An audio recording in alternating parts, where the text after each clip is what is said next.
Hello everyone, I am Tacit and welcome to day 89 of the Daily Brighter Shores live stream. Of course, as you guys know, unfortunately, we have been on a bit of the grind wall on the woodcutting carpentry, finally getting done to dreaded carpentry. However, today we are not touching carpentry. Tuesday we probably will be like the entire stream. But today, we shouldn't need to touch carpentry at all. Our main goal for today is to get to tier 5 woodcutting, as far as like the 5th tier of material. This means we would need to get at bare minimum 184 woodcutting.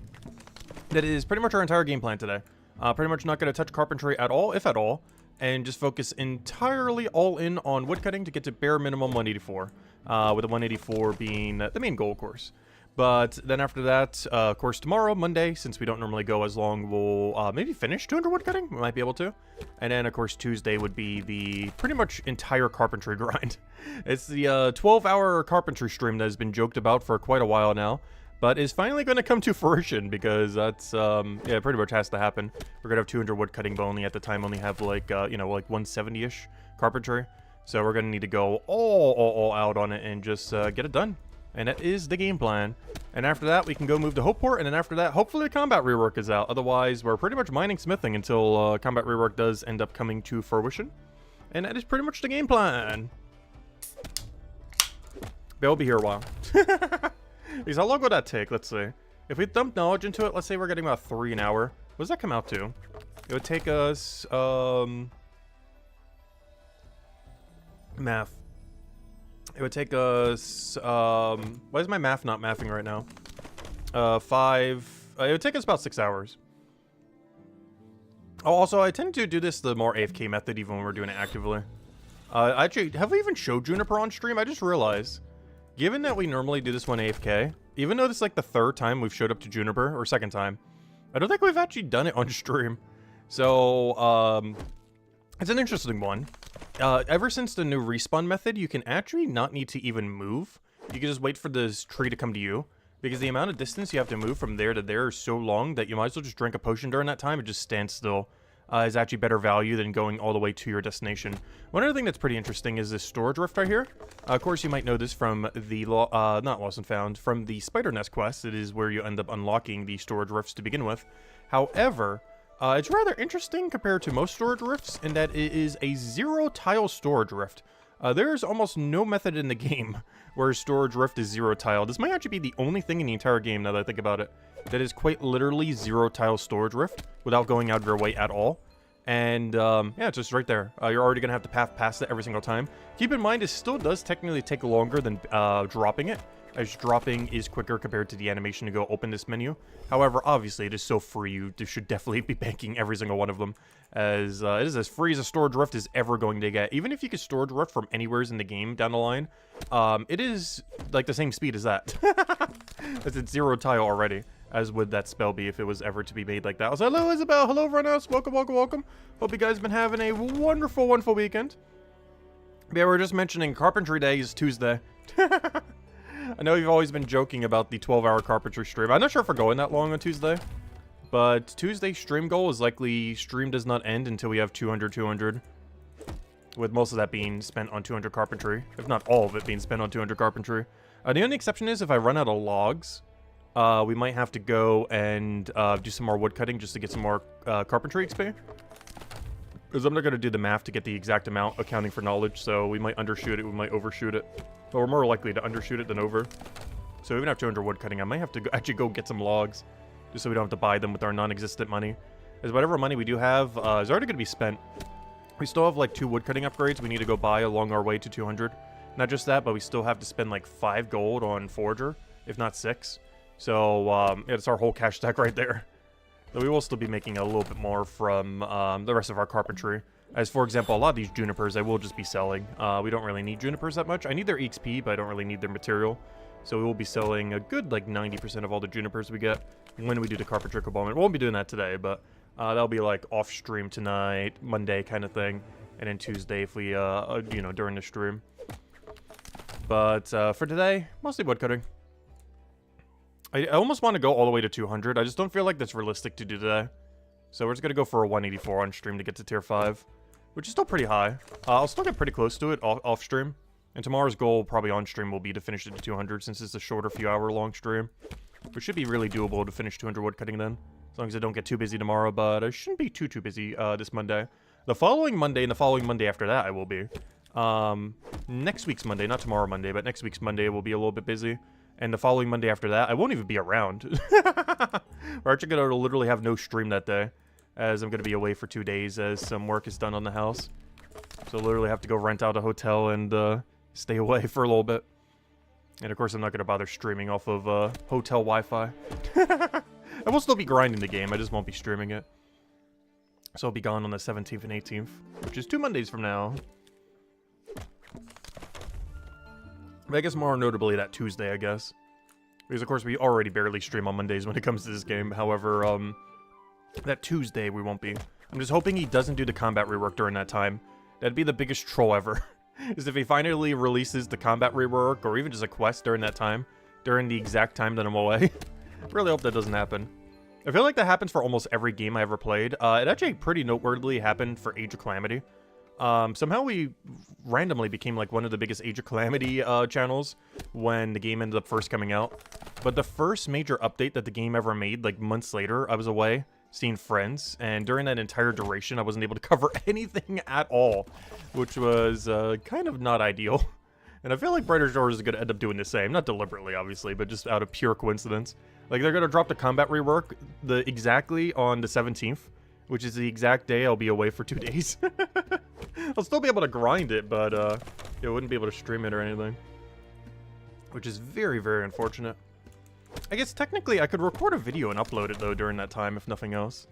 Because even though my connection wouldn't be good enough to stream, it would still be good enough to very slowly upload a video.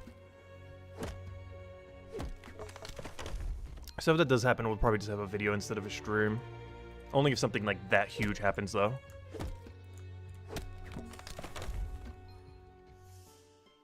We're playing Minecraft Realms, and you got Hello Kitty Island Adventure today? Nice.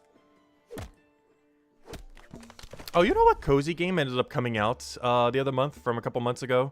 That, I played when I was young, and it was actually surprisingly not horrible. It actually came out on Switch. Not sure if you would like it or though. Not sure if you've seen anything for it. But My Sims got re-released on, Switch.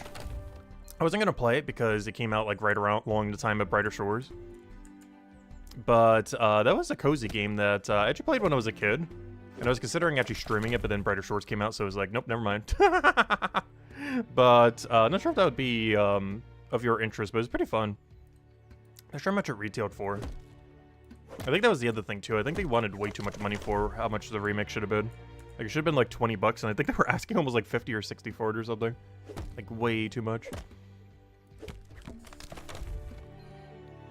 But it was like one of those almost like cash grab kind of games that The Sims ended up making just to have it on the Wii. But it was actually not horrible. Because obviously they couldn't release like The Sims on the Wii. That thing would like explode on itself. But they had to like get more creative with it, and that was basically what they ended up doing at the time. To make it work on the software of the Wii back in like 2007 or whatever it was.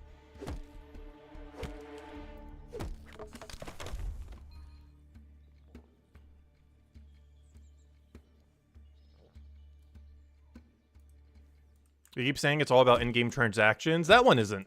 That's a pay-once kind of game. The mainline Sims has gotten a lot like that, though.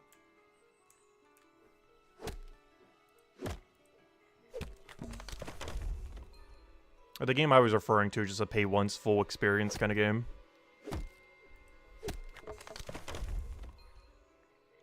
The thing that made me think of it is you mentioned Minecraft. And in that game, you actually built your furniture square by square. Like, I actually had really high customability. I really like the cleared square as well. Because there's a lot of cool things you could do with glass in that game. But it was basically Minecraft, but for furniture. Is the best way I could describe that game. Imagine Minecraft, but it was centered entirely around making furniture. Minecraft style-wise. And a lot of it you could actually use as well. Like beds, chairs, other things, tables.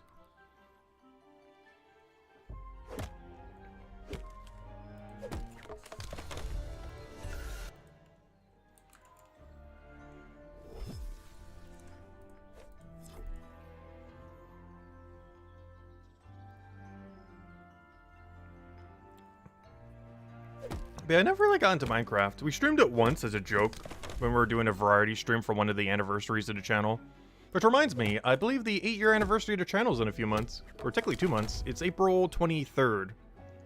I can't remember what year it is. I want to say the 8th year? Because I count it from when we started posting weekly videos. We technically were around a little bit before then. But I count technically to started the channel from when we started doing weekly videos. And then eventually got to daily videos. And or streams. But, yeah, that's the date that I counted from. And it was April 23rd when we started of 2016? Or somewhere around there? I'll need to double check the date. Yeah, I'm not sure what we're going to do for the anniversary of the channel. If anything at all, who knows? We might just be grinding Brighter Shores. Like, some years we celebrated a bit more. Other years it's just like, it's another day. Yeah, I believe this year is the 8-year mark of the channel.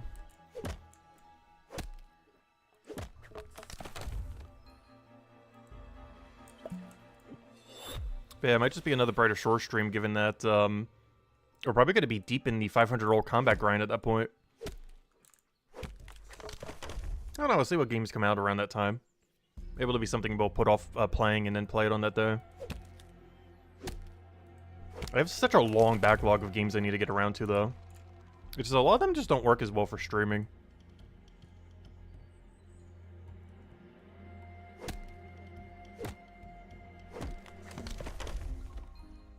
Oh yeah, by the way, the poll. I didn't actually make any mention of the poll.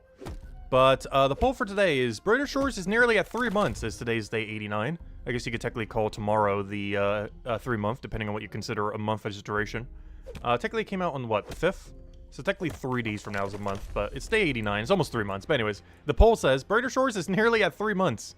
Thoughts on the number of content updates since launch? The 3 options are more updates and content than expected, an adequate amount of updates, or a less update and content than expected. Overall, my opinion on it is definitely more updates than expected, though slightly less content than expected. I definitely expected trading to be out by the 3 month mark. I've even mentioned it like at the earlier this month. It's like, oh yeah, they're definitely gonna have it by the end of February or January. I mean, before February starts. But here we are, February 2nd, still no trading. A feature that the game was originally supposed to relaunch with the entire game based around trading, despite the fact that we are 3 months in with no trading. So that's one of them. The other one that I was kind of expecting to have by now, though it makes sense why it's not because they're doing it with the combat rework, is I was expecting special attacks to already be in the game by now. Special attacks and trading were like the big two that I definitely thought would already be in the game, but currently are not within the game. But overall, I would say they definitely have done more updates than expected, as well as updates I never expected that they would end up ever doing to begin with. Cubable Action is a pretty good example of that. I didn't think they would ever add something like that, but they are. Even equipable potions, even though not in the game yet, is something around the corner that also wasn't really expecting that they would actually do. But yeah, you will be able to just simply equip your potions soon. Not need to have to deal with them in your inventory like right now. Luckily for a method like this, doesn't really affect it too much. But it is still a factor. But yeah, I would say overall more updates than expected. But features I thought would already be in the game by now that aren't. The 2 most noteworthy ones being trading and special attacks. I definitely thought would be in the game by now, but before, of course, currently not in the game. I think the weirder part is too is they're not even working on trading right now.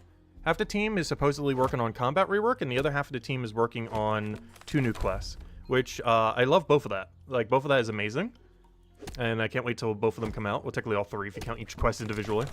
But, yeah, I'm still surprised. Like, no trading? Like, I don't mind staying as an Iron Man for now. Honestly, I wouldn't even mind if they just never add trading to this game. I would even prefer that. If they just simply literally never add trading to Brighter Shores. And just leave it as a tradeless MMO. Or make it like absurdly restrictive trading, where technically everyone has access to trading, but it's so restrictive you barely get to trade at all. Or something like that. Honestly, I don't mind it staying like that.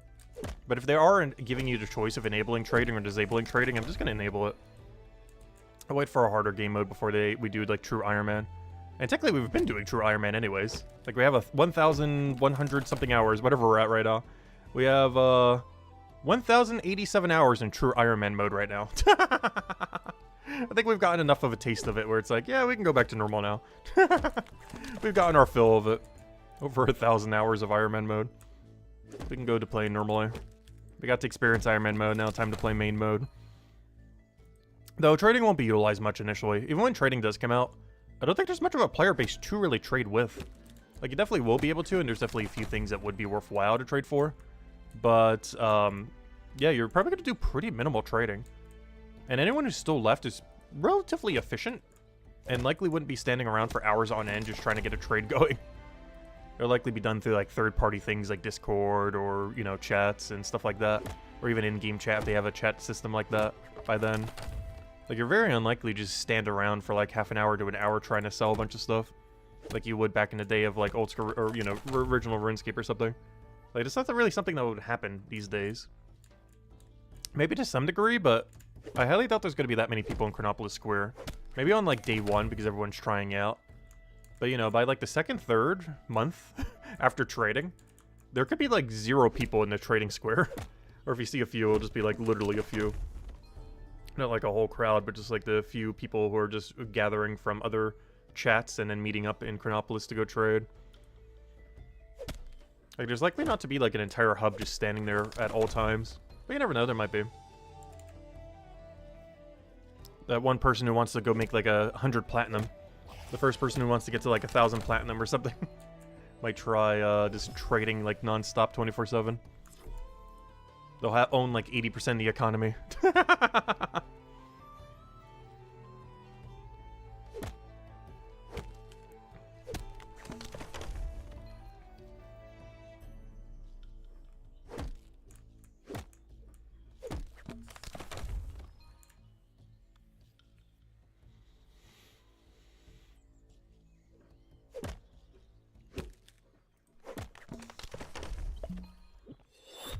But yeah, as far as updates, it's still the one most... It's the one that throws me off the most. The fact that trading's not out. Even though I could live with the game never getting trading, I'm just surprised it hasn't been added yet. Like, I understand why it hasn't. Because he wants it to be done right.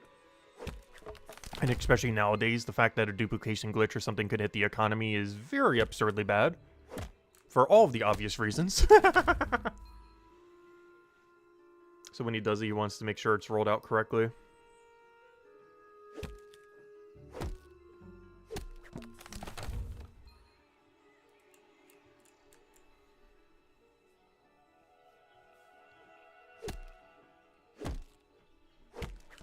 That also makes sense why special attacks are in the game. Because I was never expecting them to do, like, a whole overhaul of combat. And now that they are, obviously, the whole overhaul of combat will also be combined with special attacks. So it'll be done simultaneously rather than individually. Because I always read that they would fix the combat system as, you know, they would just add special attacks and, like, a few other tweaks. But in the most recent month, that has become, okay, let's completely nuke the combat system and start from scratch. And then also add special attacks to that. Has pretty much been the angle that they've been going down. Just nuke everything and start from square one.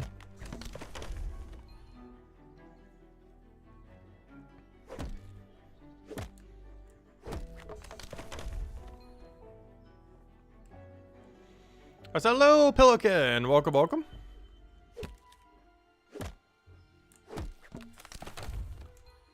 Yeah, technically, there's never going to be magic in this game, like quote-unquote magic. Or at least with their current plans. However, all special attacks are kind of magic-based. We don't know what they're going to be calling special attack energy, if you're just going to call it special attack energy or something else. But special attack energy is basically just your mana. Or your adrenaline, or whatever you want to call it in any other game's equivalents. But it's basically your mana system. And then the elemental imbues on all of your weapons are your magic. Like, this would hit for yellow magic, this would hit for a necromay magic, Tempest Day, Tempest Day.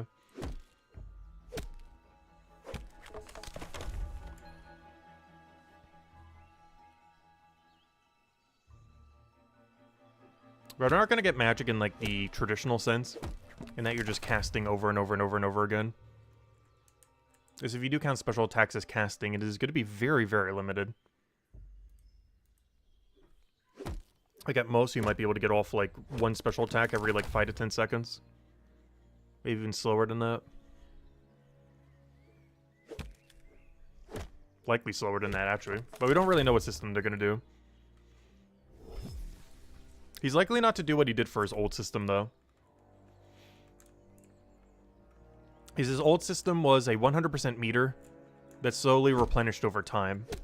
This likely would not work in Brighter Shores, given that you get full replenished after every fight. Because the same mechanic in Brighter Shores basically means you just dump a billion specs at the start of a fight and just obliterate a unit instantly. Which is likely not how he's going to be doing it. It's likely going to be a gradual build-up system. Where every attack you do, you gain like some amount of special attack energy. Until you eventually utilize it. And maybe different weapons will have different amount of consumption on it. As well as potentially multiple special attacks per weapon. We know for sure every single one would definitely have at least like one unique one attached to it. Like the yellow special attack for this would definitely be different than the yellow special attack for this.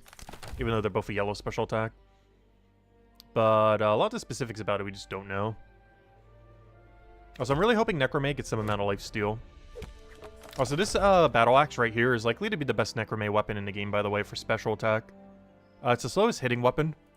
And generally speaking, the slower the hitting of the weapon, the better special attack will be. That's not to say that's guaranteed going to be the case. But slower hitting weapons are likely to have a higher special attack cost. And or higher effectiveness when using a special attack. And this thing is the slowest Necromay two-hand weapon in the game.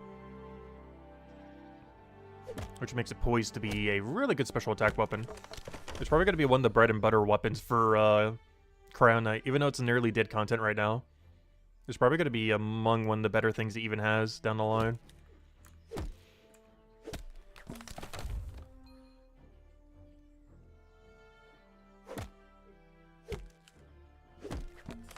Oh yeah, summoning? Oh gosh. Yeah, we don't know if they would ever do summoning. They did mention that they will likely add pets in the future as reward space.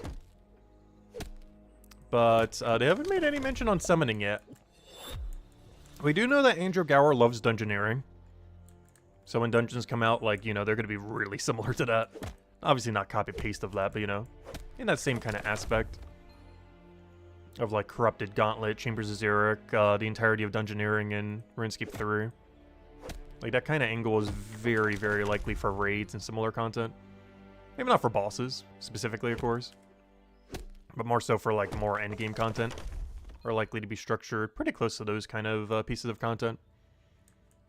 Not as an individual skill, you know, but you know, as a actual just, like, thing that you do.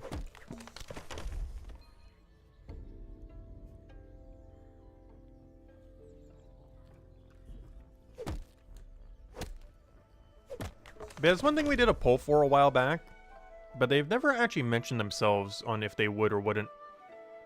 And that is, if pets, or when pets do come to the game, because it seems like they will, to some degree. Are they going to be, like, purely cosmetic? Or are they going to be kind of like summoning, where they help you slightly? Or are they going to be helping you a lot? Where they're pretty much, like, best in slot to have? Because, similar to a lot of things coming, we know that some aspect of it's likely coming, but we have no clue, like, the specifics at all. Like, at all.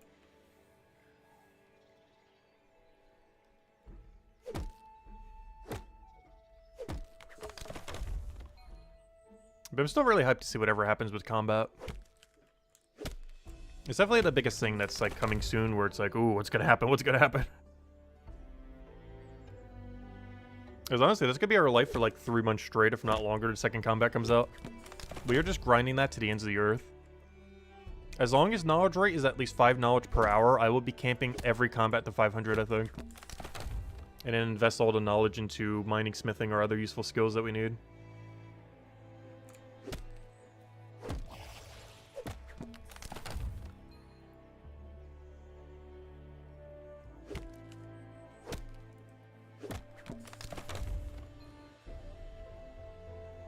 Because the game plan, the second the combat rework happens, is to get 200, 200, 200.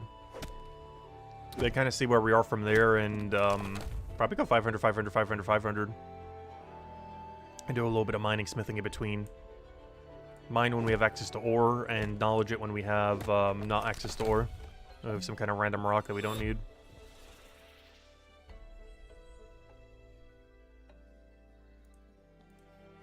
Oh yeah, by the way, I didn't mention when we can leave this tree. We can leave this tree at 170. We're actually not here for that much longer. I haven't even been here for half an hour. We're almost ready to leave it. I did do a lot of the grind off stream already. But we gotta go back to the Suave log.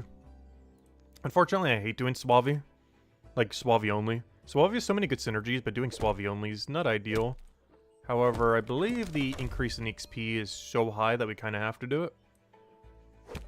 Not to mention, the resource from it is actually absurdly important. There it is, Juniper. Yeah, it's an extra 150k an hour, 140k an hour banking. Yeah, you can't not skip that. Or, you know, you can't not do that, I mean. You definitely need to not skip it. But the other reason we need to not skip it is that's actually how we make a lot of our bone right weapons, if we want to make, like, 199s. Or even just anything in general. This could be the main material we do it on. As there isn't anything quicker to bank for bone right than doing bone spike and Suave. So if we ever need to upgrade for any reason as a non-guardian, you will always be making it out of bone spike Suave. This is just the easiest one to go and gather. So I meant to actually put down delay. Whoops. I meant to click a save for later. I guess I could just use my XP pot here. I think it's gonna let me though.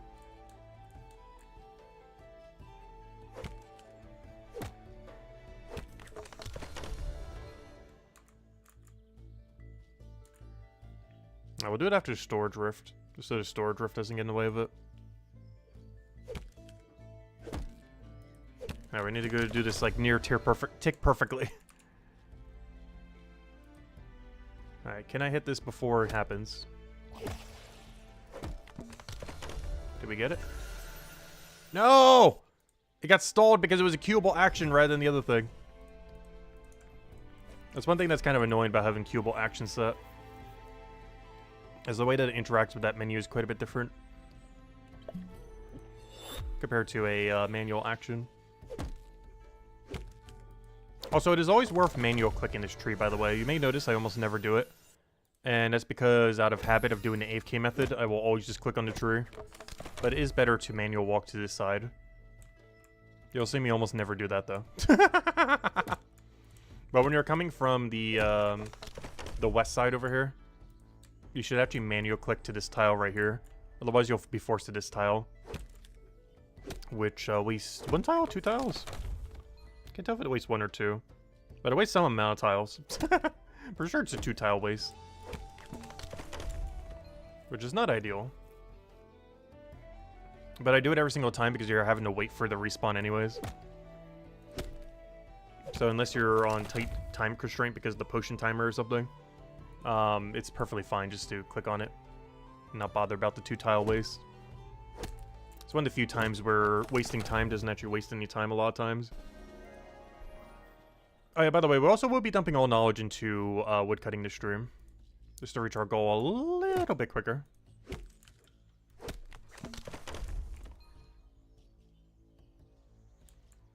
Speaking of tile waste, it is actually better to manual click to the right side of this tree as well.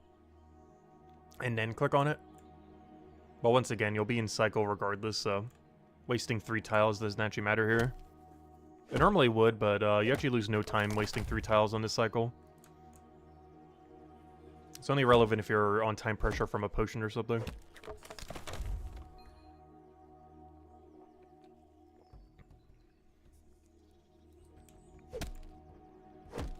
He's like, we still have plenty of time. Even with 3 tiles wasted.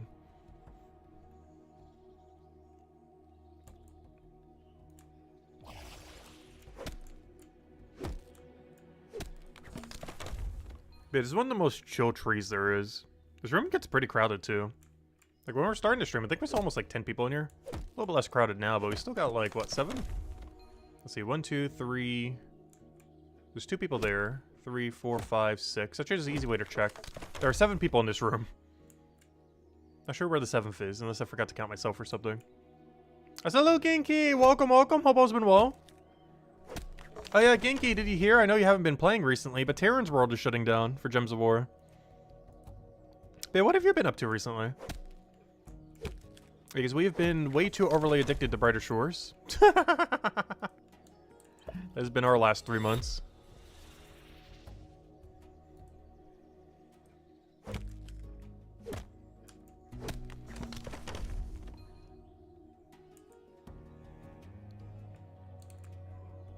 Yeah, it's an end of an era.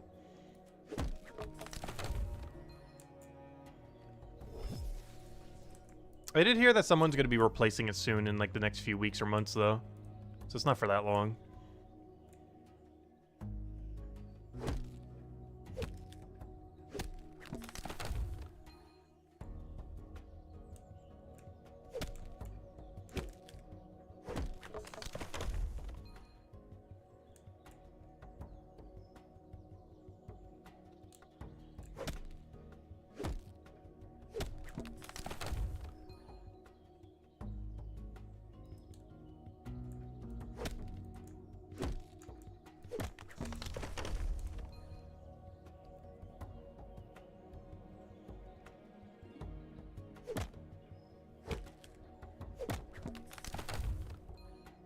Let's see, where's the poll at now that we have a bit more votes? It is perfectly even.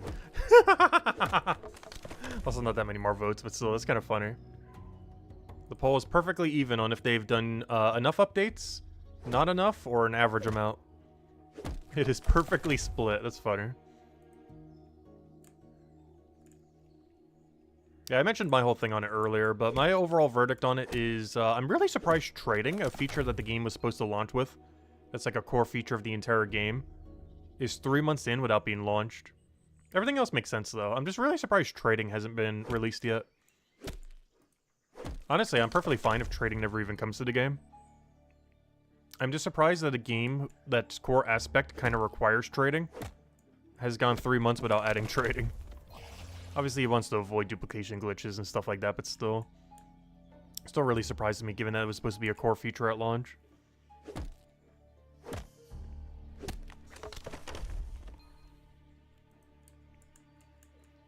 Man, I guess that's what the early access is for. Implement and make sure trading works well.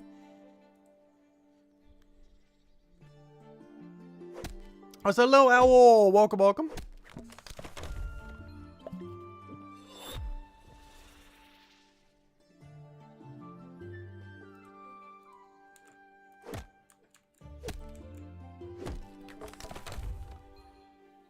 Yeah, today's literally just going to be chill woodcutting, while we also do chill woodcutting. We're double woodcutting, woodcuttingception. Let's see, why isn't that showing up? There it goes. Also, I checked. We have 13 days of membership on the Old School RuneScape account until it's over. We are at 79 million EXP with no beaver. Soon to be at a 10 million stack for the arrow shaft. But, yeah, still no pet, no woodcutting pet. We are 3 times over drop rate right now. Someday we will get it. Yeah, once that membership expires in like 13 days, we're gonna be quitting Old School RuneScape again for a little while. As just tradition. Always gotta quit RuneScape and then come back. As is the cycle of RuneScape. But it's been getting too greedy recently, so I'm not renewing it. Unless they do some kind of mega deal for like under 80 bucks or something for a year.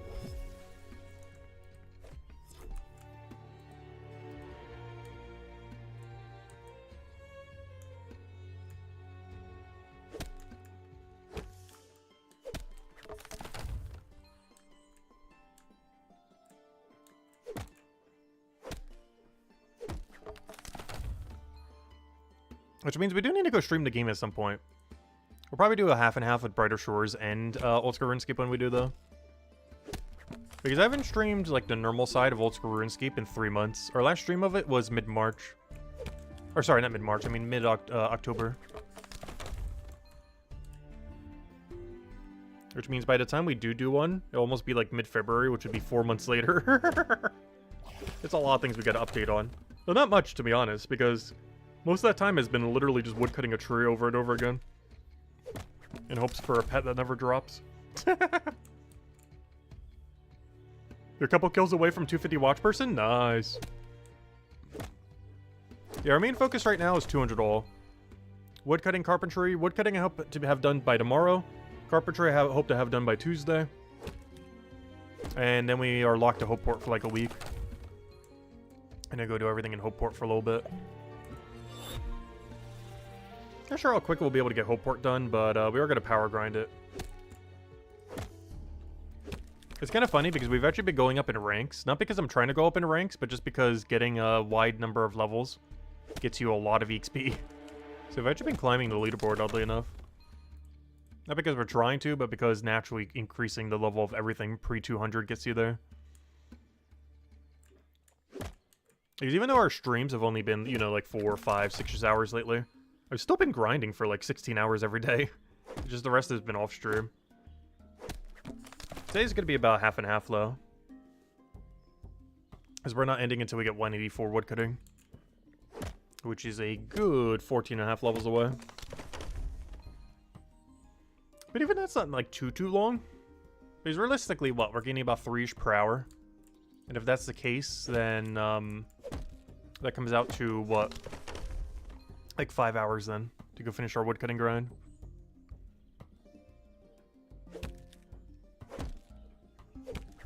But you know, 5 hours is a lot of time, but relative to how much time it takes to do most things in this game, it's not that bad.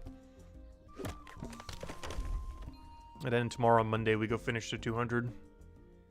Whatever is left by then. And that leaves Tuesday to do literally nothing but carpentry. Good old carpentry day. The awakening has finally happened. The all-day carpentry stream. Also, hello, Chino. Welcome, welcome. Yeah, I'm doing Ash all the way to 200 as well. Well, except for the last 3 levels. I'm probably doing Pine. But, I don't know. We'll see. Because I really like the Pine method. And we get it again at 197. The problem is you need 200 carpentry to be able to do Pines. AKA, you've already reached your destination. I still kind of want to do some, just so I have some banked. Because it's one of the few materials we actually need. So I probably will be doing it from 197 to 200. But yeah, I do plan to do Ash Tree almost exclusively otherwise. I'll do like 100 or 200 oaks. And probably a few hundred pines just for the 3 levels. But beyond that, everything will be Ash pretty much from 184 to max. It's one of the reasons why we're trying to get to 184. Is we're basically on our final tree at 184. Not only is it the first tier 5 tree, but it's also pretty much the final tree of pre-200.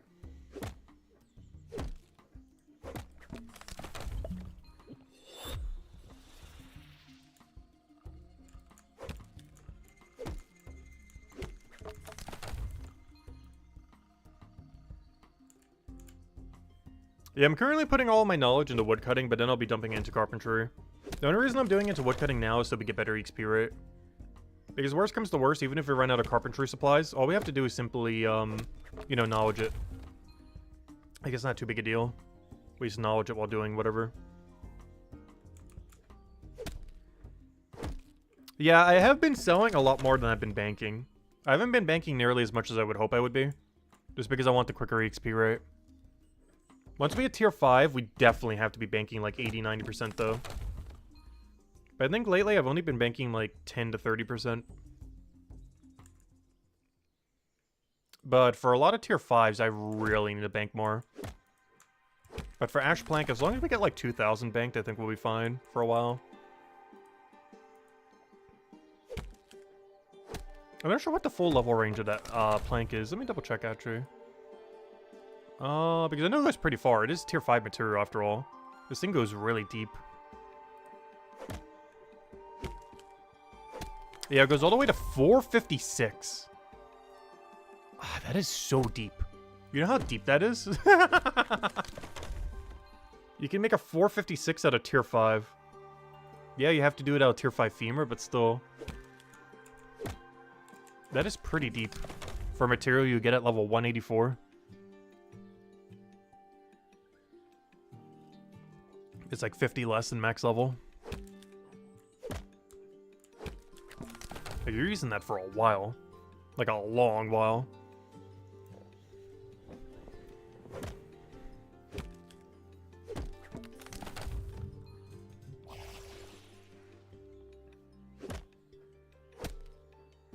Like you're using that for almost every shield that isn't a perfect shield.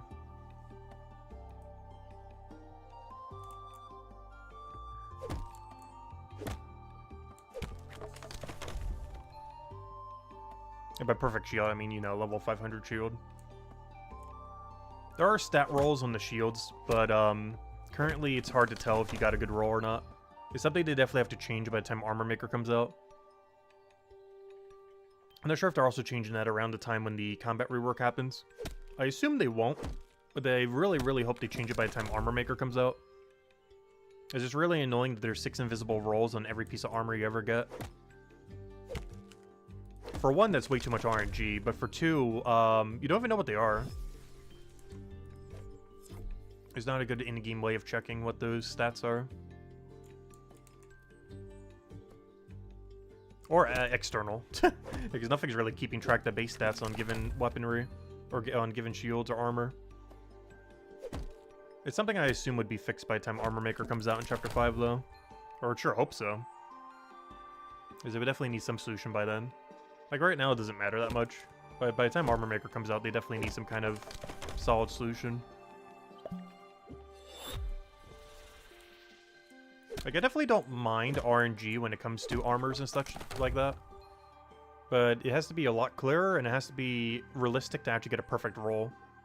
Because right now, assuming each number could be a 1 in 20, you have to roll 6 1 in 20s to get a perfect piece of armor, currently. Which is near impossible. You'll be lucky to get 2 1 in 20s, let alone 6 1 in 20s.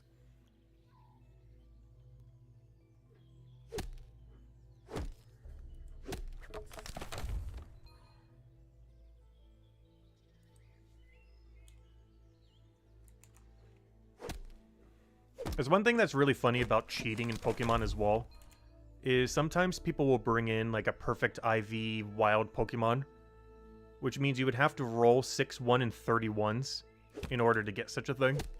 So whenever anyone does that, it's like the most hacked thing that you could ever have. Yet people don't even try to hide it sometimes, which is really hilarious. Because if you think rolling 6 1 in 20s to get a perfect armor in Brighter Shores is bad, there's some instances where, for a wild Pokemon, you'd have to roll 6 1 in 31s in order to get a perfect one. Obviously, there are easier ways of getting a perfect in that game. But some people actually use hacked ones that actually have those values, which is so obvious that they're hacked. Because that is absurd rarity. Especially if you have multiple of them on one team. Like, even having one is absurd. Having multiple is absurd. Luckily, they, with breeding added in, like, Gen 3, it's, like, super easy to get now.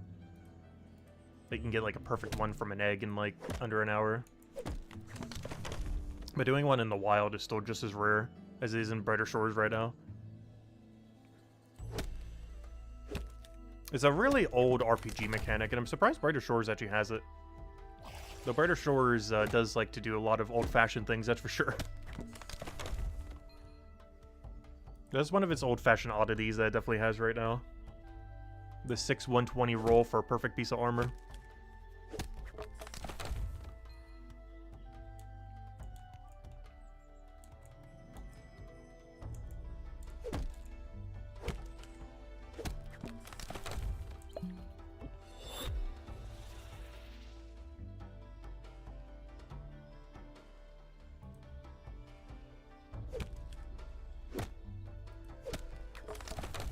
Oh, so this is the one tile save I was talking about earlier. Manual walking here is one tile better than just clicking on it. It only matters when you're doing a bank cycle because you get stalled so much for banking. So you gotta do correct movement when banking. But on every other cycle, you can just click on them and you'll make it every time. But when you're banking, there's 2 manual clicks you have to do. You manual click to the side of that tree. You have to manual click to the north side of this tree. Well, technically north. It's this way. And that saves 3 tiles in total. 1 on that one and 2 on this one. And if done correctly, this tree should spawn after this one goes down. Sometimes if you don't, it'll start spawning by the time this tree hasn't gone down. Especially if you're drinking a potion with it. Like if you didn't already pre-drink. I said hello, virtually. Welcome, welcome. Hope all's been well.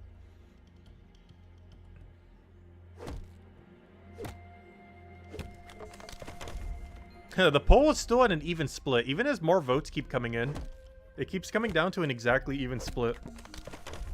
On if the dev team has done enough updates, not enough updates, or an adequate amount. So that does technically mean 66% of people being satisfied then. As that means adequate or above amount of updates. I don't know, when it comes to updates, the only thing that really surprises me is the fact that there's still no trading. That still kind of baffles me. I'm perfectly fine if the game never gets trading. I would almost even prefer it. But I'm surprised that as a core mechanic, or what was originally supposed to be a core mechanic of the game, just isn't even in the game yet. Obviously, to some degree, special attacks are also supposed to be a core mechanic.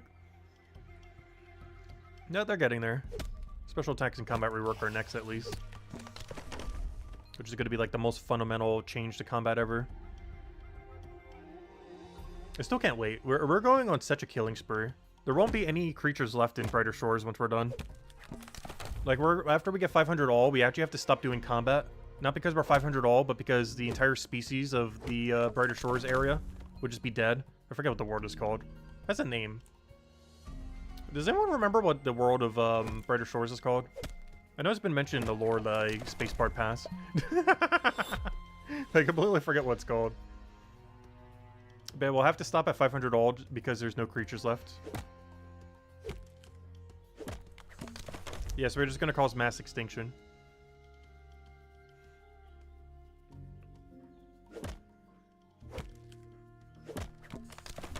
But I forget what the game world is called. That's a special name. Obviously, RuneScape is called Gillinor. It's just called Brighter Shores. It doesn't have a proper name. It's mentioned somewhere. I'm pretty sure the wiki even has it. Let's see. Just type in the word world. What's it called? World. Map. The map of what? No,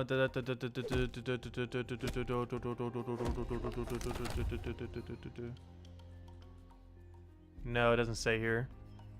I know somewhere's on this wiki. It definitely has it. Do we have a lore section? Lore.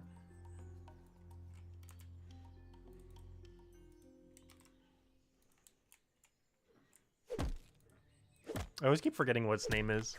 It's not that relevant, though. Oh, so hello, MK Jets, and thank you for a like. Greatly, greatly appreciated.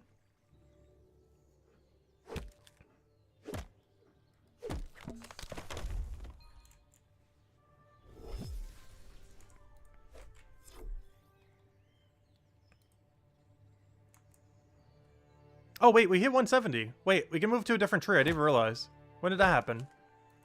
Wait, we're done here. Wait, how long have we been at 170 for? Wait, we're out of here. Yeah, there it is. Adothria, that's the one.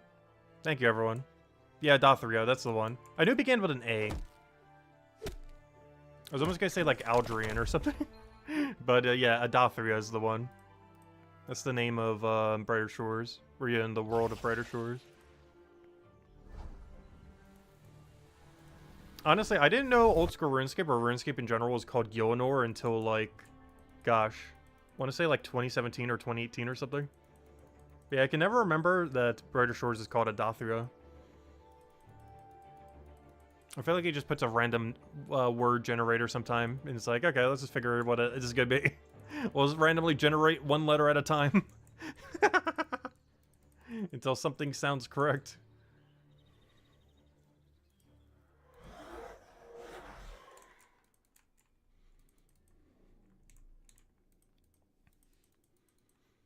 Alright, let's go get our tier 4 Suavies.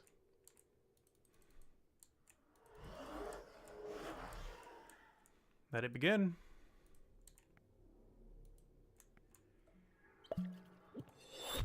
Yeah, we don't have to stay on these too long, though I do need to bank probably every single one of these for weapons down the line. Yeah, we only have to stay on these for 8 levels. Technically 7.5 since we already started. Plus I will be dumping knowledge into it, which will also give us slightly less.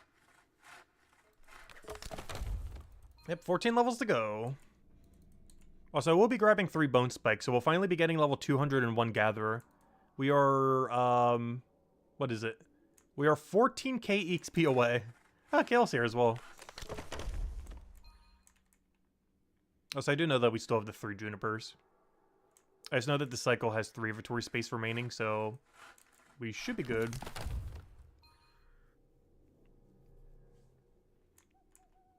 Actually, I say that. We might actually have 1 less than that. Because I forgot I have 2 potions on me, not 1. That's fine. We'll just grab 2 bone spikes. It's not that big a deal.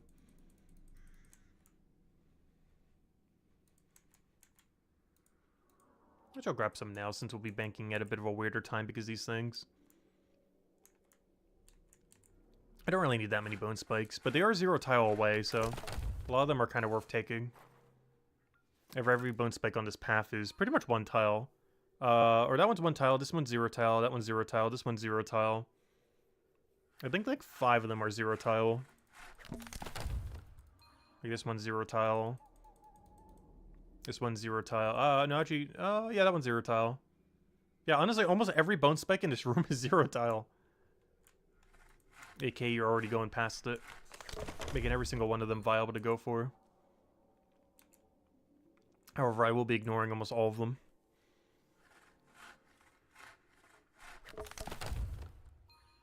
That one's also 0 tile. Let me guess, this one's also 0 tile? Probably. So every single bone spike except for one is 0 tile. It's actually amazing. Yeah, this one's also 0 tile, because you grab it from there. The only bone spike in this entire cycle that is not 0 tile is, oddly enough... no, that one might be 2. Yeah, this one right here, oddly enough. Because the way that you go wide here will make it so it's always a 1 tile resource.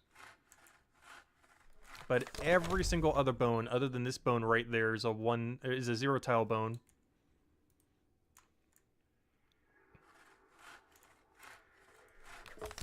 As in you will be adjacent to it naturally without going out of your way at all. Making doing Suave Bone Spike really, really viable.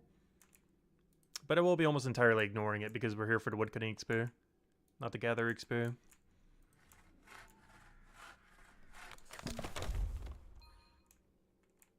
Also, these are finally the Bone Spike matching our log, by the way. We were mentioning in the past, it's like, oh, this Suave's not the right one, this Suave's not the right one. This one is. This one finally is. This is the Suave that goes with the Bone Spike. And they're decently relevant because you have to go to almost 300 in both skills to get to the next one. So you tend to stick with these for quite a while.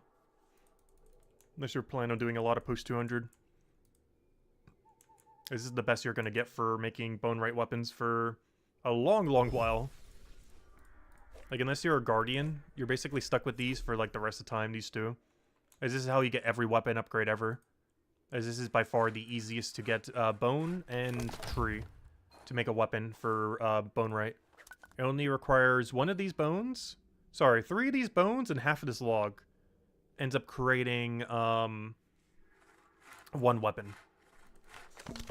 So half of this log and 3 bones ends up making a weapon for a weapon upgrade for any class that isn't Guardian. So really, really easy to obtain. The easiest out of any of them by 1.5 miles. And pretty much the only thing you'll ever make upgrades out of. This also means if you're a Guardian, it is actually easiest to get a perfect 2-hand green 2-hand that you have. Which is actually your best weapon.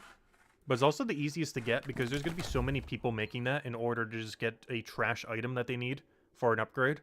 But in doing so, there's going to be a really, really high concentration of 89% of them. Which means out of any class in the entire game, it is easiest to get the perfect weapon. Like the best in slot weapon for Guardian out of any of the 3.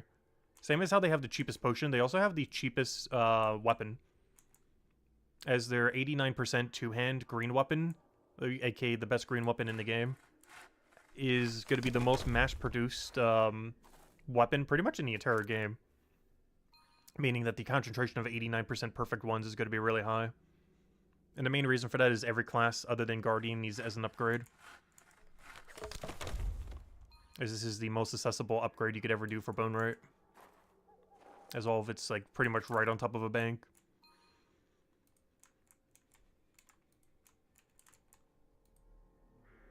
Do you think the reward of discounts for Merchant will be just as steep after shop prices updates? For at least that chapter it would be. I don't think merchant discounts are ever going to apply to other chapters. But I do believe the percent of discounts is probably to remain pretty similar. Maybe get toned down just a little bit to make Leatherworker just a little bit more in line. I could definitely see it being toned down to like a 50% off rather than like a 70-ish% off or whatever it is now. So they might cut it back that way.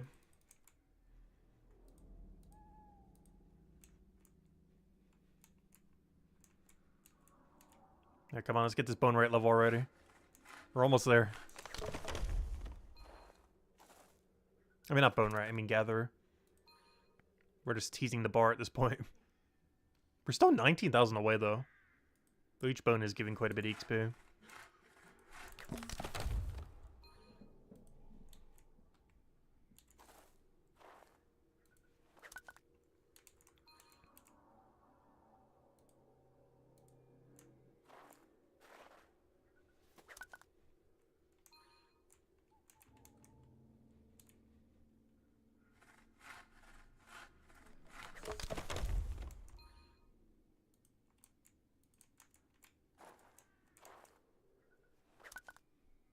Oh, so I technically don't need these 5% while doing this method.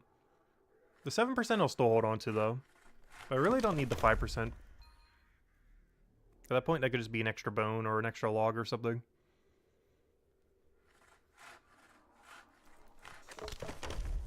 So let me go deposit them. I will need it for when we go back to use, but we can always just teleport back to Hopeport. It's not that big a deal. We're here for 7.5 more levels. We'll be here for a while. That's a good, like, slightly over 2-hour grind. So might as well get rid of the potion, which I just forgot to go do, even though I'm literally talking about getting rid of it. There we go. I do have to keep the 7% on this, though, so we can use it for boosting. I actually want to see what the cycle looks like if you grab every 0 bone. Like, let's say, hypothetically, we grab literally every 0 tile bone while doing this. I want to see what the cycle looks like. So basically every bone that isn't that bone. The one that's left behind.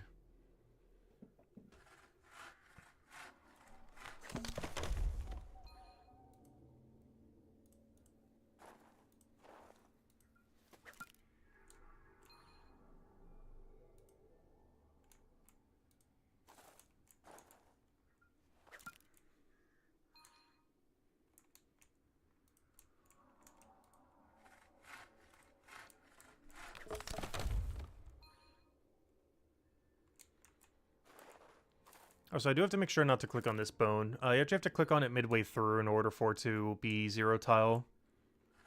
Otherwise, you waste the tile.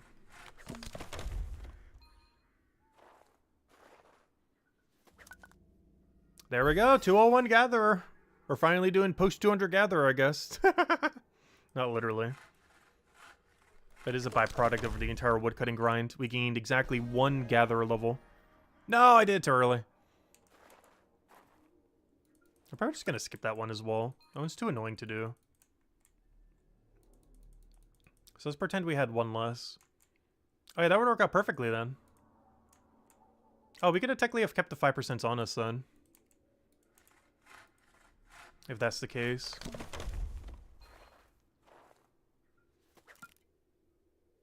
Because yeah, we'll fill up exactly after 2 inventories then.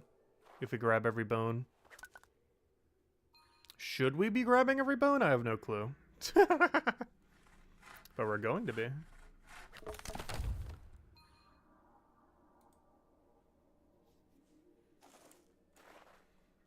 There's a lot more knowledge per hour. Though it is slightly less woodcutting per hour. There's also a lot of free bone rate per hour. Not immediately, but down the line. Worst comes to worst, the alt accounts will need it when they do their bone rate grind. If I want to speed it up a little bit manually. Because even though it's not our main account gaining the level, it is still technically our main account gaining the level. If we get access to a 500 crafter that we can access at any time we want. And not need to depend on another person. We'll still need to depend on other people, but having the option to do it ourselves is really nice. It's also really useful if those accounts ever go down the line to actually do stuff. Because having an account basically start with 500 in their crafting skill is very, very, very absurdly good. Like, imagine if you started doing combat like level 50, and you had access to 500 in your combat skill, or in your production skill. That's basically what the 2 alt accounts are going to be. Like, whenever we do actually, like, play them, if there's ever, like, enough diversity between the classes that it justifies to actually play them. Like, they're already going to be at the point where they have max production for whatever their main weapon making skill is. They might not have the gathering components and everything for it, but, you know, we'll have trading by then, so they can just trade for it. It's not ideal compared to getting it yourself, but, you know, they still have access to crafting it by hand. I just have to middleman the raw material.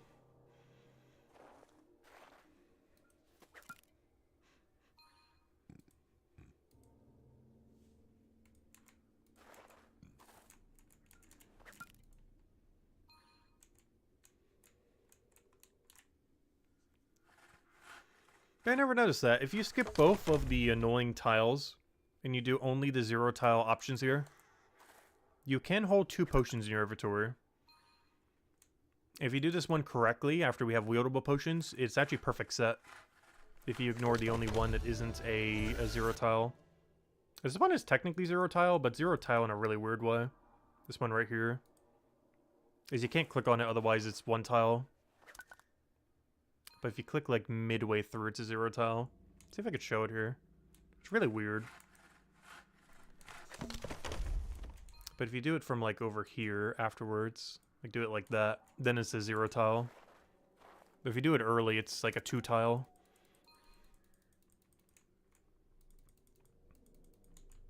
So the main 2 you want to avoid is this 1 tile one and that weird one in that room. But that weird one in the other room you do technically have to do once we have equipable potions, as it would be required to get a full inventory from the set. This would be the one you would always ignore. Wait, what was it 0 tile that time? Wait. Is it always like... Okay, never mind. Like, this just depends on how it wants to go. Wait, that one's actually technically 0 tile, too. Well, I guess it doesn't really matter what ones you take. They're all 0 tile. Every bone's a 0 tile.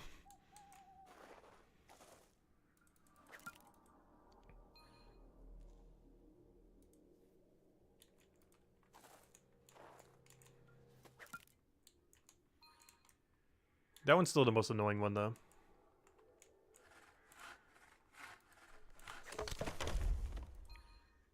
Oh yeah, this is the place that doesn't have any music. This always still so off-putting. The absolute 0 music.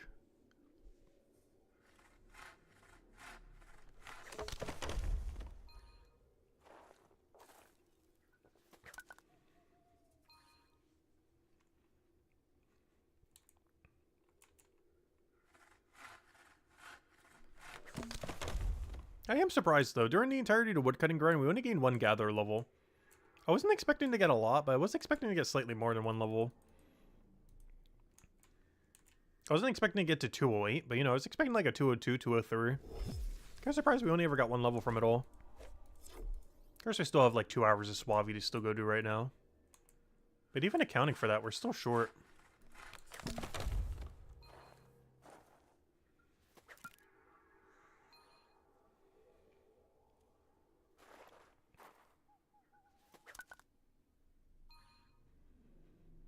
Is at absolute best, we're going to get to like 201 and a 4th.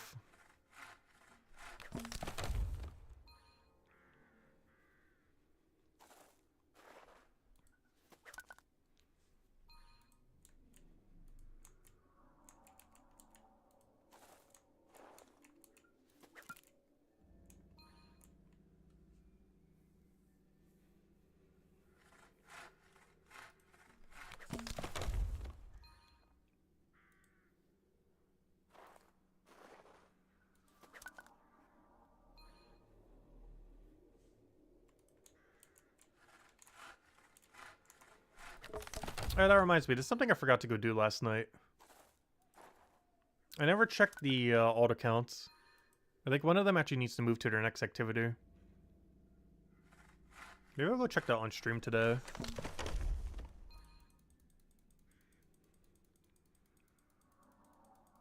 There's just an AFK activity right next to us. Maybe before we transition to our next tree, I'll go check it real quick.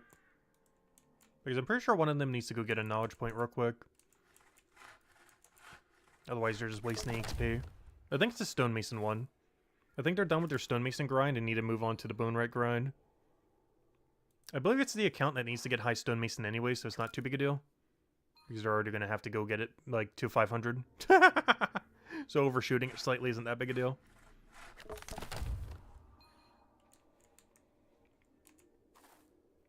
But I believe they are ready to go to their final lost and found requirement. Which originally I was expecting, well, I said like way back that they'd get it done in the first week of January. I mean of February. But it seemed like at some point we'd be able to get it done on Monday, but no, they're actually far enough behind that it's still going to be like the late part of the first week of February. They'll have it done by like the 6th or 7th. So the original prediction was still on point. Which makes sense because EXP from it's pretty consistent. The XP rate they end up getting from what you call it, from AFK activities. Like, most of them don't really have, like, a dead zone in a sense. The only one that really does is detective, just because forensic is so bad.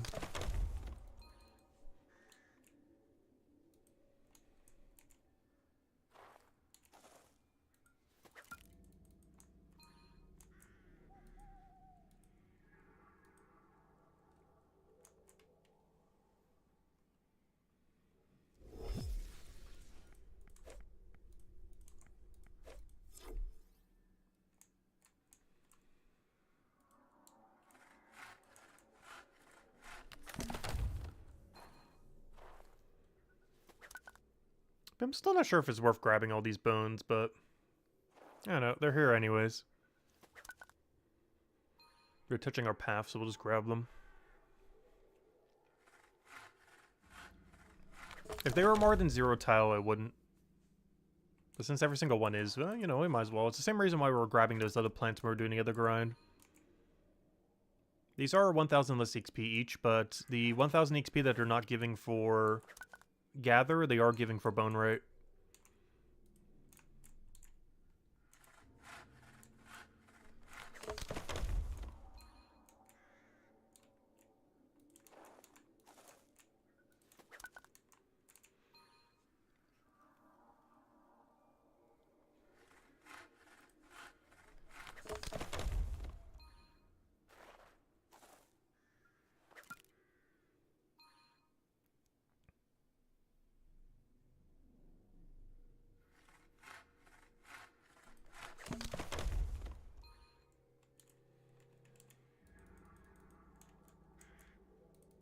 Oh, so it makes these a lot more AFK as well.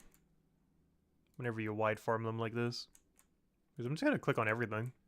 Boom, there we go. Now we can just relax. Gosh, what would we do without queuable action? I'm so glad I left every single gathering skill except for mining until after queuable action. Because training them is night and day compared to having this, compared to not having it. It is so good. It doesn't actually speed things up, though. In some situations, you actually lose tiles if you don't manual click. For what we're doing right now, it actually loses 0 tiles if you just click everything. These are actually set up in a way that, aside from that bone right there, if we just manual click everything, we will lose no tile at all. This is the only bone where you'd lose a tile, and only one, so it's not even that big a deal. Hello, No Creamy! Welcome, welcome. How goes the mining, smithing grind? We'll be joining you soon. Give us about 2 weeks, we'll be there. We'll be mining alongside you at Flatniums.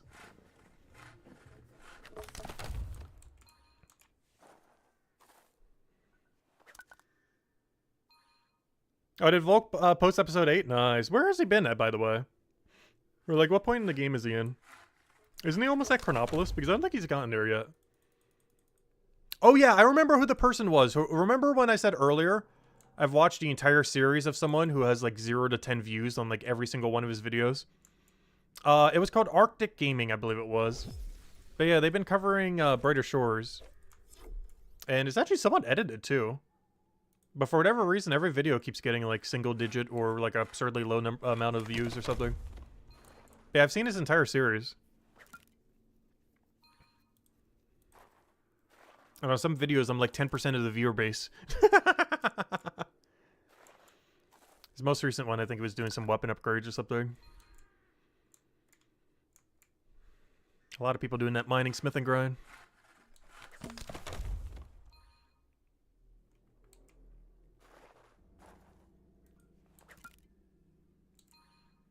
But yeah, he's been covering one like almost weekly.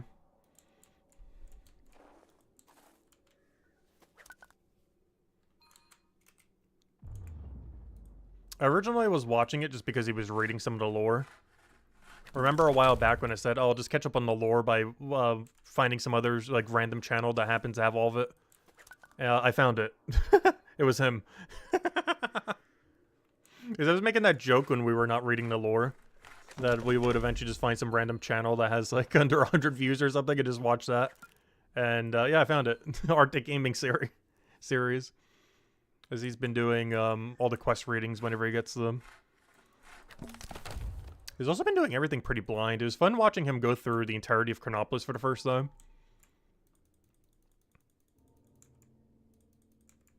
Because everyone's first impression of that city is pretty interesting. Because it's such a behemoth of a city.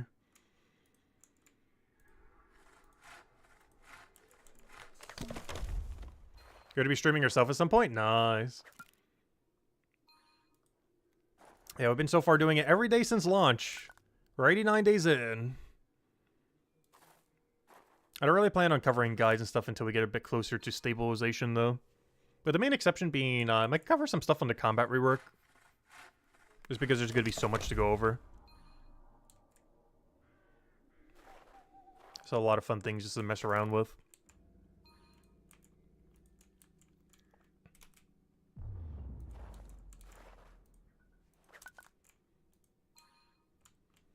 The only problem is I won't have a single 500 by then. Is there anything that's kind of really bad about going over it?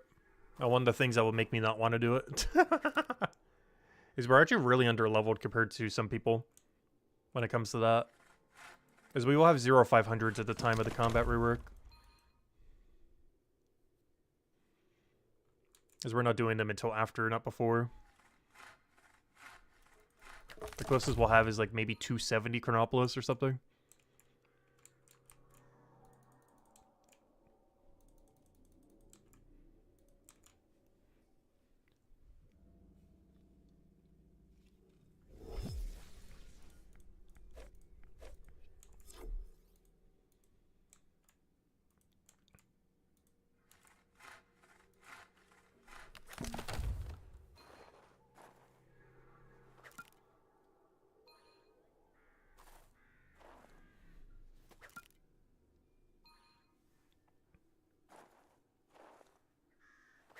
Okay, your last breadcrumbs of iron to smelt? Nice, how many?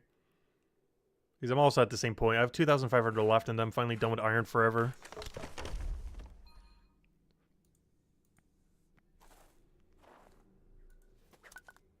Until we get to tier 6 iron. In which case we're going to have to do 1 billion of those. Below 2k? Nice. So it took about 3 days then, right? That's not too bad. Still a lot to do in 3 days. 15,000 ore.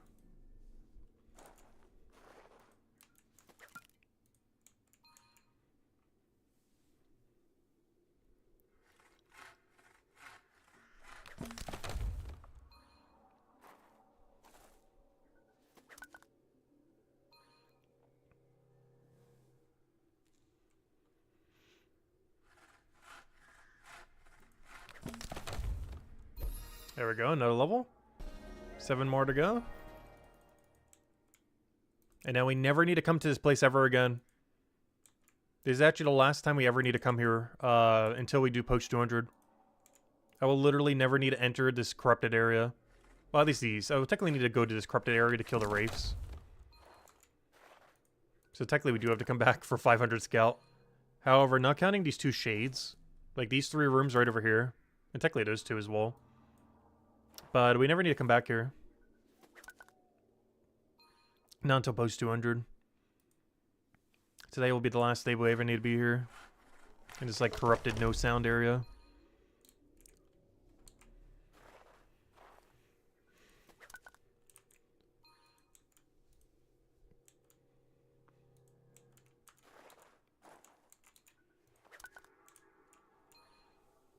We spent to 8,000 yesterday? Nice, that's still a lot.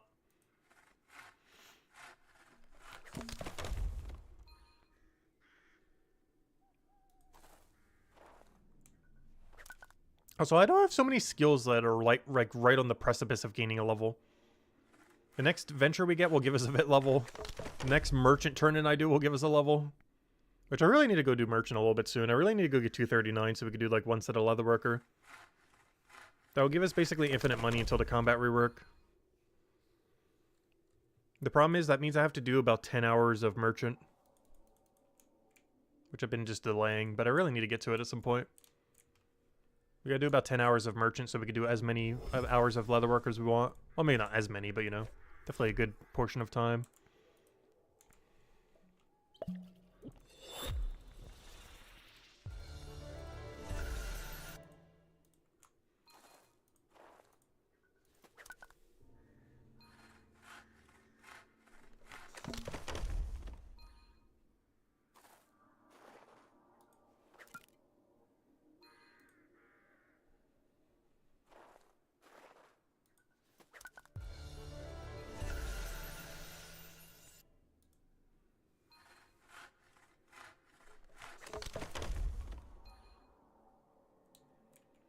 Yeah, it sounds about right. Because I know it was like 600 something an hour that you could do. So yeah, 650 an hour sounds about right. I haven't timed it in a while, so I kind of forget.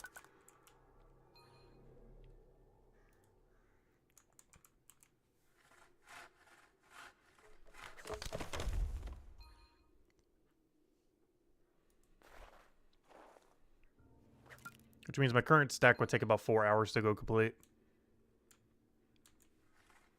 Which I do need to do at some point before 267 smithing.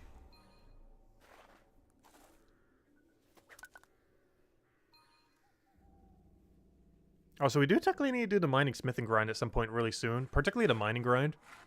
Because I keep doing the smithing AFK at the same rate that we're doing right now. In about 10 days, we would need to go and do this mining grind. Like, the mining grind needs to already be done by then. And by that, I mean 262 mining.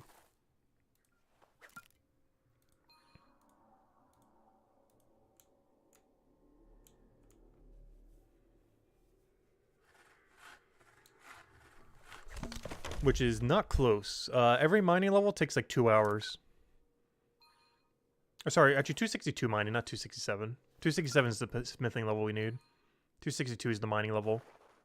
But still, to get 18 levels, which by that point, that's like 9 hours of mining. That's basically a whole day of nothing but mining. And the worst part is we'd be mining a rock, not a, or we'd be mining a stone, not an ore. So we're not even banking any smithing XP the whole time. But it must be done. It's probably the last stone we ever need to mine, ever. Tier 5 andesite. As from there, I plan to do most of these skips off of just knowledge from combat. And just manual mine whenever we're at an ore. So this andesite at 247 is the final stone, not counting blast mining. They're pretty much ever going to have to do. Because we'll do this to there, then we'll do the ore. And once we have it feel like we have enough of the ore, we then knowledge it off of combat. Then we do this ore. Then once we have enough of that ore, we just knowledge it with combat. And then we get to this, wow, there's a big gap there. Wow, is that a dead zone? Wow, is that a dead zone? What am I looking at? That's where we're really going to need the knowledge. What on earth is that dead zone to tier 6? That is the deadest dead zone I've ever seen. What is that?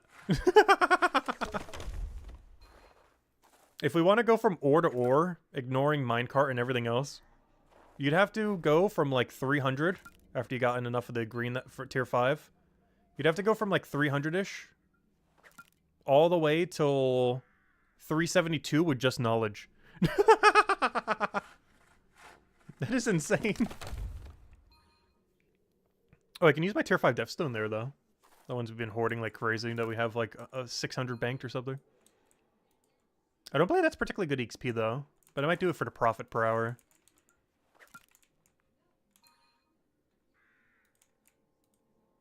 But no, that's a crazy dead zone. Wow. That is a crazy, crazy dead zone if I've ever seen one. It's actually crazy. Of course, we could throw the mining AFK in there, too, for some of the smithing ones. Like the Propaldium to go to the final stretch or something. But wow, is that rough. As well as the silver in that area until we get to, like, marble. But wow, is that rough. I think that's the biggest dead zone I've ever seen in any skill. If you want to try to do ore-only mining to 500.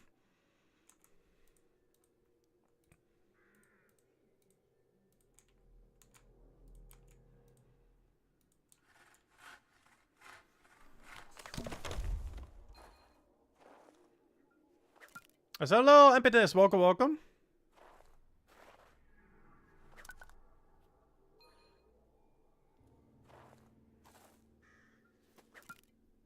Yeah, we have hit a little bit of a grind wall, so that's understandable. It's why I've been streaming a little bit less. Just because I know this isn't, like, particularly interesting, so I try to, like, do conversation topics and stuff just to kind of fill it. But a lot of MMOs get like this. It's one of the reasons that near the end of League, we weren't really streaming as much either. For when we did the Old School RuneScape League. Because anytime you hit a big grind wall in any MMO, It is really long and really repetitive. I don't really mind it as much, though. Like, I don't mind the grind. But yeah, from a viewing experience, yeah. There's not too much going on. Pretty much until the combat rework happens in about a month or so, or whenever they're going to be doing it. But no, I don't mind these grinds. I actually enjoy them quite a bit. Because we're still making progress on things we need. There might not be as many use cases for it at the moment, but we will be needing absolutely everything we're getting up. Some of which even immediately. Like, that's one of the whole reason we want to do the mining smithing grind. We get immediate value from every single level we get into both, particularly smithing.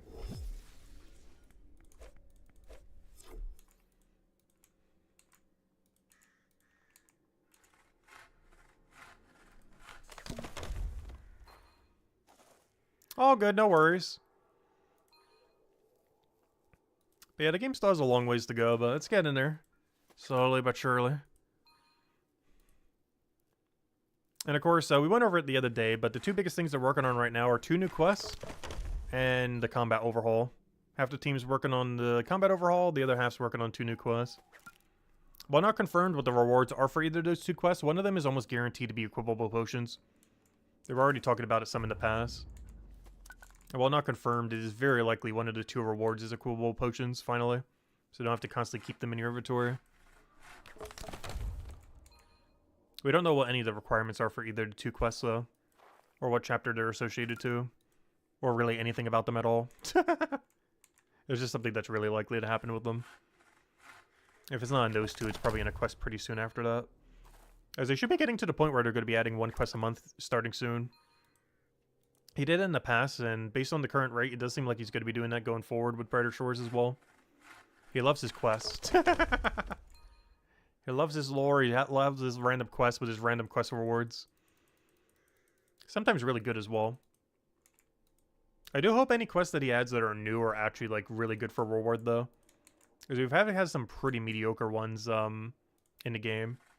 Most notably, Lost Shipment, Forgotten Things, and Spirit Essence. And technically Battle of Fortune Hold. Like, those 4 have pretty underwhelming rewards for their quests. Everything else is pretty good, though. Either average or, like, way above average. With the 2 most above average being Spider Nest and Lost and Found. Burnoff probably being, like, average or where I would kind of expect a quest to be. Where the XP reward is perfectly fine. And the reward from it's, like, decent but not game-breaking kind of level. Where it's good enough that you want it, but you can live without it kind of upgrade.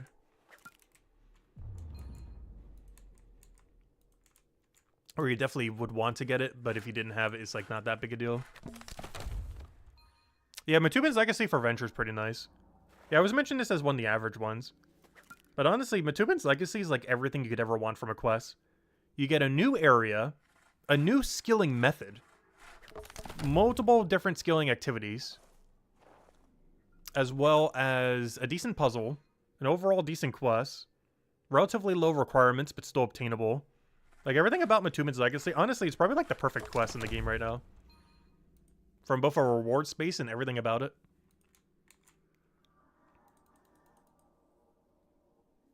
Like, it is so good in every single possible way. I don't think it's the best quest in the game as far as, like, the experience of doing it, though. But as far as, like, a full package, it is probably, like, the most feature-complete quest in the entire game. A new area, a new activity, multiple new skilling nodes, as well as a venture unlock, which is pretty much the best venture in the game as far as value. The mining and fishing ones are the 2 best. And what else does this give? But I'm pretty sure that's everything. Not just a bunch of XP dumps that are pretty good. And it has a relatively low requirement that's really easy to obtain.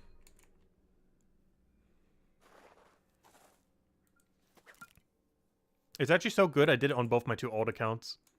They're barely doing anything other than just beelining to what we need them to do. But it is actually such a good quest. It was the second quest I ever had them do. The first one obviously being Obelisk. Because it's just like so free in Chapter 1. It's pretty much like a given. But the only quest they have done is the Obelisk. Obviously Spider Nest. Which is basically required. It might as well just be like a feature because it is so required, that quest. But the only 3 I've had them do is Obelisk, Spider Nest, and Matubin's Legacy. And currently they're working on AFK and Lost and Found. And after Lost and Found, they get 500 of their skill. 1 for 500 Stonemason, 1 for 500 Bone Rate. And after that, I'm probably going to have them complete out all quests. Go have them AFK to go all the quest requirements. By then, there would probably be at least 20 quests in the game. I'll just have them go complete out every quest in the game then. Because that's probably their goal after 500, 500.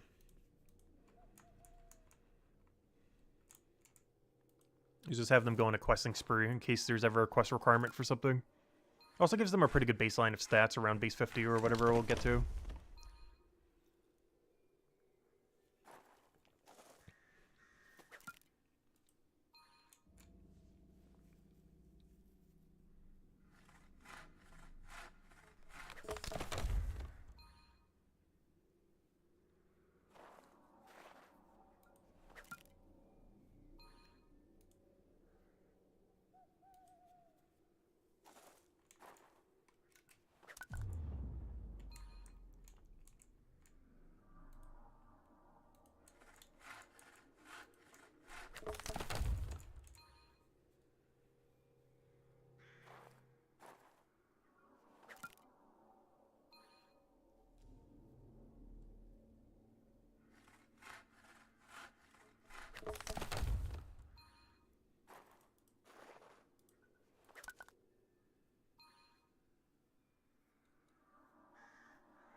Quest that gives cape stats?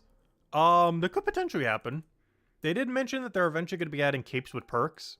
And that every skill cape currently in the game will not only have a perk at some point, but also be your transmog instead of the system they currently use. So you will eventually be able to transmog them while wearing the capes that have actual stats. As far as what those capes would do, we don't really know. But from the skill cape perspective as well as combat capes, we don't really know what they're going to do with them. If it's anything like last time, well, then again, he technically only did it once. So Old School RuneScape started spamming it. But he did put the best melee cape in the game behind a really, really hard challenge. So I'm curious if he's going to do similar again. Where you're going to have all the skill capes and their skill perks. But if you want a really good combat cape, it's going to be behind a really hard challenge to go complete.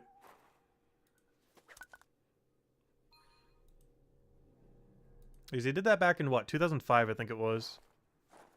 When that first got implemented. It's either 2005 or 2006, I can't remember. Which was 5 years into the game's lifespan. I'm pretty sure I would get into Brighter Shores before then, though. Something like that. Probably sometime on year 2. Like, you know, after 1 year in. A little bit after that. Because next year, I feel like they're going to be going a lot heavier into PVM. Because by then, they would have had, like, the main structure of the game set up. So they could start adding more repeatable bosses. Or if the first one, if they don't even have any. Things like raids, things like actual, like, real challenging PVM kind of things. He definitely loves his skilling, though. He definitely has a very heavy skilling bias. Though I love that, though. I would actually prefer that. Like, I definitely want challenging PVM in the game, but I don't want it to completely replace skilling. Oh yeah, it was late 2005. That makes sense. I know it was after Barrows, because of Barrows equipment, which came in 2005. Just couldn't remember how close it was. So I wonder if he's ever going to release something as controversial as Barrows. Because Barrows basically added, like, 6 sets of best in slot equipment in one update. For a relatively easy boss that could be killed, like, day 1 with almost any stats.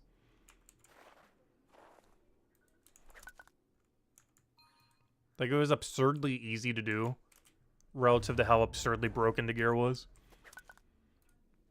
Relative to what was in the game at the time.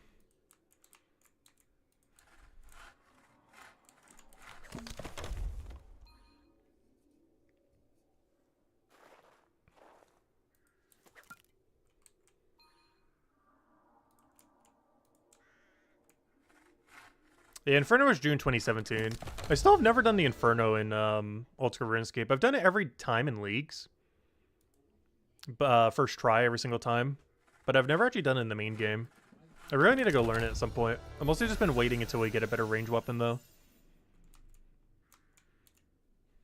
If I do stream a little bit of Old School RuneScape while doing Brighter Shores before our membership runs out in like 12 days, I'm probably gonna run some Chambers of Xeric and hope we get a Twisted Bow. I kind of need a Twisted Bow so we can start playing the game. It'd be really nice. Being able to play the game is currently locked behind us getting that bow. Or honestly, almost any drop from that plays. Because every single one of them is an upgrade.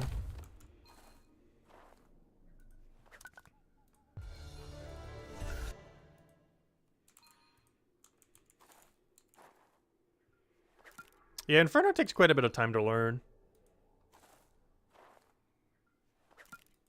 If I had a good range weapon, I feel like I could get it in a week, though. With nearly no prior experience. Crystal plus Bofa already good to go, yeah. If you have that, that's definitely good enough to do it.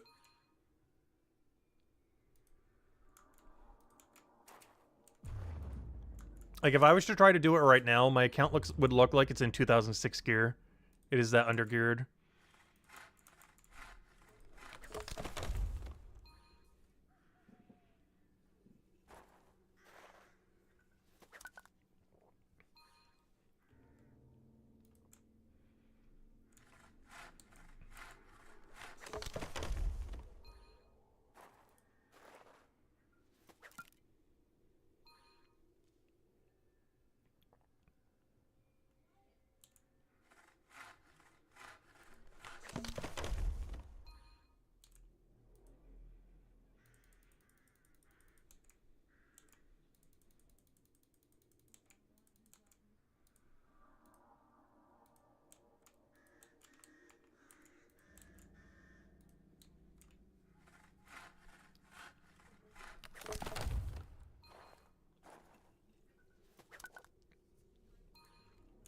But I'm curious what Brighter Shores equivalents to that would even look like.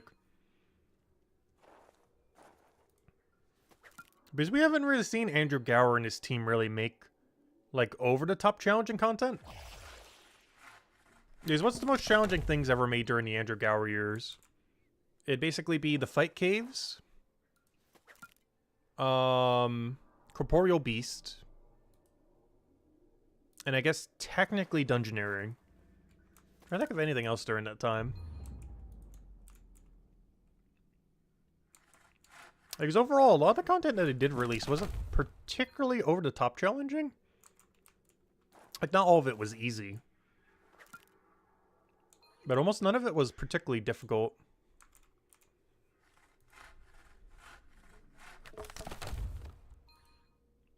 Like, it's kind of content that if you went 100% blind into it, you'd probably die your first time.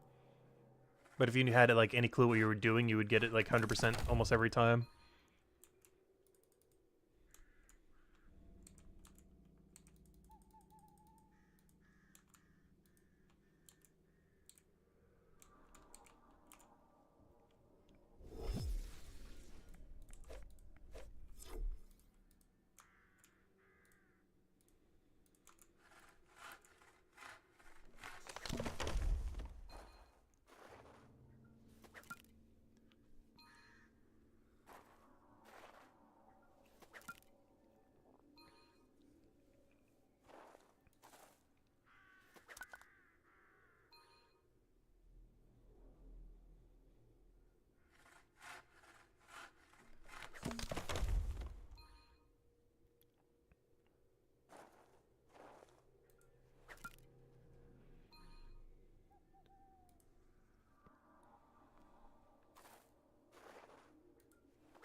Alright, Woodcutting XP is definitely going down.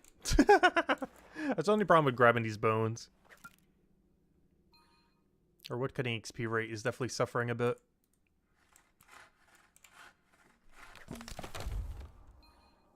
Oh, we'll make up for it when our alt account gets like all the bone rate XP ever needs. At that level range.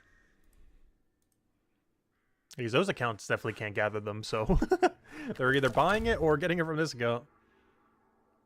Oh yeah, technically Andrew Gower did do Nex, or at least his team at the time. It's one of those things where I'm not sure how much responsibility he had in the project for something like that. Same as Dungeoneering. Like, he's normally accredited to helping with dungeoneering, but we don't actually know, like, what percent of dungeoneering was, like, his work at the time. But yeah, next was technically his as well.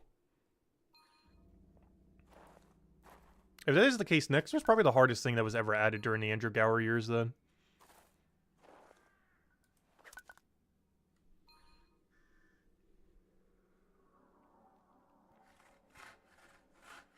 I would love to see something like that for Brighter Shores. Because that was actually a pretty good boss.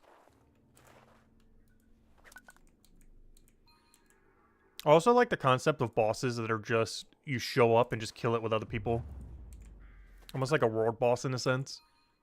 Where you just show up to a location and then you're just killing it with a bunch of other people that are there. Because I really like bosses that are like that. You show up to a location and start killing the boss, but everyone else is there killing the boss. So you don't have to make a team or anything, you just kill it with everyone who's killing it.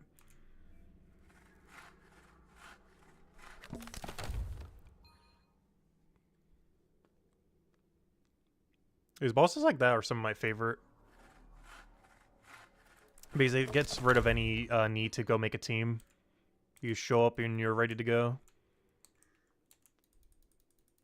And the reward scales based on how good you do, so you can't just show up in, like, nothing.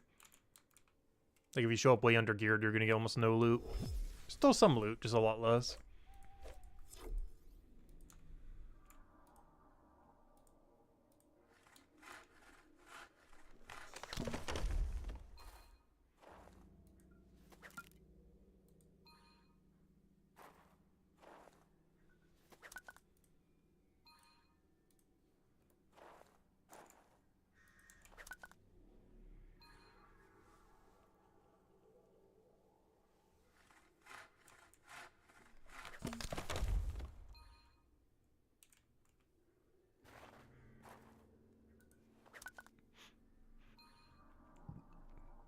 I do have to say, though, one thing that's going to be really weird once we do get it on this account.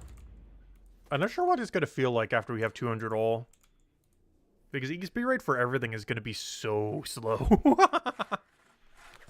Like, if you thought 200 woodcutting carpentry was a slow grind. Wait until everything needs to go post 200. There's 200 woodcutting carpentry is only like, what, 1/8 the way to max?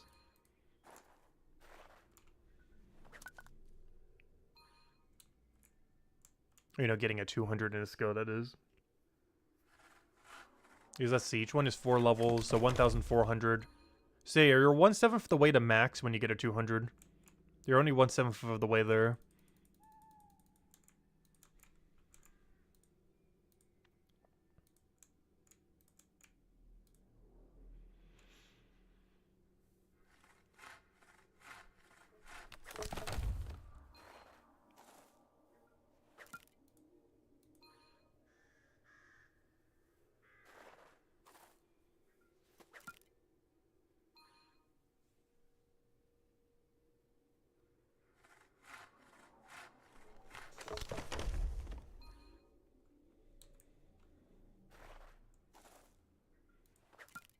You watched No Monkey's video where he talked about the new boss rewards being something like from a Slayer boss?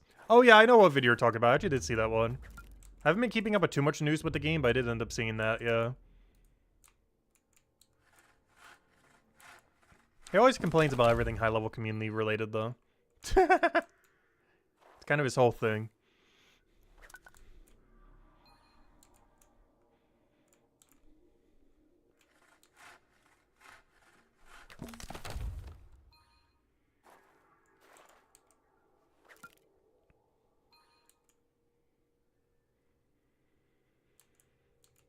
Yeah, I wasn't playing at the time when Raids 3 came out and the one really good magic weapon came out with the Shadow.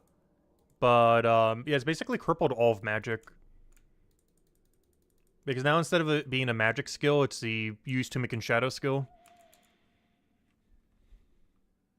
Like, every single thing has to be put into account compared to that thing's DPS, because it's just so good. It's one of, like, my top 5 biggest complaints with old school RuneScape, is the mega rares from every raid. Like, they basically eclipse every other piece of content in the game.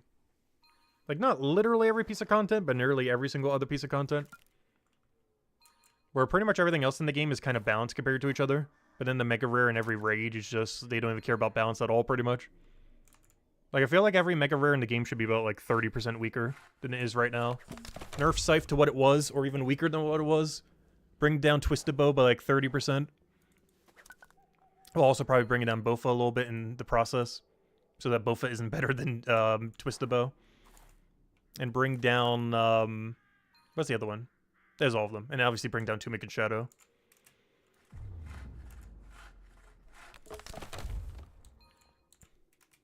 But they are way, way, way, way, way too strong.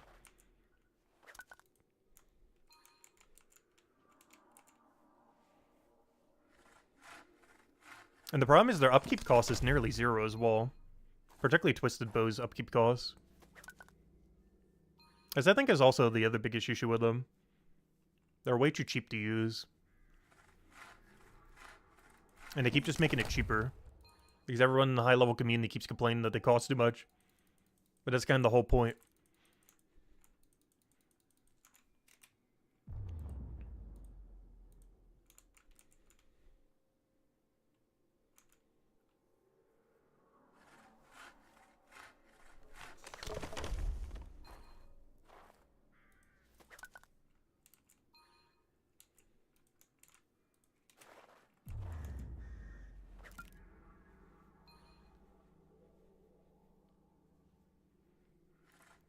It just requires so much time to go get it, but they're so required that you have to get them.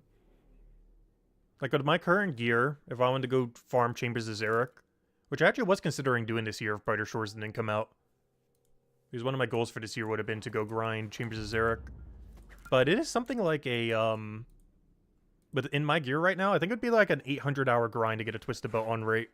That's assuming we don't go dry, like the Beaver that we're over 3 times over drop rate for. But if we went exactly on rate, it would take like 800 hours. Just to be able to start playing the game for range. Not even all combat skills, just for range. It would take about 800 hours to unlock the range skill.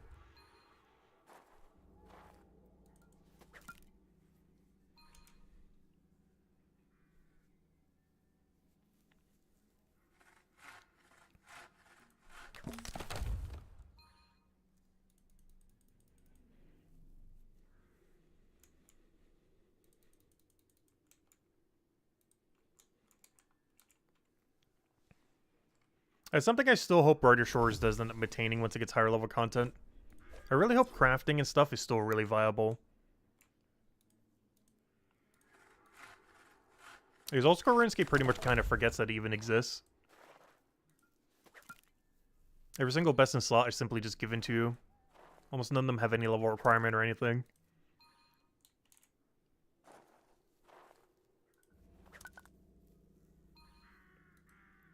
Because I much prefer when you have to craft things from scratch and everything.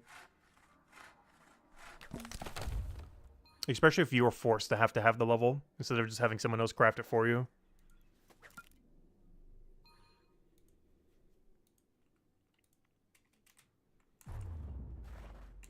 Like, you can make the boss drop tradable, but the actual crafting of it should require you, as the player, to have the crafting level for it.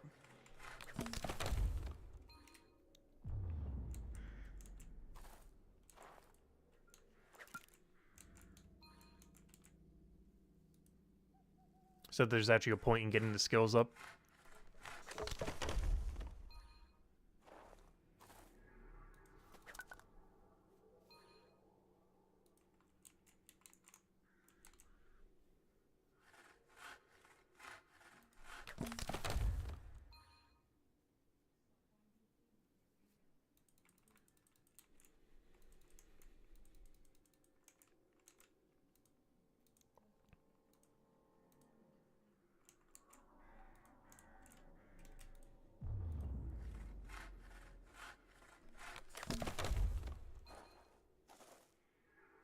Hey, speaking of skills, we're almost top 100 for Hope Forest. That actually threw me off when I looked at that earlier. We've actually been doing so much Hope Forest that we're nearly top 100. I find that really funny when I noticed that the other day. I noticed that off stream when I was just clicking on the junipers and the brambles. I was just opening this page randomly, and I was looking at the numbers. It's like, oh, we actually hit like nearly top 100. Because for the longest time, our Hope Forest and Hope Port were like 1,000 something. It feels weird to see them basically all be a double-digit number soon.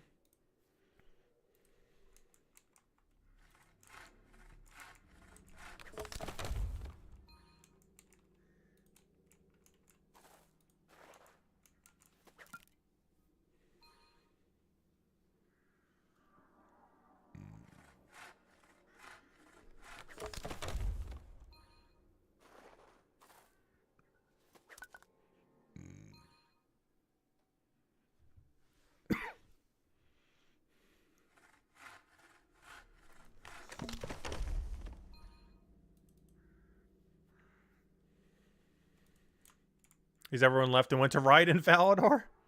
There's no way they're still riding, though. And I hope a bunch of people do protest against the game because of what they did, though.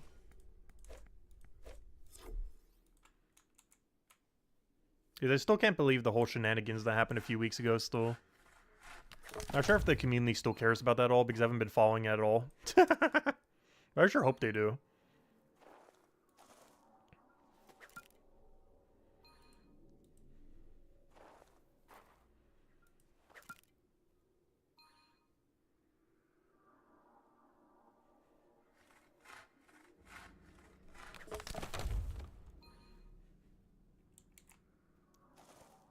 I don't know, price of everything's just starting to get crazy.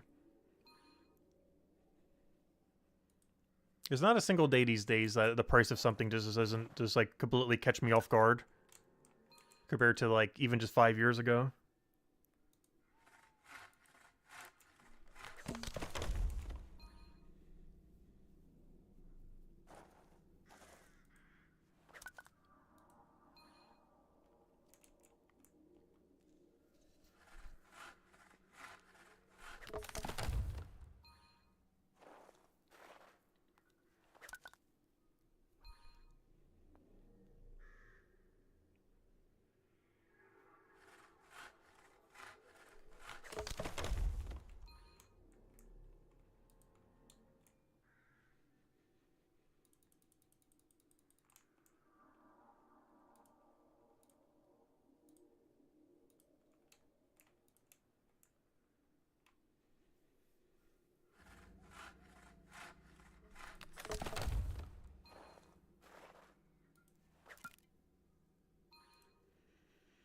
When was there a good Deadman ending? Oh yeah, Deadman mode in old school RuneScape. The Deadman All-Stars that they did was pretty good. But I can't remember a single Deadman mode that didn't have like a billion controversies around it. Though I feel like every leaks went pretty smoothly. I only ever played the last two. But they both went pretty well.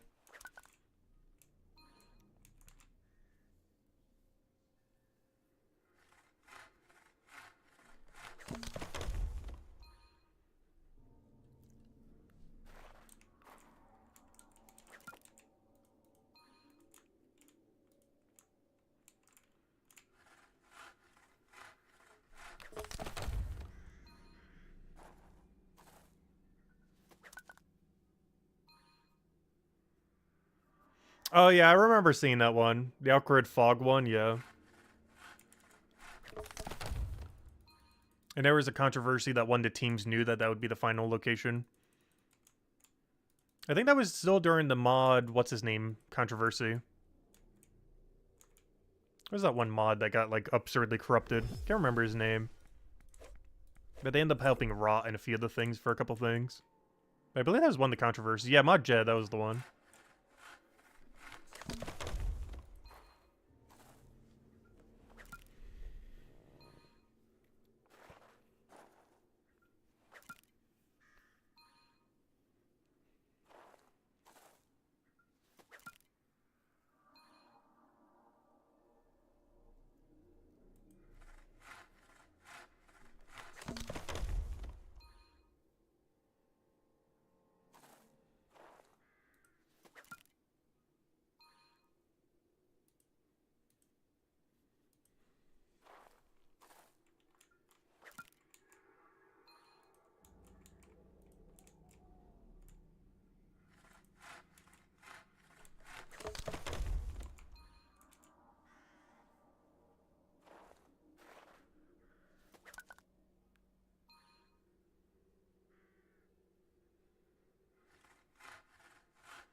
So what level do we need right now? 178, I believe it is. And that's, I think, our final tree once we get there, too. Yeah, 178. I'm so tempted to stop taking these bone spikes, but oh no. I still might keep doing them. It's getting into our woodcutting XP, but they're so free. That pains me to not take them.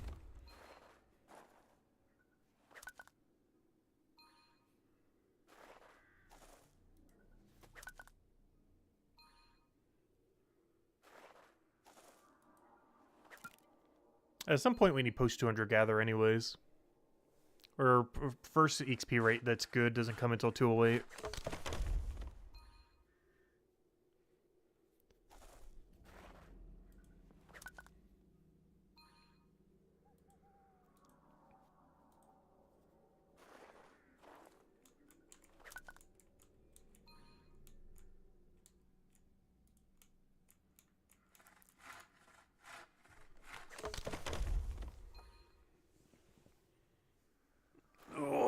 Big old stretch. That's something I didn't do this morning either. I did grab a bite to eat, but I did not go for a walk this morning. Mostly because I was eating. Also because it's been so cold lately.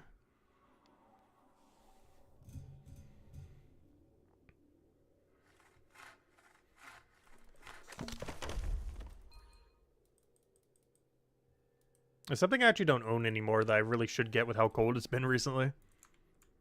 Like a proper, like, winter jacket or even just a heavy jacket in general. Because every jacket I have is so thin because it's normally so warm around here year-round. But this winter has been absurdly cold compared to normal for this area.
Yeah, this area got snow for the first time in like almost a decade. About a week ago. I was doing some banking the other week too, and yeah, they actually reconfirmed it too. I forget how it came up in conversation because I didn't bring it up. She ended up bringing it up. But yeah, she said it was like the third time that it's snowed since he's lived here. Over like 20-something years. And yeah, that checks out for what I remember as well. But yeah, it's only snowed in this area like 3 times in the last like 20, 30 years. And one of them was like the other week.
So after this grind, I'm still considering going to mining smithing.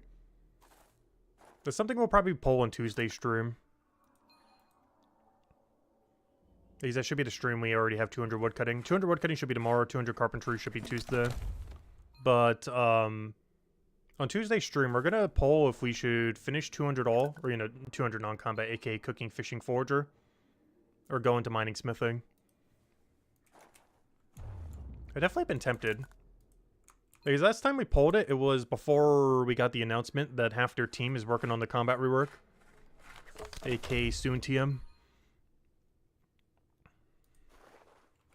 Because the combat rework looks a lot closer than initially anticipated.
There we go, another level in, 5 to go. Technically 4.5 since the knowledge will cover the rest there.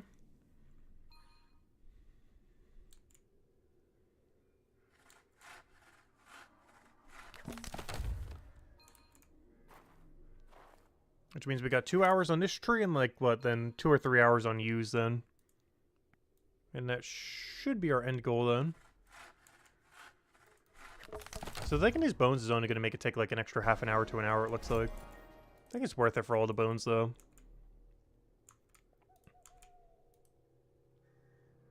We're still getting the knowledge from it as well. It's not like we're not getting any XP from it. Because we're still technically gaining woodcutting XP from every bone we gather. Not as much woodcutting XP compared to a tree, but more than none. As any knowledge we get just goes to woodcutting.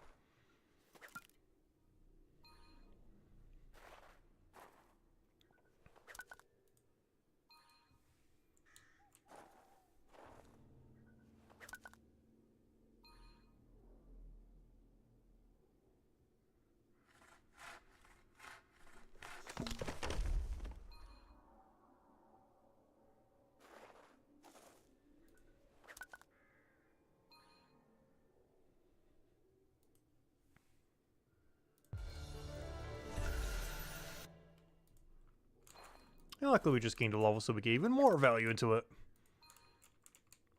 I don't think it matters that much. One extra level, I'm not sure what extra percent you're really getting. It's like slightly better XP, but barely. Because the skill's on your current level. So even one single level is slightly better, but not by much.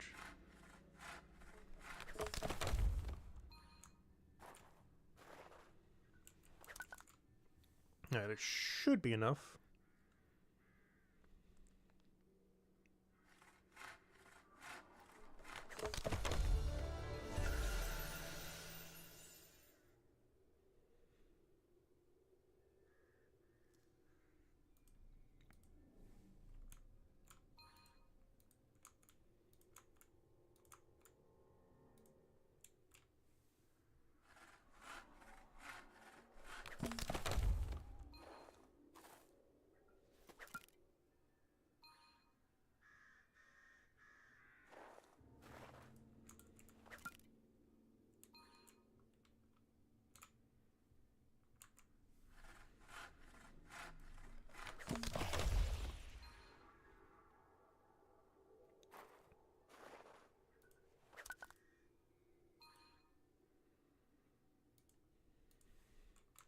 Also, the poll on the number of updates still relatively even.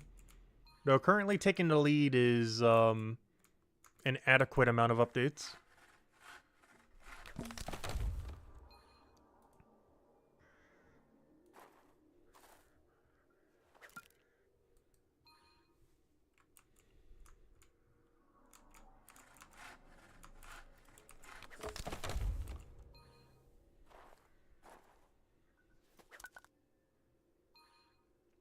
Still curious when the next one's going to be, though. This is actually one of the longest durations of time we've gone without one. Other than the holiday, of course. But not counting the holiday, I think this is the longest duration without an update that we're currently in right now. But it's mostly because they're working on, like, huge content.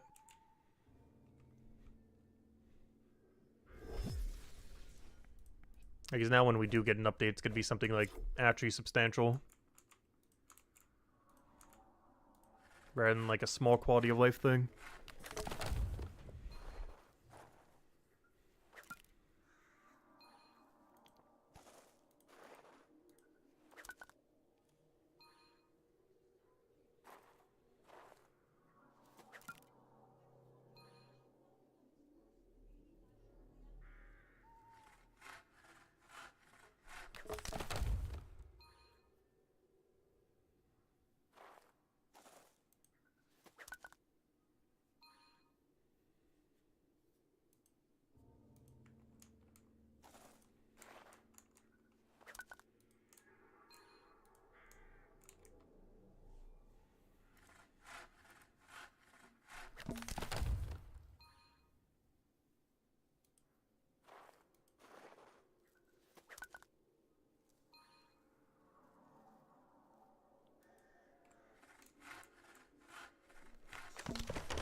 We're coming for you, U-Tree. I'm actually gonna need to bank almost all of that. We don't get a U upgrade after that until an absurd level. I think it's like 315. Yeah, 310. I think it's 315 carpentry or something weird. That is so deep. You're stuck with tier 4 U for so long.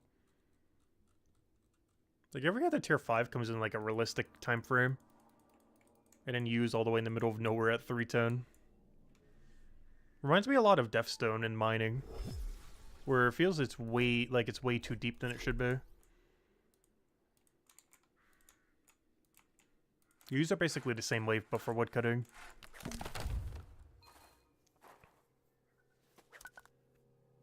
These are the final node that you get across it all, but it just seems so much deeper.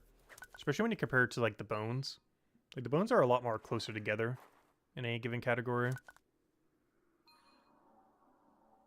Let's see, where is the final femur? Final femur before 304. Oh no, I guess that's kind of comparable. It's just the kind of case for every skill like that. Where the final node is just kind of around that like slightly above 300 range. Like, yeah, the same thing for bone right, or sorry, for gatherers at 304. Which is still slightly better than 310, but still, it's pretty deep.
That's another thing too. Did I skip completely over Poplar?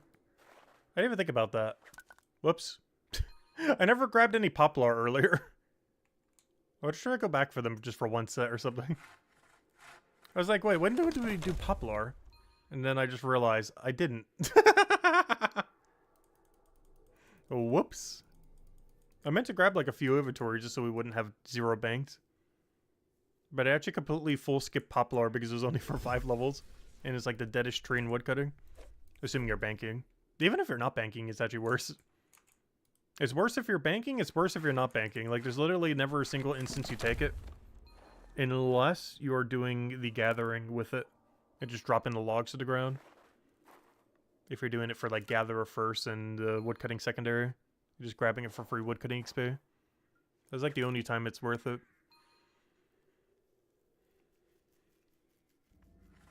I still want to get a full inventory just so I could bank a few. Just so we don't have more than 0 in the bank.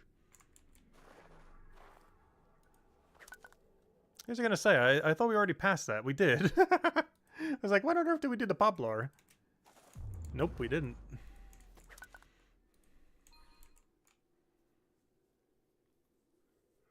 It's not really that useful anyways, so... Still want a few, though.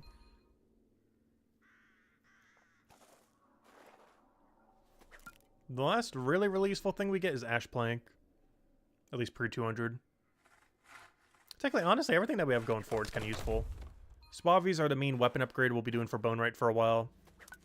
U-Log is the best we're going to have access to for a long, long while, as we don't get something better till 310. And these Ash Logs go all the way to like level 456 if you want to make them into a big enough shield. They go nearly to max. Which I think is actually the highest level range of any material that you get relative to its level range that you initially get it at. It's actually kind of crazy how high it goes. It's a level 184 material that goes all the way to level 456.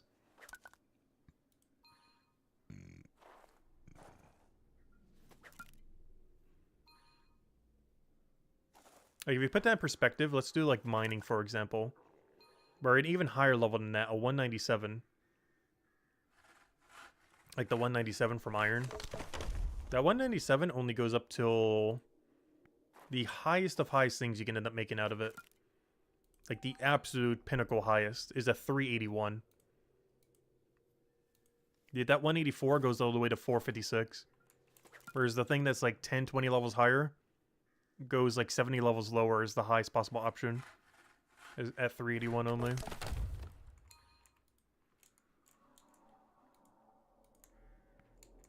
It's actually crazy high how long that log goes for.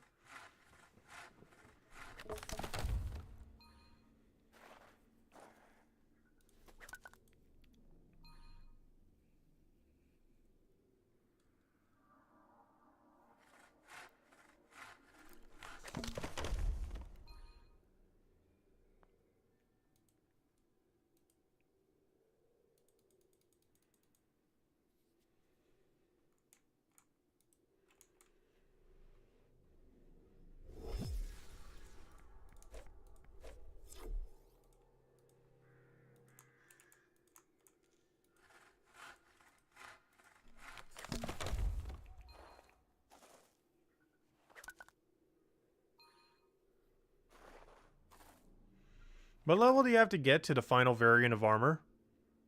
For shields? It's different for every single class. But if you mean for carpentry, it's actually relatively low. It's still high, though. It's 332 carpentry. Gets you to level 500 shield for Bonerite. But yeah, it's 332 carpentry and whatever the woodcutting equivalence is, which is pretty close to that. 332 carpentry and 336 woodcutting. Gets you level 500 shield for Bonerite. As well as for every other class if you're upgrading with a Bonerite component. It's not too bad. Compared to every other skill, that's actually relatively low for a 500. 336 woodcutting and 333 carpentry. Or sorry, 332 carpentry. Oh, for armor drops? I'm not sure because I'm not at the point where you get final tier. But I believe it's around like 350-ish, 400-ish, somewhere around there. I don't know because I don't have any combat high enough. But I believe it's around like 350, 400-ish.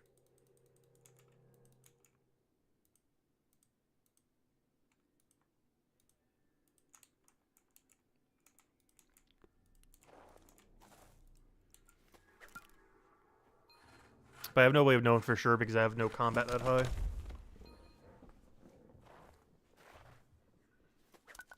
We'll find out when we do the combat grind after combat rework.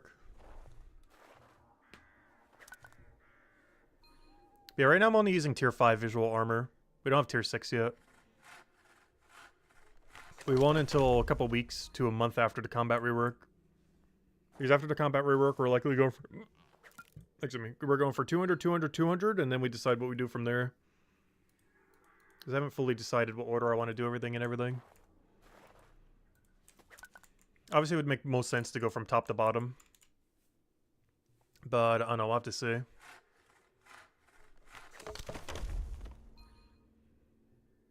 As I am kind of tempted to just do Chronopolis Detective first.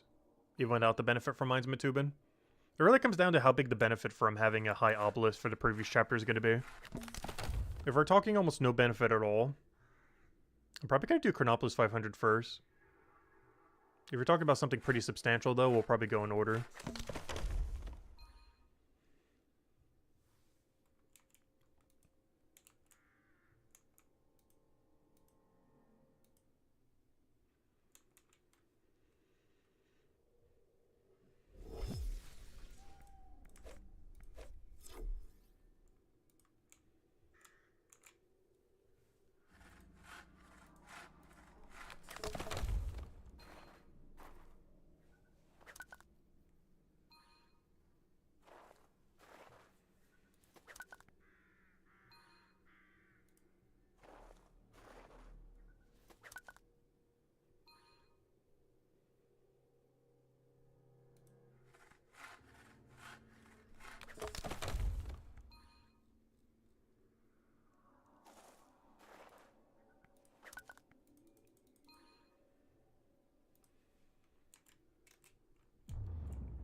You have one untuned epic level 73 longsword bank from when you got it for Chronopolis. Nice. It's just one thing I've still been holding on to. I have like a Chronopolis level like 200 something helm for bone rate that I've been saving for the potential of upgrade of some kind. Waiting till after the combat rework to kind of see where things are. There were some other upgrades I probably should have kept as well that we kind of fused. But now that we have more info on it, after the update, we'll kind of decide. But also should have probably kept some of the epics that we had from here. Because that could be tuned up to be a better one. I still got a Guardian weapon from there, I guess, if we ever want to... Oh, yeah, I was going to use that for my next upgrade. So we didn't have to make one. Oh, no, did I get rid of the helm? Or did I already fuse it or something? Whatever happened to that one helm? Oh, maybe it was untuned, so I ended up just selling it. I forgot, when we did the 100 grind, we actually got 2 Guardian weapons. We got a double upgrade we can use whenever. I'm so over-encumbered when it comes to gear for Chapter 3. The whole bank is just filled right now.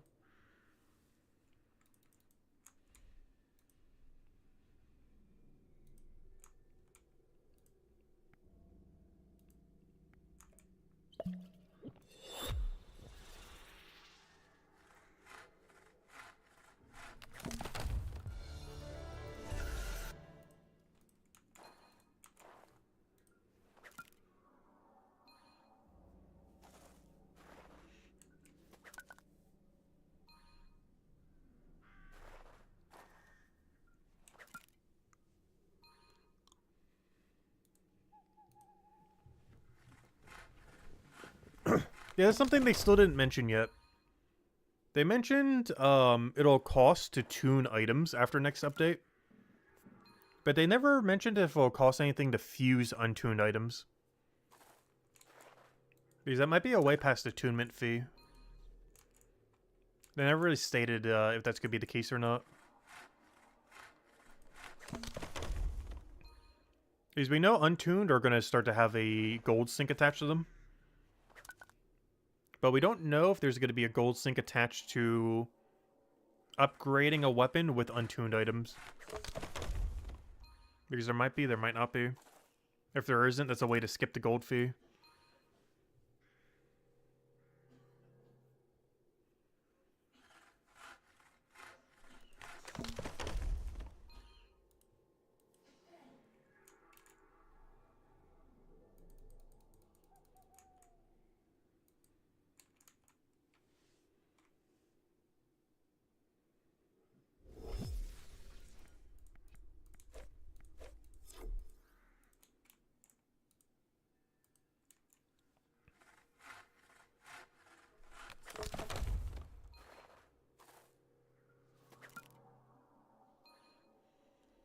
And an 87% cryo weapon, nice.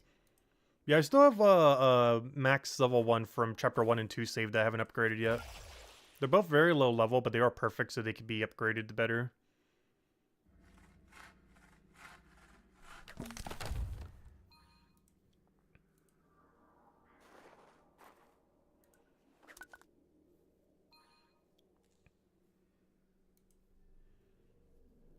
It's probably some of the first weapons we'll actually use when we go and go to those chapters.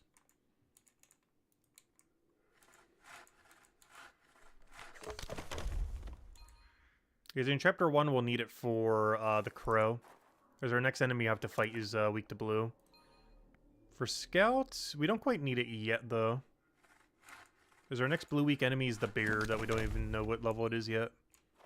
But I would assume around 70-ish. Which what level do you get unlocked?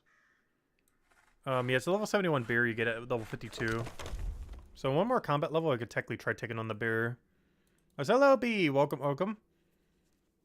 I don't think you're going to be that powerful at that low of a level, though. Like, your power at that low of a level is probably pretty comparable to what it is now. You don't really get ridiculous power until, like, this kind of level. Compared to what you have now. Is at level 50, you're pretty much going to have the same amount of power now as you do after the update, not counting special attacks. But by like 200-ish, you're going to have so much more power after the update than compared to now. But at level 50-ish, it's probably pretty comparable to now. Like, you're not going to have enough of the skill tree unlocked for it to be anything too broken. You might have special attacks, which will help, but beyond that, the skill tree itself won't really help you more than it already is in the current system. It's only when you get a higher level does it really start to kick in. Like 100 plus, 200 plus.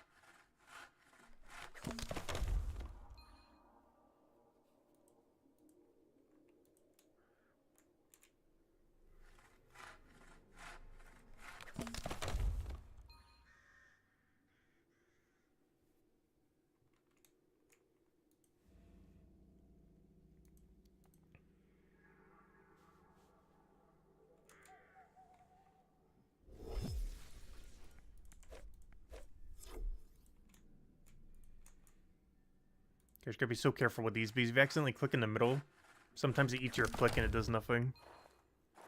Which is always not ideal. Hey, if we go for another 6.5 hours, we can get our dailies done. I don't think we're going that long. We need like 10 more woodcutting levels. That absolute most is going to take like 5 hours. Probably close to 3 to 4. Probably close to 4.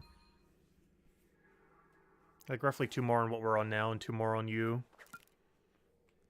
As you should be quite a bit quicker since we're not touching all the bone spikes. The only big downside is the tool upgrade is really low. I think we only get like 4%. Which is better than nothing, but still pretty low. I think the worst part about the two-handed saw is you actually never get an upgrade on it. It's permanently stuck at a 1 star. For whatever reason, you never get a better saw. It's the only tool in woodcutting that stays at level 1 forever. I'm not sure why it doesn't have an upgrade. Because all three of the other tools upgrade quite a bit. The axe gets 5. The handsaw gets 3. And the loppers, I believe, also get 5. I just haven't bothered getting the other 2 yet. Because you don't really need them to post 200. But, yeah, the saw never gets any. I don't believe it does. At least not the 200 saw. Like, we get the golden one of this one at, like, 185. But I'm pretty sure our 200 saw never gets an upgrade. Which is kind of unfortunate. It's one of the other thing that makes co-op woodcutting pretty bad. Is at no point does it ever get any better.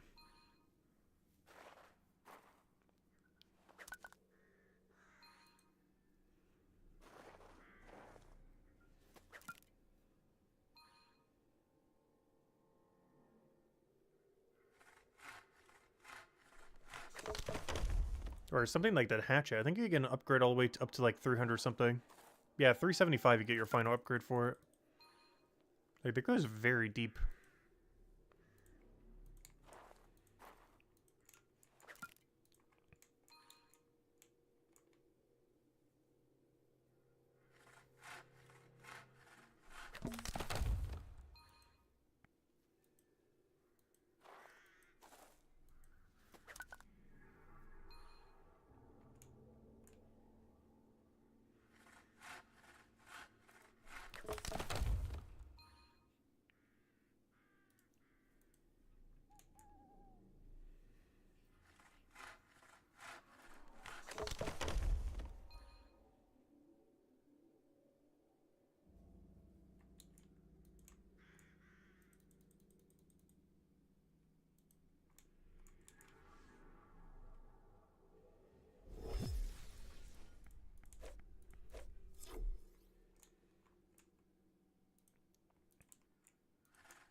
I was off stream today, as well as tomorrow, as well as the stream on Tuesday. We are going to need to do so much carpentry.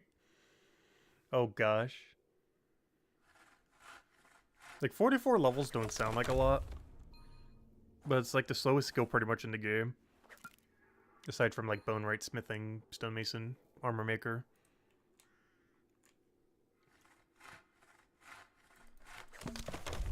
Especially since I do want to bank quite a bit of it. Particularly the ash trees when we do it on Tuesday. One of the reasons why we even need to do a full day of carpentry stream on Tuesday is I do plan to bank nearly every ash plank we get.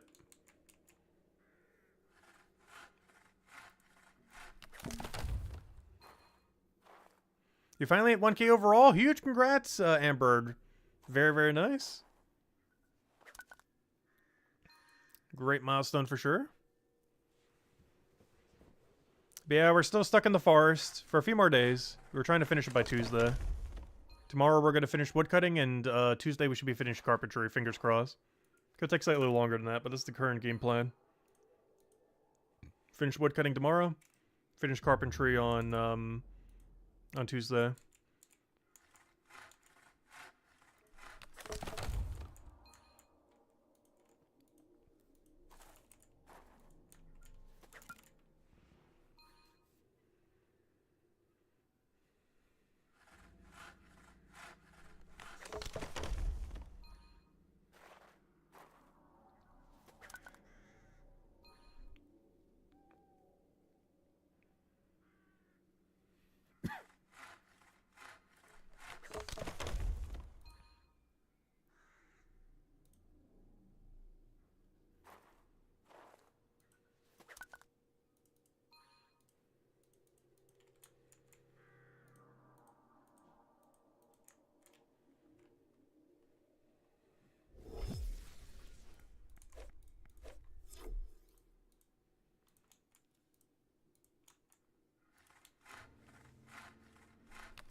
So during this entire grind, we almost gain an entire gatherer level.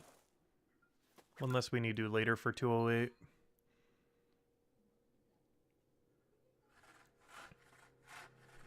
I just realized, when does it give you a handbrake here, though? I don't believe Clover uses handbrake. Ramhorn does, but Clover doesn't. It's a weird spot to give it. It makes sense if the AFK activity that you get a buff from it was around there. But it's not there either.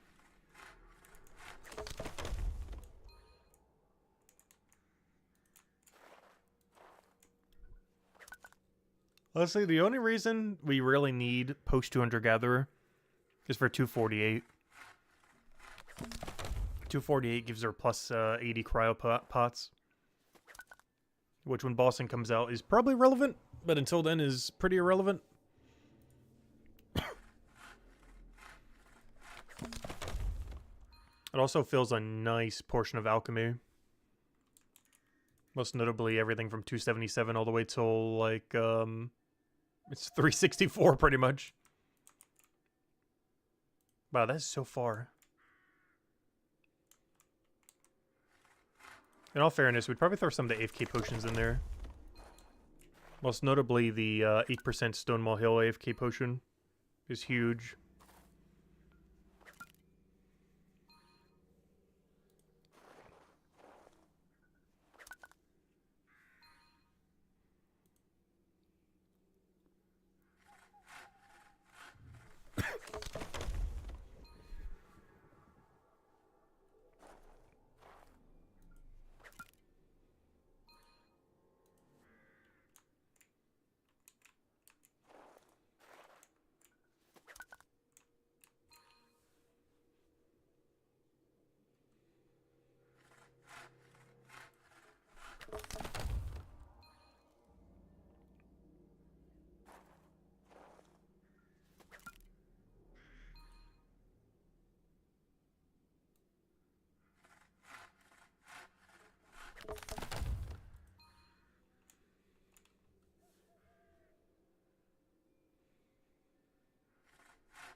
Yeah, this will almost bring us to 175.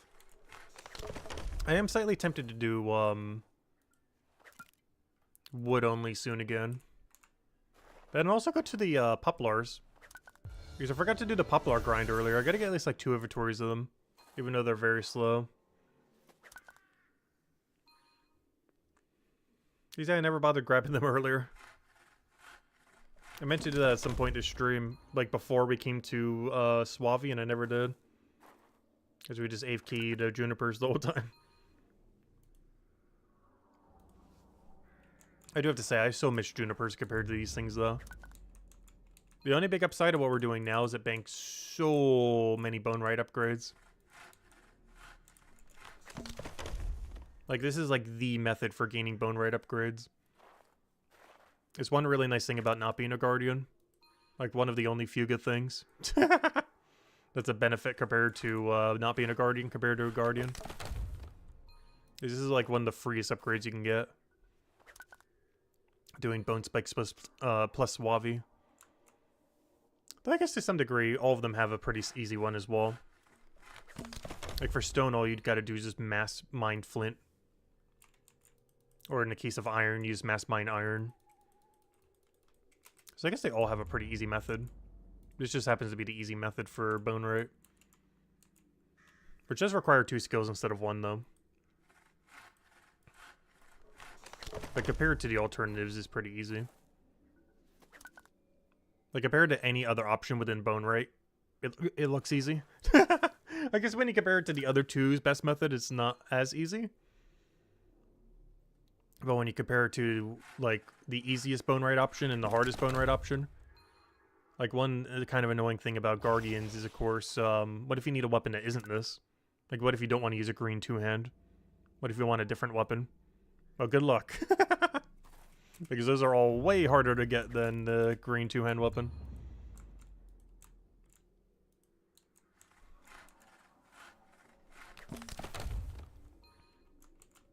But when it comes to every other class, they only care about the green two-hand weapon, as it's the most accessible one to make. Plus, they make even more profit by selling the 89% and the 88% to Guardians. So not only do they get a very easy, accessible upgrade for their weapon, but they also get a ton of spare ones they can sell every 23 stars. That's likely the case for most upgrades. But out of all the easiest to make ones, it is the most noteworthy, as it's the only one that's actually elemental based. Well, I guess technically iron is as well for Cryonite. But I don't believe either of them are yellow for Hammer Mage. Like, out of all the easiest to make things per every single category, I don't think Hammer Mage has one, oddly enough. Not under the category of a pure color. Because the ones that are easiest for Hammer Mage are the ones that only require 3. But every single one that only requires 3 are not a primary yellow weapon. Like the ones that require like 3 basalt or 3 flint or whatever it is. Like not a single one of those is a yellow weapon. But the easiest one to make for both Bonerite and for Blacksmith are both pure color. Or, you know, primary color. The blue rapier as well as the green two-hand. Because it's really only Hammer Mage that gets like the short end of the stick in that regard. But to some degree, I guess that could be seen as a benefit.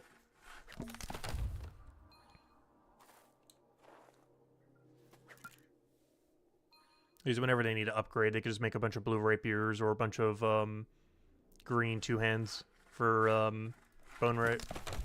Or the blue for Blacksmith. So I guess it kind of evens out. I do really hope that they add more disparity between the classes in the future, though. There's definitely some in the current state of the game. Like, differences between the classes. But they're pretty minimal at the moment. It's one of the reasons I even still play the 2 alt accounts. And still been progressing them. Aside from using them as, like, alternative crafters. Also, hello again, virtually. Welcome, welcome. Aside from using the 2 alternative accounts as, crafters. One of the whole reasons why we're even getting them up is I'm hoping that one day the classes are unique enough where it's actually worthwhile to play them. So if we want the Cryonite experience, we obviously stay with the main. But I'm hoping at some point Guardians and Hammer Mages are like unique enough, you know, compared to Cryonite, that we actually have a reason to play on them. Instead of just only on the main. Of course, we'd always primarily play on the main. But I'm hoping at some point there will be, like, a reason to play the other 2. Like, enough of a difference where it's like, oh yeah, we should probably go use Guardian for this instead of a Cryonite.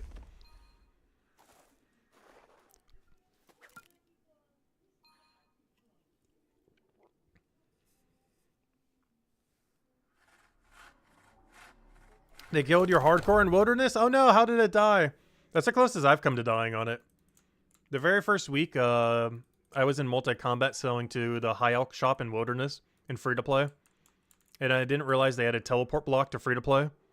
So I was expecting to only have to go like 10 tiles to go teleport away. But I had to tank all the way down to like level 3 Wilderness. And I had no food and like 10 HP remaining. It's the closest the hardcore has ever come to dying. Yeah, the Wilderness is pretty scary. Aside from a few clue steps, I pretty much never walk in there. Its time to kill is literally like 0.6 seconds these days in PvP. If someone gets lucky enough on you, you will die in 0.6 seconds. And it's not even in multi-combat, that's in single combat. In multi-combat, you'll die in also 0.6 seconds, but even quicker. Like, more guaranteed 0.6 seconds. Like, 0.6 seconds in single combat is unlikely, but possible that you could die that way. 0.6 seconds in multi-combat is, like, guaranteed. Like, it takes under a second for you to just auto-die.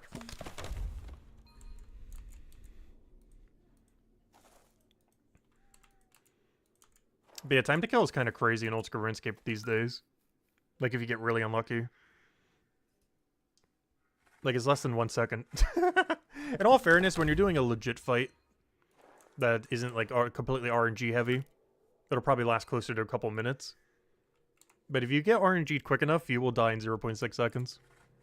It won't happen often, but it's not impossible.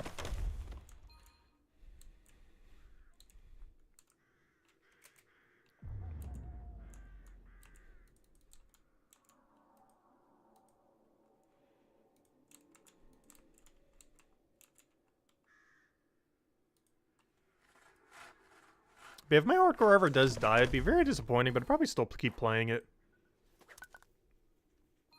I would just play it as an Iron Man completionist rather than as a hardcore completionist. Like, my goal wouldn't really change. It would just be a lot less impressive.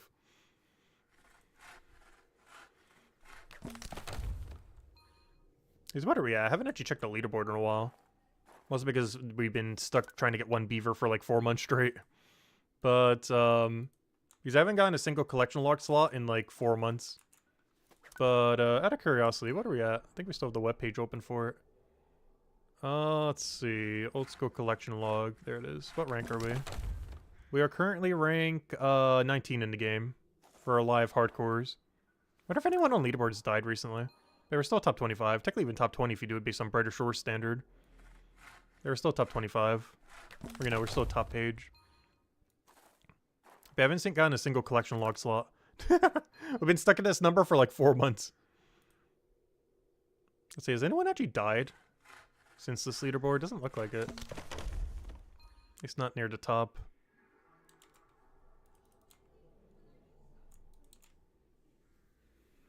What do I think of the new collection log update? Oh, I love it.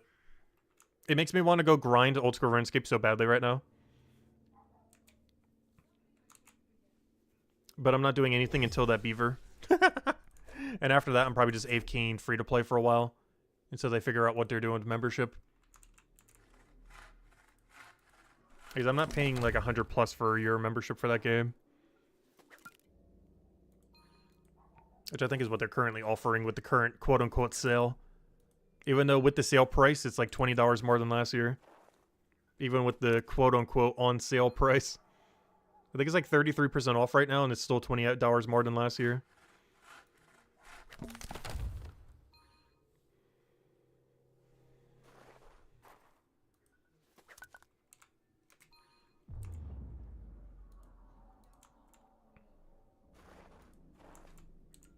Yeah, my plan for the next 6 months, or until they add an offer that's worth doing, is I'm just going to AFK Castle Wars and get my childhood dream done of getting full gold in Castle Wars. I only need 200 more tickets for the collection log. But I'm going to keep collecting and get a full set of gold armor. I think it's 4,400 tickets. I currently have 600. You need 800 for the full collection log. But you need over 5 times that to get the full set of armor to wield it all at once. Like, I'm pretty much going to get, like, a living collection log of Castle Wars. And by that, I mean actually having every item at once. Because the way that shop works currently in modern Old School RuneScape is you can sell anything back to the Castle Wars shop for 100% of your ticket value. So to be able to do the full collection log, you actually only need 800 rather than, like, 5,000 something tickets. But my plan is just to grind free to play until we have, like, 5,000 something tickets. But the most noteworthy milestone being 4,400 for full gold armor.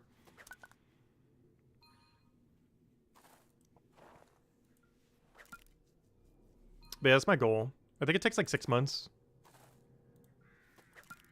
I'm going to do the very AFK method where you only get 2 tickets at a time rather than 3, though. I did 3 for the grind I've done up to this point. But I'm going to do the 2 grind later. Just so that my Defense Pure can also end up getting it. Is this the one that actually has the name Tacit? I actually do have the name Tacit in Old School RuneScape. But it's currently on my Defense Pure rather than on my Max Hardcore. Most because there's no good way to transfer names at the moment. And they were also considering paywalling that. In all of their greed, they were also considering paywalling the safety of name transfer. Because of course they were.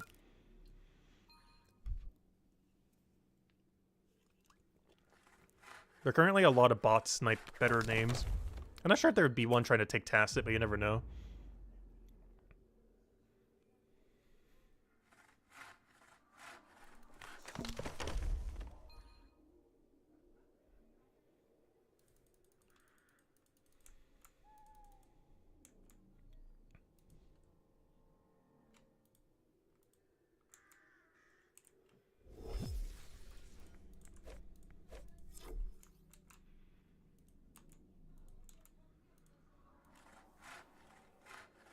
Yeah, if I ever made a high-risk hardcore Iron Man, I would definitely do Castle Wars for like 100-something tickets.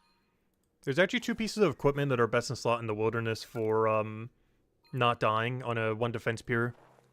You would need a Halo from Castle Wars as well as a the top from Castle Wars, whatever that one body is called, because they both have the best in slot mage defense for a 1 defense pier. And if you're doing anything in the wilderness on a hardcore 1 defense pier, you pretty much want to have them. A lot of people don't do it because it wastes a lot of time at the start of an account if you're remaking a ton. But if you really want to not die, they're pretty much required items. As they make you quite a bit tankier against magic. Against range and melee, it barely matters because you only have 1 defense. But defense in that game for magic is based slightly off of your magic level.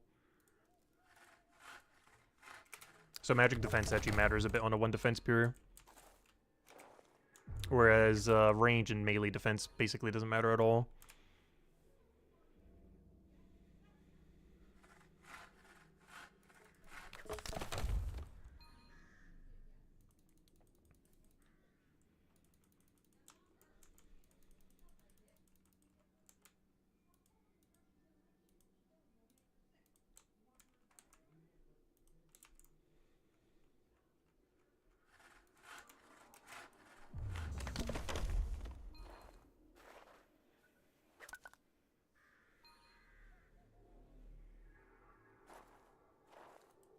It is something that feels weird on a hardcore because there's no piece of content that you can dump your spears in. I was really hoping that Bounty Hunter would have been a safe death, but it's actually a dangerous death for hardcores. I was hoping it would be a safe death when it came out the other year, because there's currently no piece of content where you can dump your spears as a hardcore.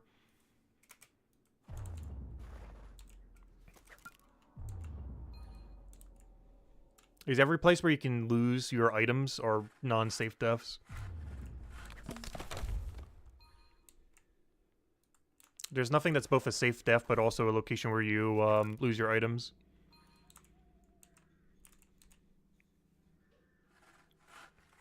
Also, Brighter Shores is going to be kind of like that, too. They already mentioned that you will not lose your stuff on death for PvP. At least for the PvP that they're going to be adding to Brighter Shores, initially. You will not lose any gear on death for the PvP that's going to become initially to Brighter Shores.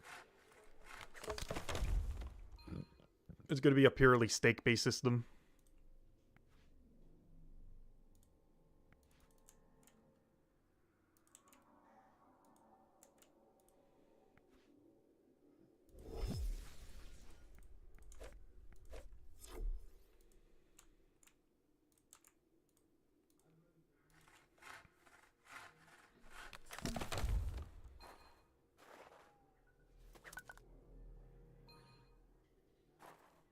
It is something I actually got pretty lucky on. The bird from Hunter Rumors in Old School RuneScape. It somehow took me like 300 something before I got my 4th piece of the outfit, even though it's 1 in 50. Like, I had only 1 piece up to like level 250, like 250 rumors. But then I got really lucky, and by like 300 something I had the bird and everything green logged. I actually really enjoyed those Hunter Rumors though. I'm actually kind of unfortunate that we got lucky on them. I actually kind of wanted to go unlucky on them. As now I have no reason to do Hunter Rumors anymore. I'm glad I have the bird, though. It's like my favorite pet in Old School. The bird you get from Hunter Rumors.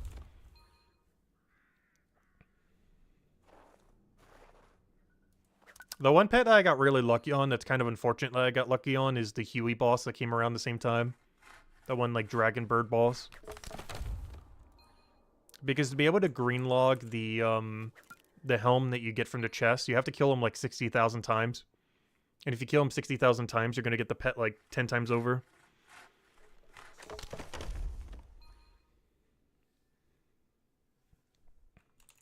You get a lot of hard clues along the way, though, which is nice. Oops, I didn't mean to take that one.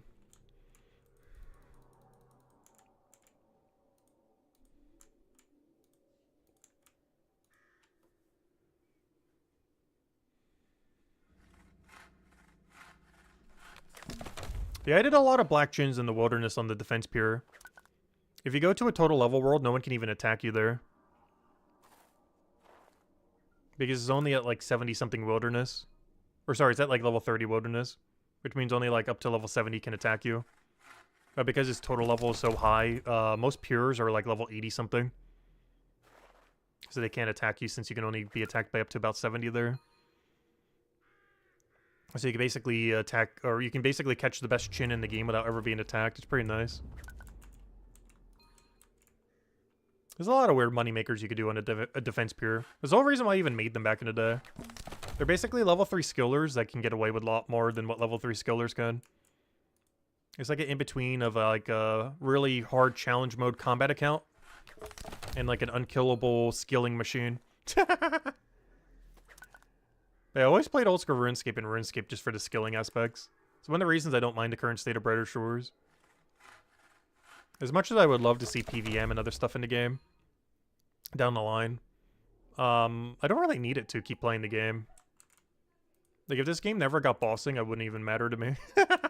I'd prefer if it did, though. I should get, like, challenging PVM and everything. But if it never did, I would still play it.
Nice, no Grammy. Yeah, I've never really tried for like race for XP. It's one of the reasons I haven't cared too much about leaderboard positions or anything like that. I'd be really bad at like racing for XP. Just because of how much time you have to put into it. Because even if you're going to put a ton of time into it, there's always going to be that one person who just puts more time in. Like, even if you go like 16 hours a day, there'll be that one guy that goes like 18 hours.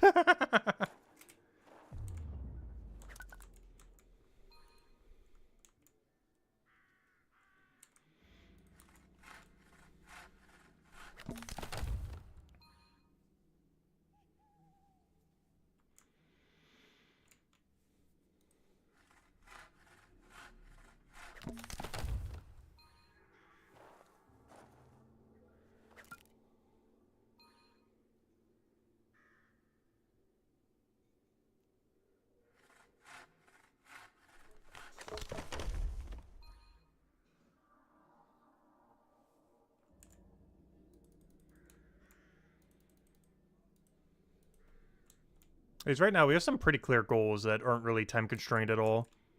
I kind of want to get them done in certain times. Like tomorrow finishing 200 woodcutting, the following day finish 200 carpentry, stuff like that. I'm not really in a race to get to any level though. You know what we need to do, we're just getting around to everything we need to do. 200 woodcutting, then 200 carpentry, then go do 200 all Hopeport, then hopefully combat rework so we could go do 200 all there, and then probably do a bunch of combat 500 at a time to go get mining and smithing in between to 500, 500. And then we need to start prepping for Chapter 5 after we finish all that, which would entail primarily doing merchant and leatherworker.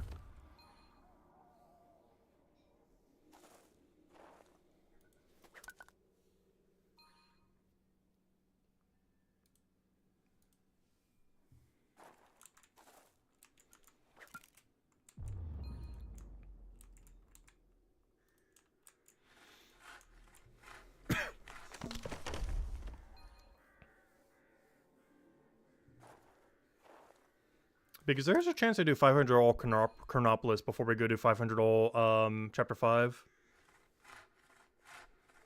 Is one of the main reasons I'm actually hesitant to do 500 all combat.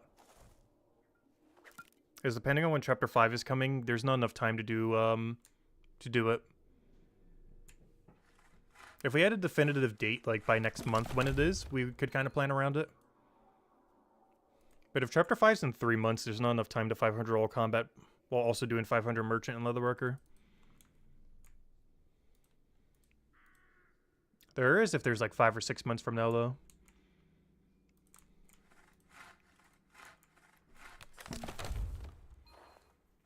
Also, technically they don't both have to be 500.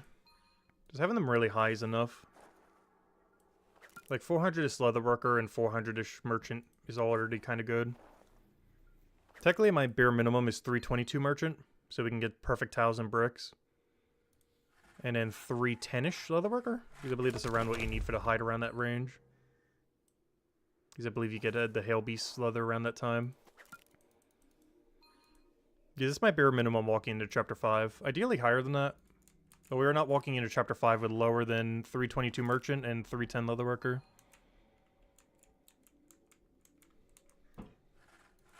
Anything beyond that is based on when it's actually coming out, though.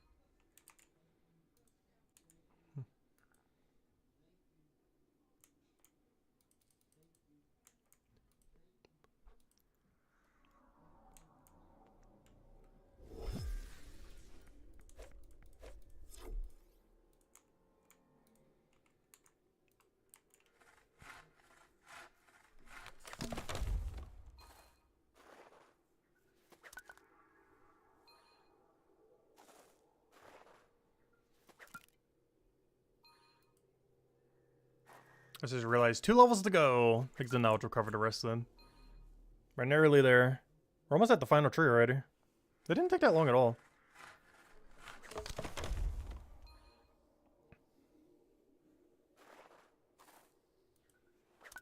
Because the goal is 184 woodcutter.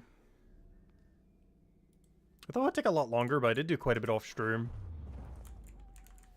Which kind of made up for how much we need to do on stream. There's one thing that's been really nice about Steam Deck, I do have to say. It has been so chill just multitasking it with anything. It's actually amazing how good it is. I haven't even messed around with all the features it has yet either. I have a little bit. I was like rebinding some stuff for when combat comes out. So we'll have all the hotkeys good to go for day 1 of combat. But it has a bunch of other like unique functionality that I haven't really tapped into yet.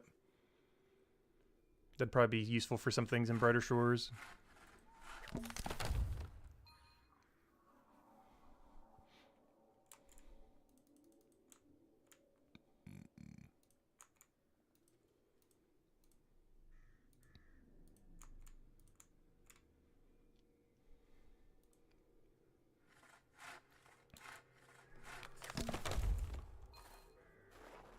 I do have to say though, I do hate the mouse pad on it. It feels so weird. Maybe if I like really adjust the sensitivity settings or something.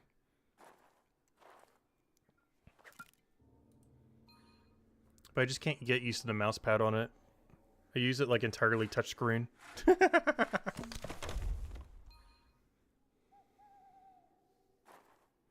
When are they going to enable trading? I was mentioning that too with the poll that we currently have going. Out of any one piece of content I'm really surprised does not exist right now, that should have existed like at launch day, was trading. The entire game was supposed to be structured around trading as a core feature on day one. And we are on the 3rd month with no trading, with them currently not working on trading either. There's half the team's working on 2 new quests and half the team's working on the combat rework, which of course the combat rework's kind of more important than trading. But I still find it kind of crazy that our core feature that was supposed to be on launch day is like not coming until like 4 or 5 months after launch. Honestly, I don't mind if trading never comes though. I would almost even prefer it. But I will be enabling trading if they do add trading to the game, which they pretty much are guaranteed to do.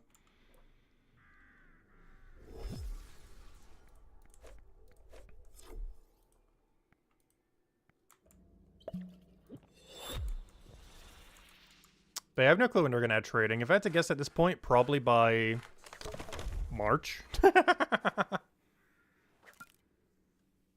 Because the combat rework's definitely a good few weeks away, if not longer.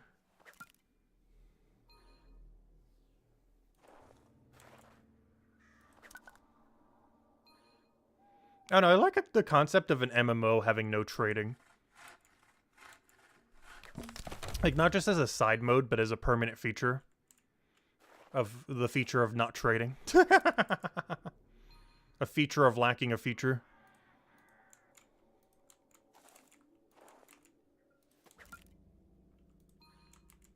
Because that's not really something most MMOs do.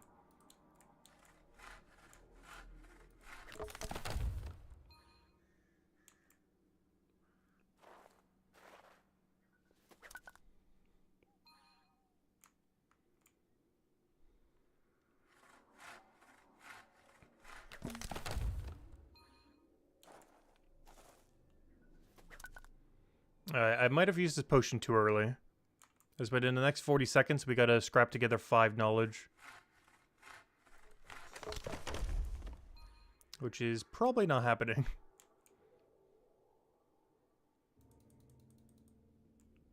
So I'm gonna do it this way just so we can get some more knowledge.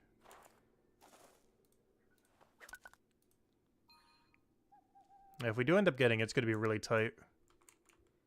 I think we might be able to, though. Oh, it's gonna be so close.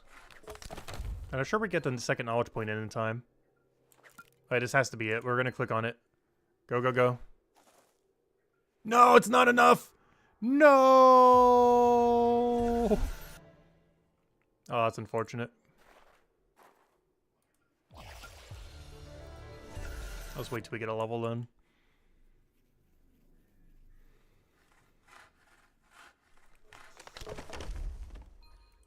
I was trying to dip this, double dip to 7%. Didn't work out too well. Worst comes to the worst, we still get the free XP from it, but still.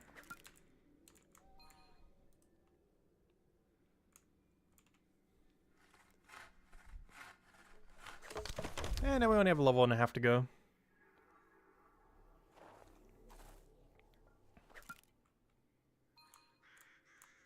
And now we never need to come here again. Well, I shouldn't say never again. But it's probably a year until we need to come back to this room. Like, these 2 rooms we're probably not coming back to, or this little area we're not coming back to for the next, like, year. These 2 rooms you do. But, like, this super corrupted area we're not going to need to come back to until we do, woodcutting and or gathering really high. Like, both of them need to be around, like, 270, 280-ish before we need to come back here again. After today. Which we're not doing anytime soon. If even ever. Probably at some point, though. Realistically, at some point, this account will probably have, like, 300 all.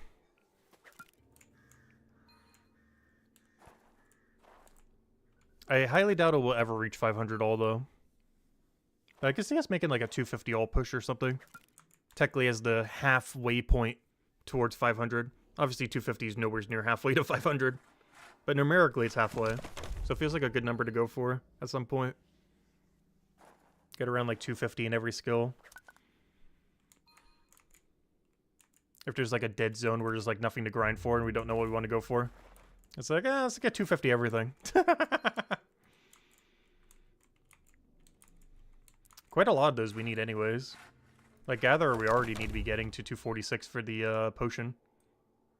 And an Alchemy to 277 for that same potion. Or sorry, 248. So for a lot of skills we already got to do that at some point anyways.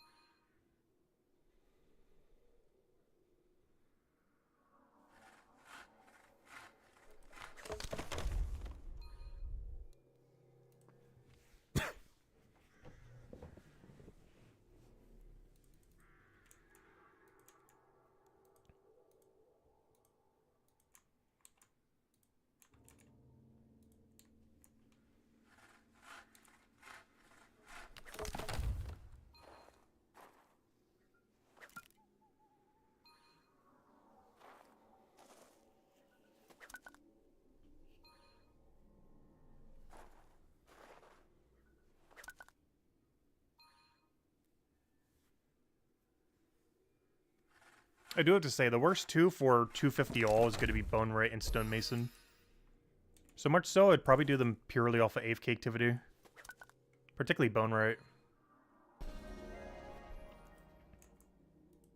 Because those are going to be the most awful two to get up. Honestly, I'd rather do 250 Carpentry than 250 Bone Right.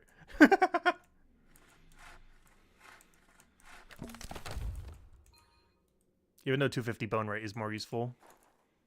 But then again, I don't know, Carpentry's kind of useful too. Only if you also get Woodcutting up with it. Carpentry without Woodcutting's not that useful, but both of them together is pretty strong.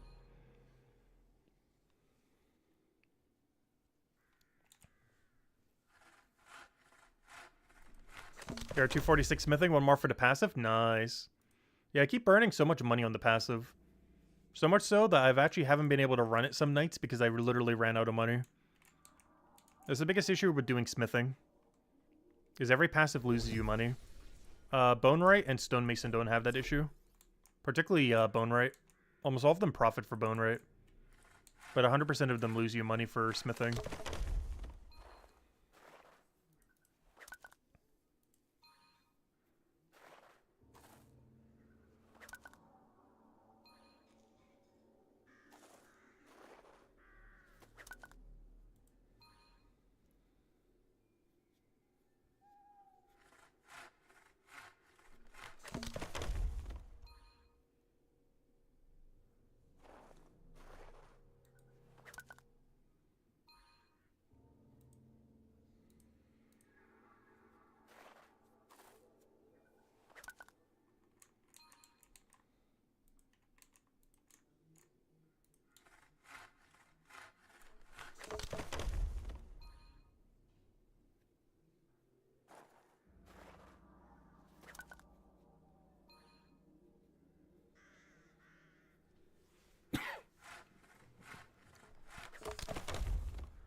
Alright, 2 levels to go. We're nearly there.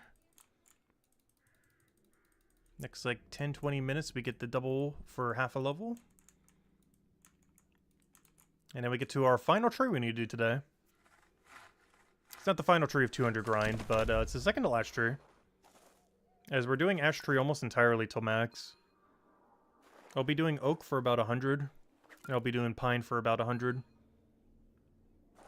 But beyond that, yeah, we're doing 100% ash tree otherwise.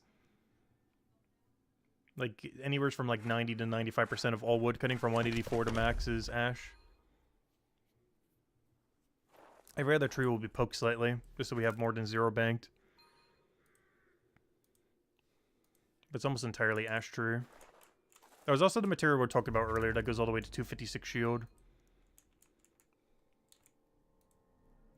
Which is actually absurdly deep. Given that you get at level 184.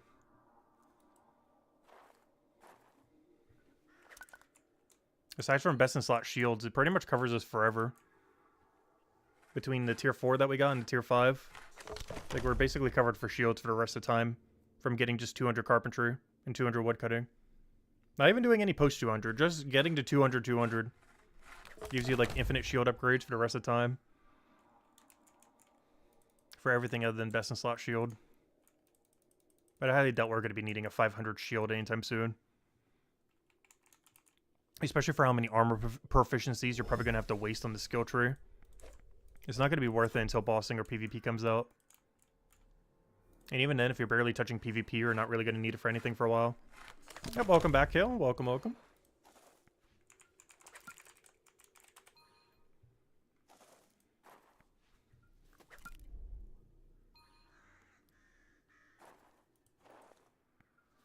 So, Kale, when you're buying membership, are you going to do it when trading comes out?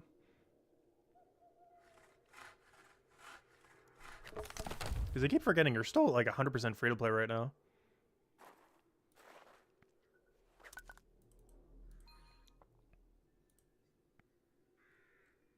Where's Kale?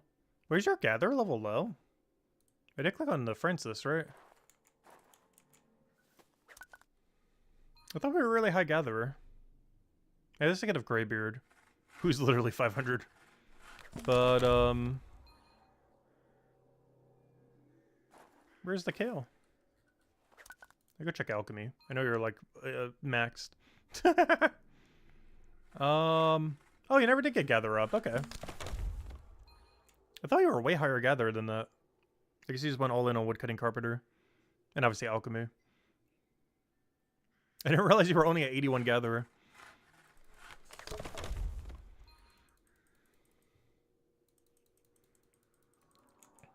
I just kind of always assume every Guardian's like 200 plus gatherer. It's just my assumption anytime I see a gatherer at like level 1000 something. It's like, yeah, they probably have a really high gathering level. I mean, whenever I see a Guardian.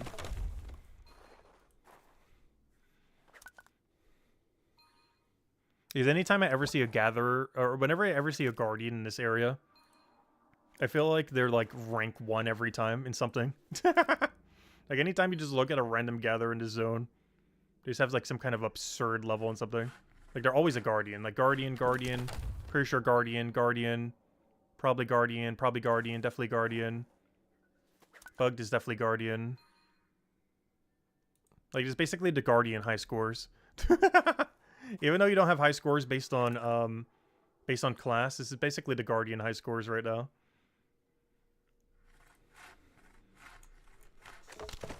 It's the closest thing we have to a class leaderboard. You just look at the Hope Port total level. I mean, Hope Forest total level, I mean.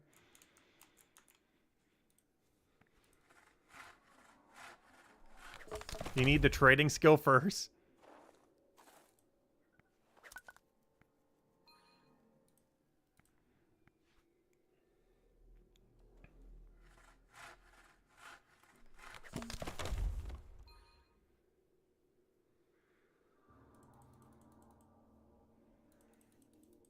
I haven't mind supporting the game. It's pretty cheap, only like $6 a month. I also want to keep it locked in because they actually did mention in the last Q&A and AMA, I think? Maybe both. Or maybe it was just the AMA, I don't remember. But they mentioned in something publicly that they will have grandfathering of the price. So if you're locked in at $6 a month, you'll stay locked in at $6 a month, even if they raise it, like at the launch of 1.0 or something. Which is very likely. They haven't said they're going to increase it at 1.0, but they're almost guaranteed going to by like $1 or something, which makes sense. But you will be locked in at whatever price you stay at if you just keep going for it. So it's potentially a good idea to do it before Chapter 5 comes out. Because around the time of Chapter 5 and or 1.0 is probably when they're going to increase the price.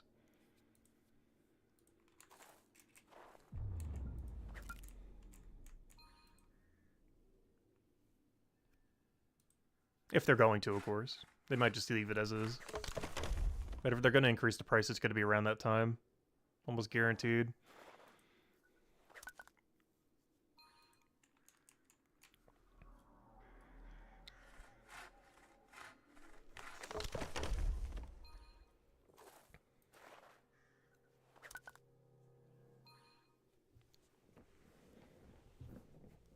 Okay, so far we spent like, what, $18 on the game? I definitely got my $18 worth. Let's see, how many hours do we have again? After 1,100 hours. I think we got our $18 worth. Just possibly.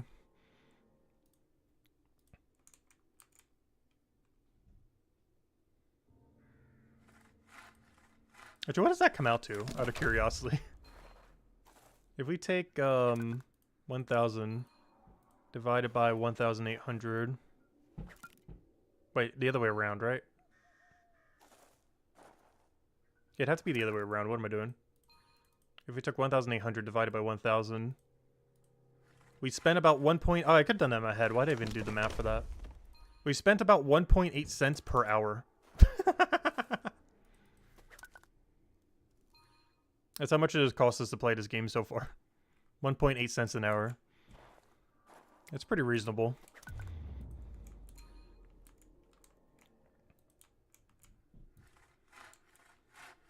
I think you're getting scammed. Yeah, it should be cheaper. It should be 1 cent an hour.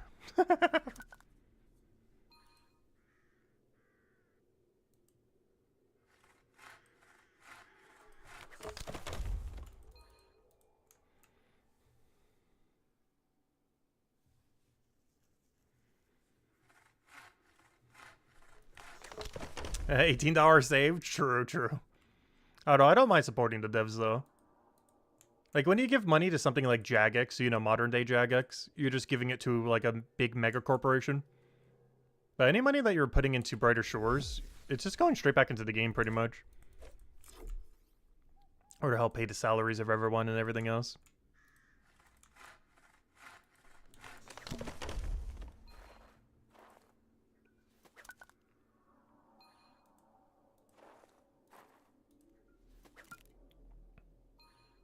Like, it's actually going, like, directly back into the development of the game.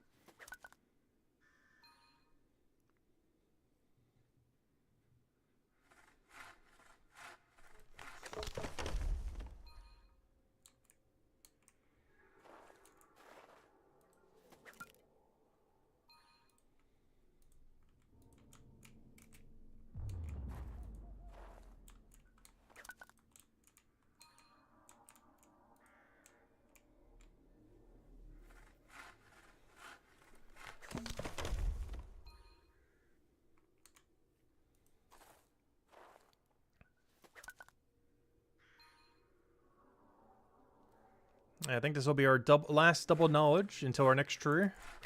Should still be able to get one more knowledge point in, though. It's not a double knowledge. Oh, yeah, I do need to go back to that one other tree before we go to you, though. Like, I do like 2 inventories of Poplar. It's because I forgot to bank some earlier, so I have literally none banked at the moment.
Can you share 10 gold for your cape? I was just about to say that. I was just looking at your cape. It's like I keep realizing it's only the 200, not the 500.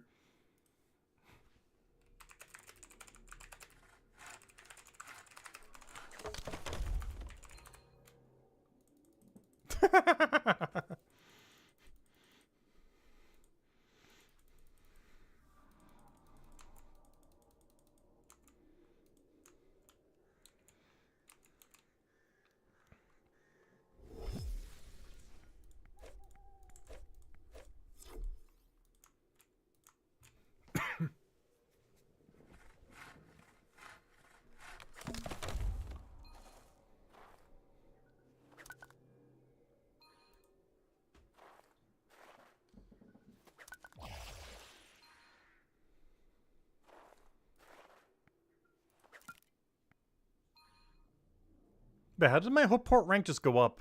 It just went from 317 to 316. But I didn't gain any hope port XP. Did someone just get banned? Wait, what? I'm so confused. Unless I'm looking at that wrong. It just moved up rather than down. And that's true rank, so the only way that could happen is if someone lost HP or got banned. Someone got ban hammered.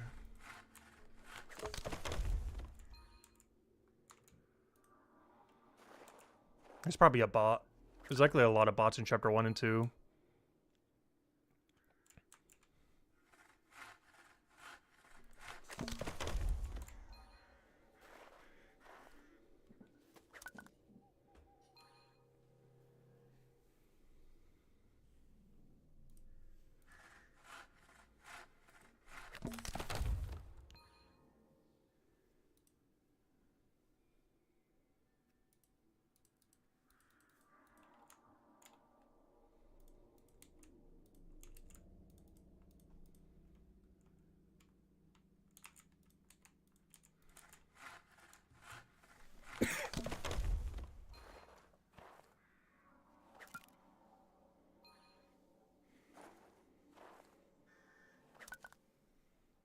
After we get to our next knowledge point, we'll head over to Poplars. They're worse XP than what we're doing now.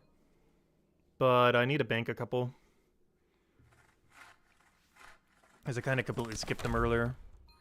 Because they're so bad. But I do want to bank more than 0.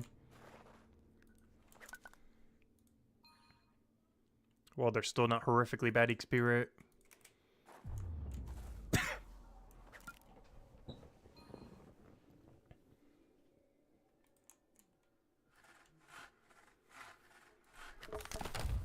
They are worse than Suaves, though. Actually, they're even worse than Junipers, which would come before them. But the carpentry supply is better.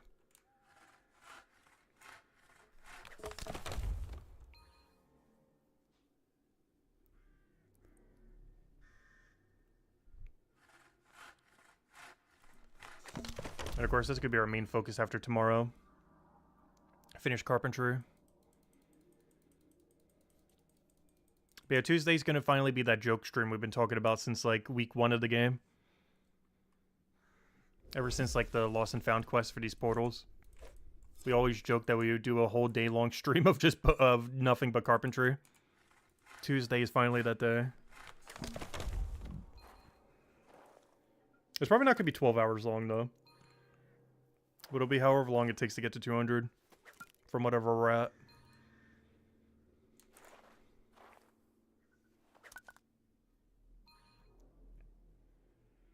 Yeah, chicken pot pie and soup. Nice. I need to pick up more soups. That's something I didn't pick up the last time I was out. I found a really good lobster bisque soup. Normally the canned ones are so bad. I found a brand. I can't remember its brand. I think it's actually one that's sold specifically at that supermarket. But it's actually really, really good. And I keep getting it almost every time I go there. Like pick up a few of them. Especially when they're on sale. Because I absolutely love lobster bisque. Most of the canned ones are like so bad. But that one actually tastes like actual lobster bisque.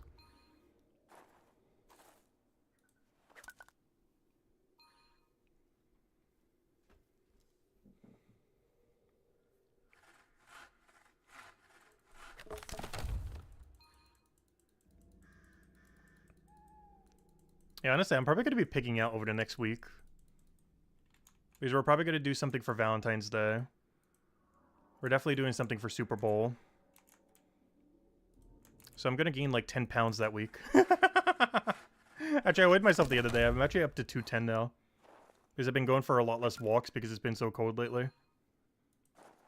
And I'm already gaining weight.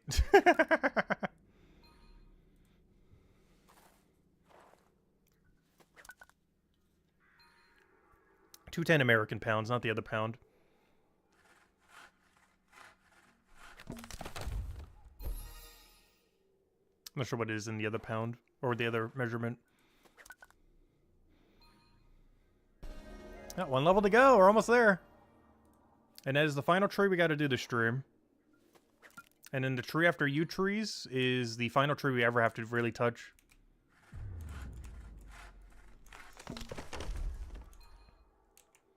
I will still be going for a little bit of oak and a little bit of pine.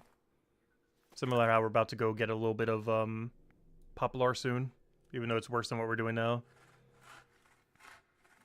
But beyond that, we are doing ash for like 90-95% of our grind to 200 tomorrow. I mean, yeah, tomorrow. Because I'll probably AFK off stream to like 190, 195 or so, and then finish 200 on stream tomorrow on our shorter stream.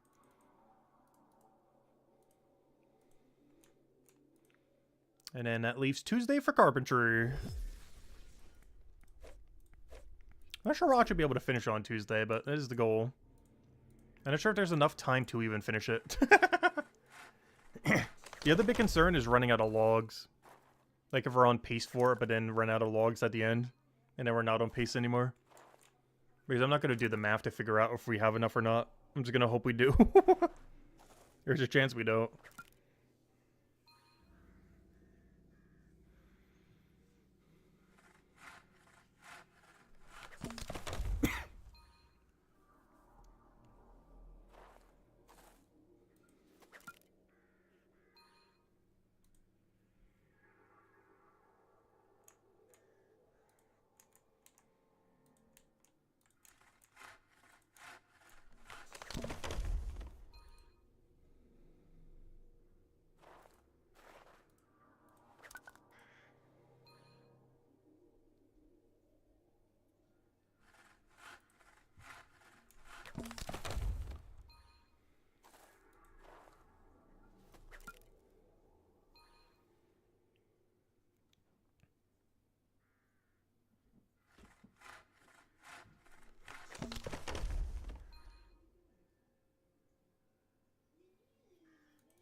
I just realized that's a hammer mage just going high on forest. I'm not sure why. Whenever I see someone wearing a gatherer cape, I just always assume that they are a guardian. I think this is the first non-guardian I've ever seen wearing a 200 plus I basically just consider a guardian cape, but the gatherer cape. Like I never see a non-guardian ever wearing gatherer cape. I keep forgetting that other classes are allowed to wear the cape. Honestly, I'm gonna feel the same way about armor making cape. I feel like only Cryo Knight should wear the armor cape. Similar to why Cryo Knight should never wear the Leatherworker cape. Everything that isn't a Cryo Knight should never wear the armor making cape. Because this design is likely going to look really good with armor, but really bad with not armor. And you know, when I say armor, I mean like plate armor.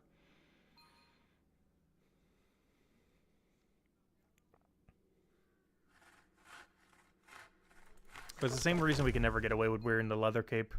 It just clashes too much with armor. Unless we're wearing like literally nothing with it.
Alright, as soon as we get our meter, I think we're gonna head over to Poplar.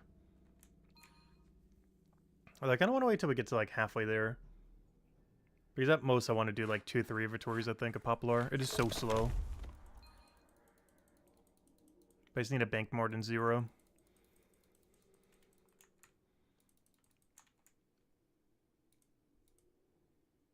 Oh, so what are these two people doing? They're having an emote off.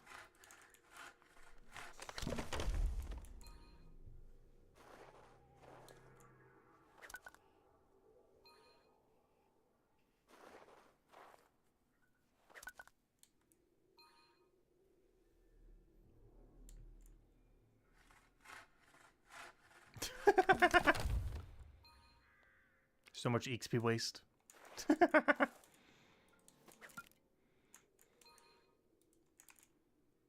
haven't actually messed with the emotes much.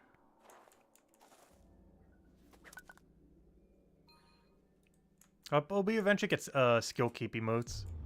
There's one cool thing that he did in his other game that I really wish he would do for this one. It was like the only feature that you had from them in the other game originally. When you did OG RuneScape. But every single skill keep had a unique emote to it that you could do with an emote command. And they were some of the best emotes in the entire game. I really hope that all the skill keeps eventually get one. It's definitely on the low priority list of things that need to happen. But it's definitely on the list of things that need to happen. It is like extremely low priority. But still on the list of things that need to happen. They're still going.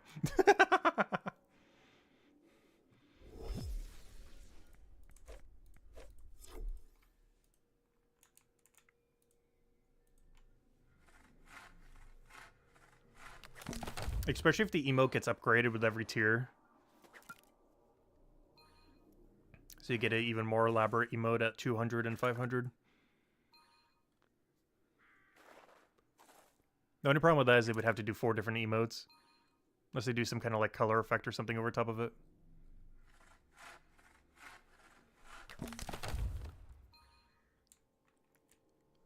They're still going. Alright, now I'm concerned.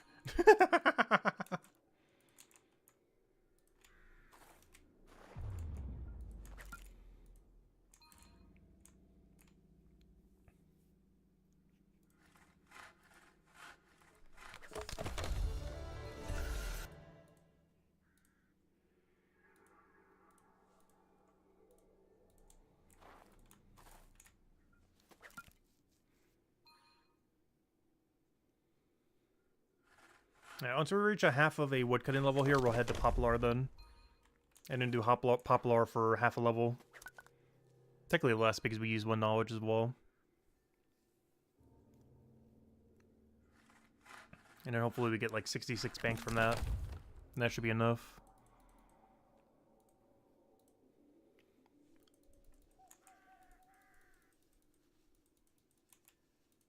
They're still going.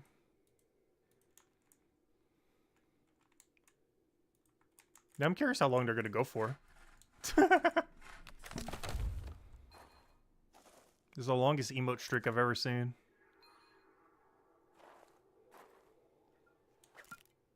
He's just doing the robot.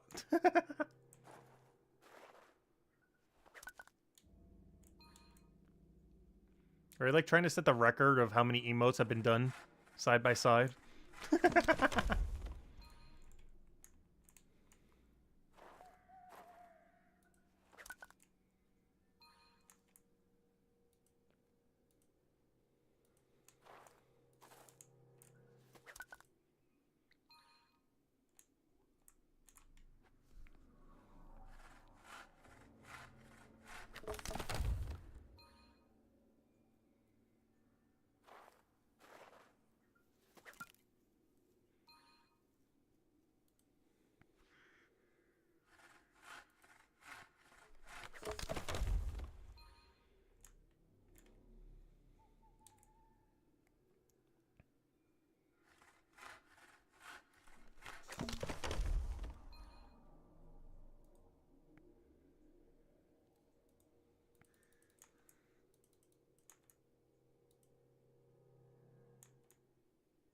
Oh, they stopped.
Yeah, we're almost there. 1/3 of a meter. We'll go head over there. We can technically go now. I just don't want to get too many poplars.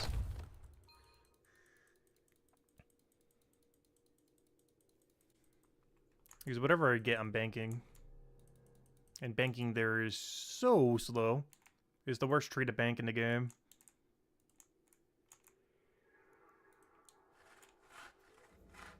Yeah, it's not even the highest tier tree. What are poplars even used for again? I don't even remember.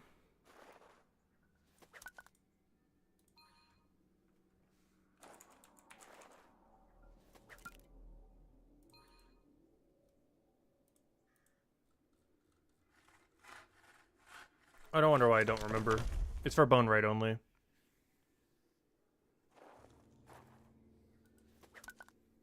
Which is why it's even more dead content. It's not even for anything good on bone right either. Which I think is the weirder thing about it. Not only is it bone right only, it's not even for a good weapon. Because what was that? Blowpipe and javelins. I don't believe any of these are anything good. This is yellow range. And this is, I don't remember. Does it say anywhere here?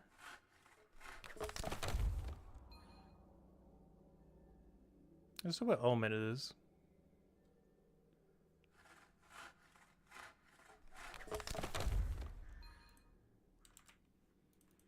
Yeah, those are so bad.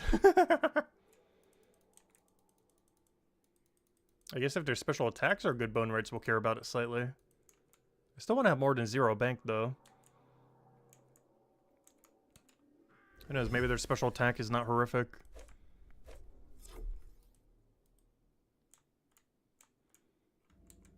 Yeah, I think it's the final set we're going to need to do. And we'll just pop lore until we have 200% knowledge meter. And then dump it into woodcutting, and then onto the good tree. The final good tree into our final tree.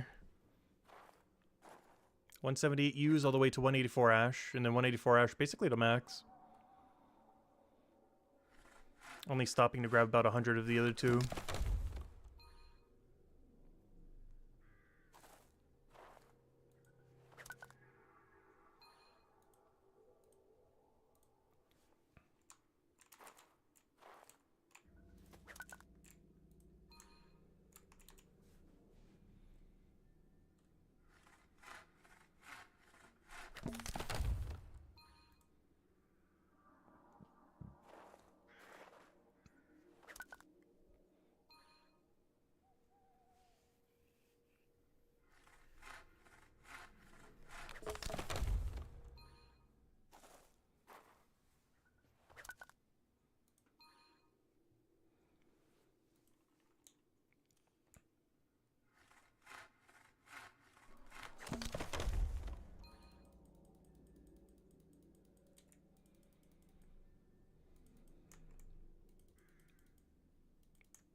Also, sadly, we will not get another Gatherer level.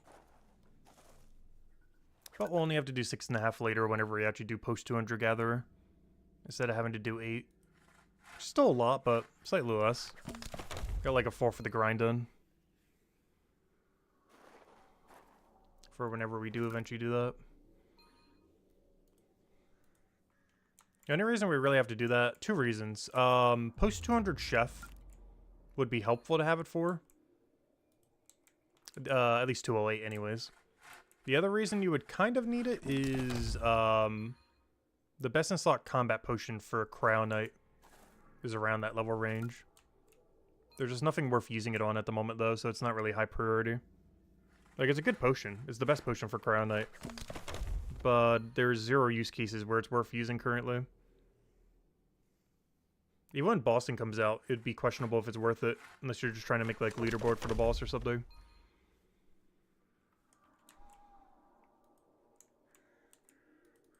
Like, it's not counting gathering it yourself. I think it's like 20, 30 something gold. Or sorry, silver, I mean. Each sip you take of it. It's like every kill you do, you're already down 20, 30 silver. Not even counting any healing potion, just your damage boost potion.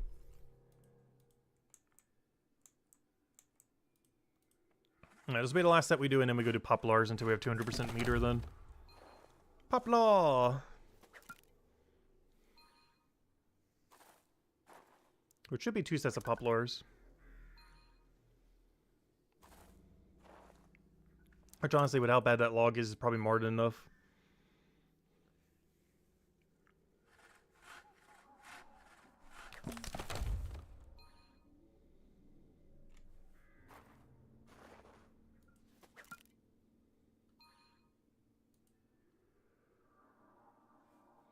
Ooh, 1313 total. That's a nice number.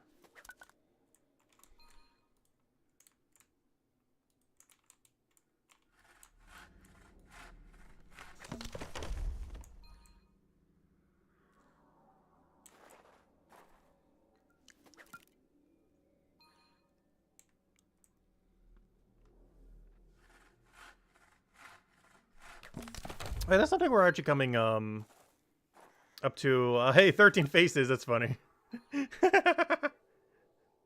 Perfect timing. What I was gonna say is we're getting really close to all 3s. The 4444 would be cooler, but 3333 is nearly here. I guess we have inverse 13 right now. We have 31. 3169. Yeah, let me go do the Poplars now. There should be enough for 2 sets of Poplar. Poplar!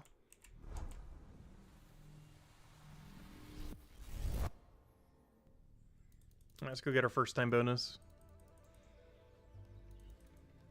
But yeah, these trees are so bad. I'm not sure how I want to go about it. Every option is just so horrible for them.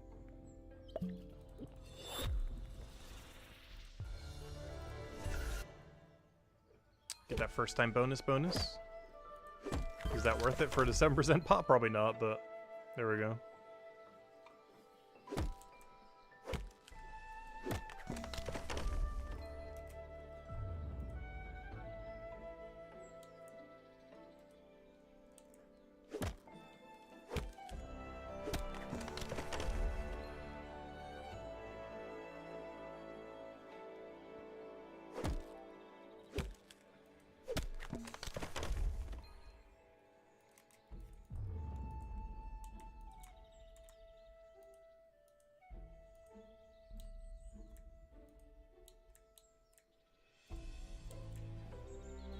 Yeah, the main reason why these are so bad is you're only getting 4 trees every cycle. Compared to many other where you're getting like 5 or 6 within the same time. You're only getting 4 Poplars. The other problem is the bank is very, very far away. But even if you're dropping, this is actually worse than doing the tree beforehand. If you're banking Junipers compared to dropping Poplars, you're actually still getting less XP by dropping Poplars. They're actually that bad. The only upside is if you're doing it with Thistle. But there's only 2 level ranges where you can do it with Thistle. If you're like really low and can get synergy off the level 48. Or if you are... Wait, it doesn't even spawn in time? Really? Wait, this room isn't even perfect cycle? I guess I gotta grab the 2 to the south. But overall, it's really bad. Everything about it's horrible. And even if you were doing it with Thistle, you'd probably want to bank the Thistle more than you want to bank the log. Even if you were doing it with a high tier Thistle at level 248. Or whatever it was. Like, even if you're doing this, you'd probably want to bank the Thistle more than the log. Unless you're at tier 6, in which case you'd probably want to bank the log rather than the Thistle. But like, this level 48 Thistle is just too low to even bother with.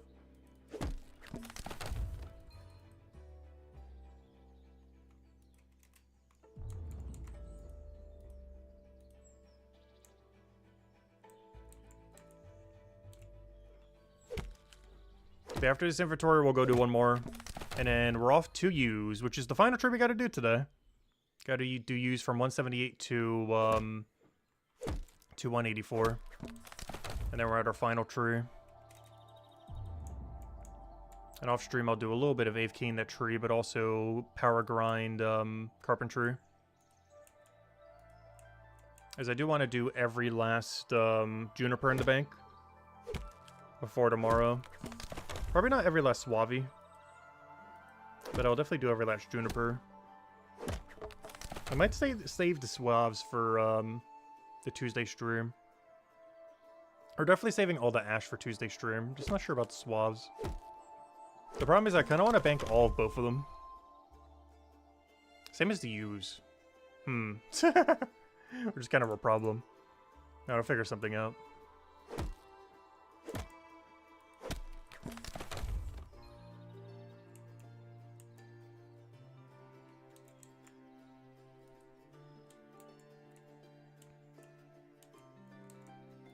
But yeah, welcome back, No Creamy. Welcome, welcome.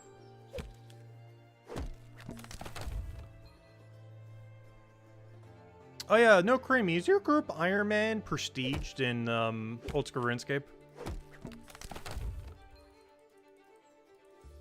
Because next week when we're doing some of the grind before we end our membership, I'm probably going to be running some Chambers of Xeric if you want to run. Duos or however that works. I've never really done it with a group. I've only ever really done it solo. Because I'm going to be doing it anyways. You lost that at day 1? Oh, that's funny. On accident or deliberately?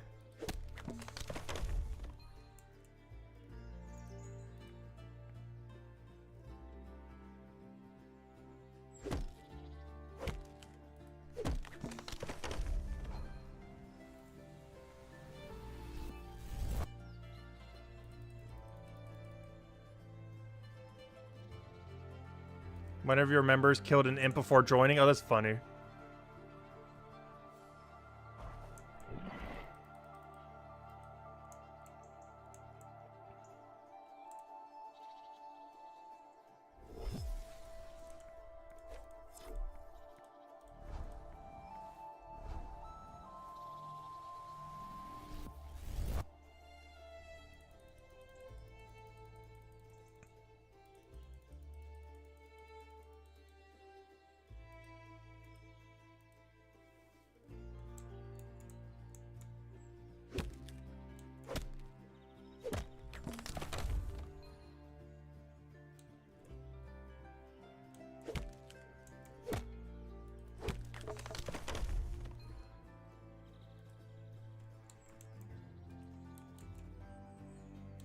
Because, yeah, I'm considering running Chambers of Xeric while we do the AFK fishing grind. When we get around to that next week, sometime. Probably even this weekend.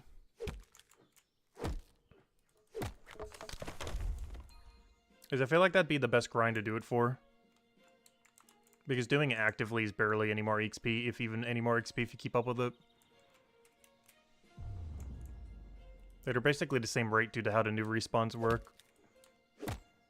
As long as you catch all 6 before any respawn, you get max XP rate. And there's a lot of fish after eel puffer that you have to camp like that.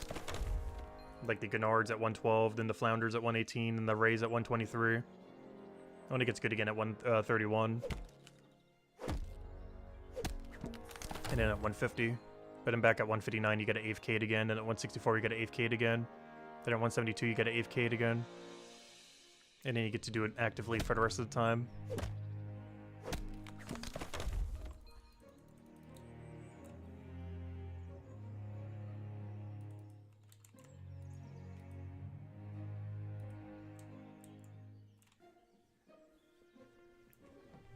Well, I could try Europe server. I normally don't get too much lag from it. So I guess while streaming we might.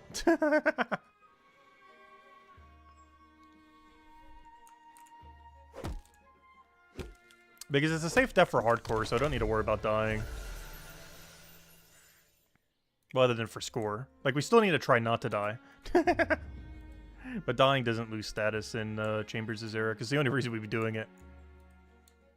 Because I'm way too rusty at old school RuneScape. I'd probably go up against like an easy boss and just randomly die somehow. I'm so rusty right now.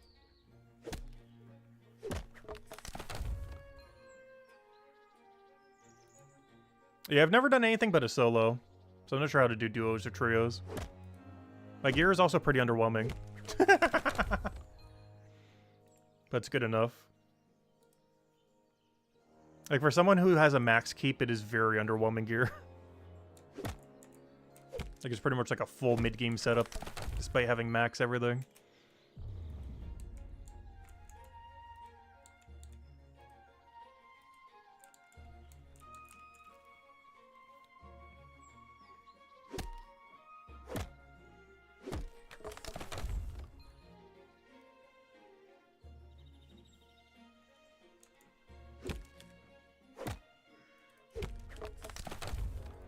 There we go, we got our level. Let me go to 21 just so we can get a double 22 later. How many more do I need for that? I need... what is that number? 22. I need to stop at 21 then. So I should go get these 4 and then stop. Because I banked 23. I can do them 11 at a time for 22. Which means I need to grab 21. And how many of these are 21? I'm pretty sure grabbing that is 21. Or is that exactly 20? No, I need to grab one more. That's what I thought. If I grab one more here, we should be good. It should allow us to do a 22-22 later. Alright. And that is all the polars we ever need. It's probably more than enough. I just want to have more than 0. Alright, let's go head over to you.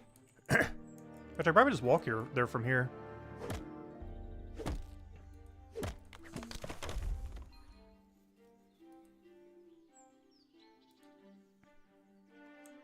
There's one funny thing that I never really considered. You can grab a double hickory on your way over, or even a triple hickory. I wonder if that's worthwhile compared to the other teleporter. Problem is you have to walk back and forth. Any way you look at it is awful.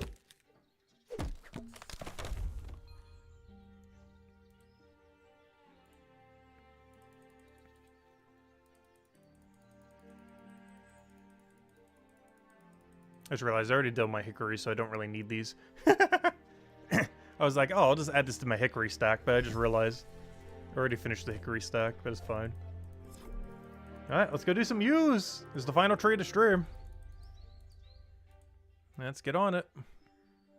Wonder if I'll get to see at least one new player today get their class unlocked. Yeah, let it begin.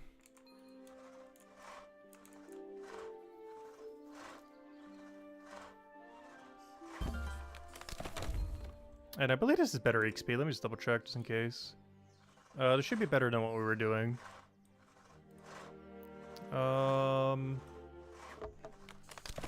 Here's Suave and here's you. Wow?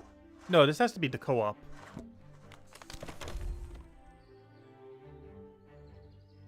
That's not the co-op number? What? This is 25% better. Wait, it's 250,000 better. Why is it so much better? That's not even the co-op EXP rate. Why is it such a jump? Wait, what? Why on earth is it such a jump? This is even the co-op number. I thought it was for a second. This is the solo number. Why is it so high? It is worse than Ash, right? Yeah, it is worse than Ash. Yeah, that's a mega jump right there. Wow. I knew it was better. I didn't realize it was that much better.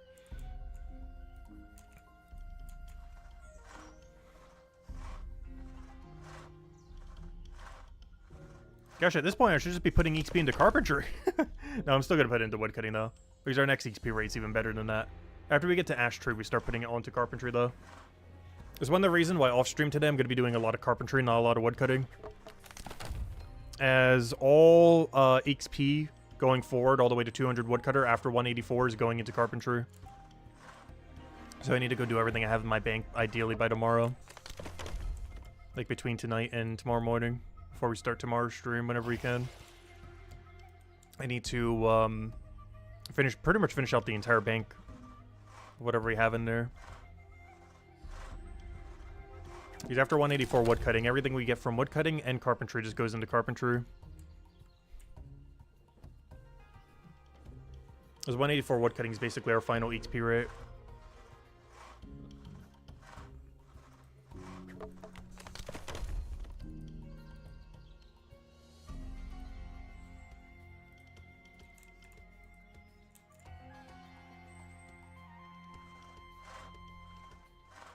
Also, the mining jump at Flatnium to Granite is massive, is it?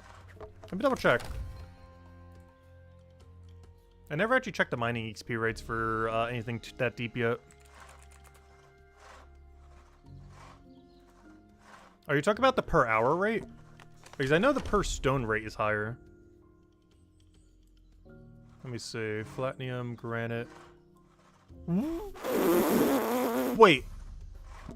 Oh, it's because of discarding. I see. It's because the bank is so much closer. But wow, though. Ouch.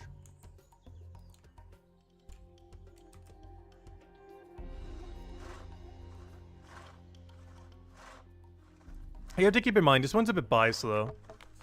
Because I don't think they're doing 26 method for this one. I'm pretty sure they're banking at 24 at a time. And if this is anything like Carbonese, it's actually 20% better than this. This number's really misleading. As they're doing like the slowest banking method possible. Is I did the math on Carbonese and it was 20% better than the number they said. And I'm pretty sure Flatnium's the same issue. Because I think what they're doing is they're waiting for the... They're grabbing 10, and they're waiting for the next 4 to spawn. And then banking after that. That is extremely slow. But no, it's about 20% better than whatever the wiki says. Whenever it says something for Flatnium or Carbonese. For Iron and the green one, it's a bit more accurate, though. But its number for Carbonese and Flatniums are really off. Just because the method that they're using for banking is really slow. Because you bank them quite a bit differently than every other stone and ore.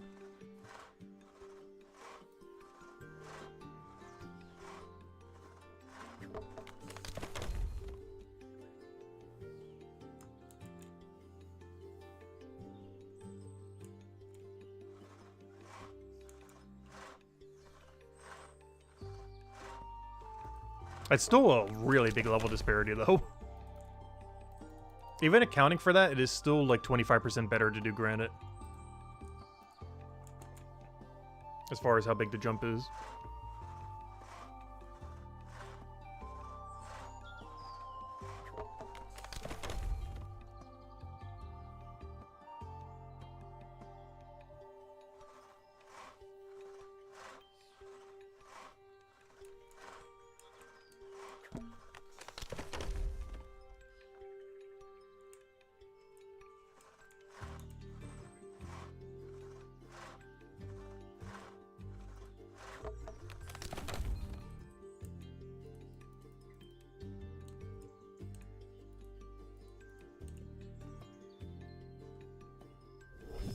Yeah, there's something that's going to be annoying when doing the mining grind.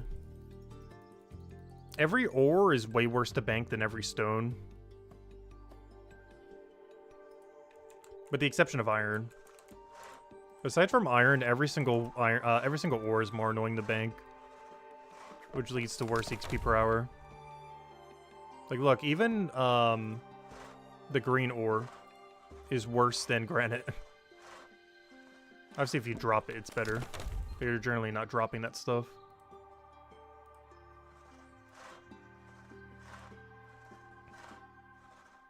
It's not until iron that it gets good again.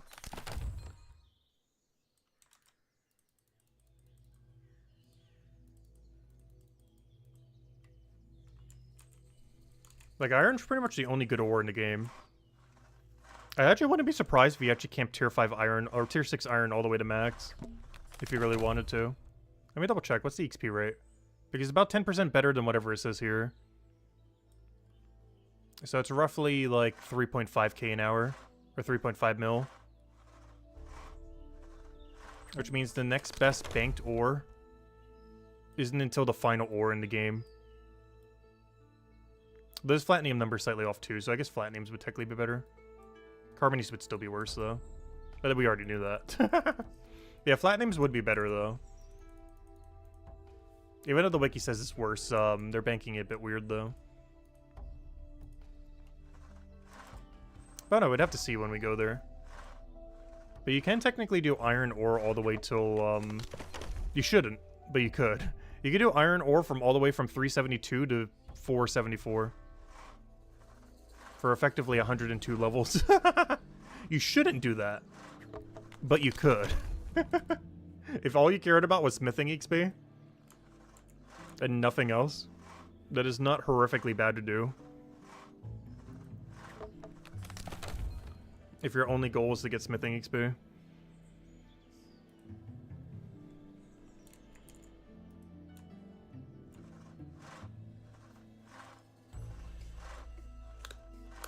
You had 600 hours played yesterday? Nice. Yeah, our number's starting to get scary high for that. By the 1 year mark, it's going to say something like 3,000 hours. It's going to say a very scary number.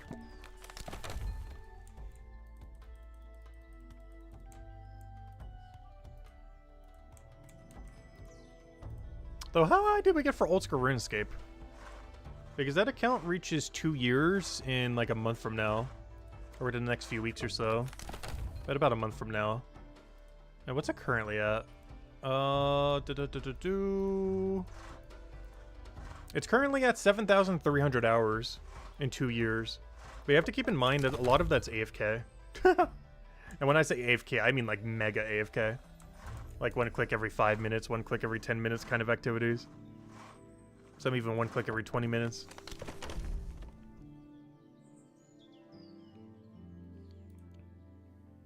It's not like Brighter Shores where your best AFK is like 2-3 minutes at best. Or your average AFK being like 30 seconds.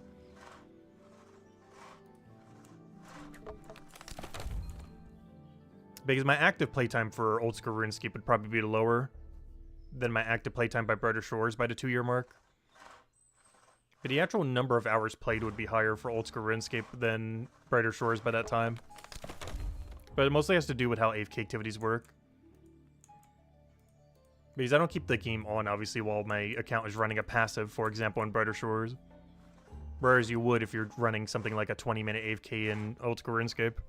Or until you're just getting logged out automatically. So that number gets really inflated really quickly.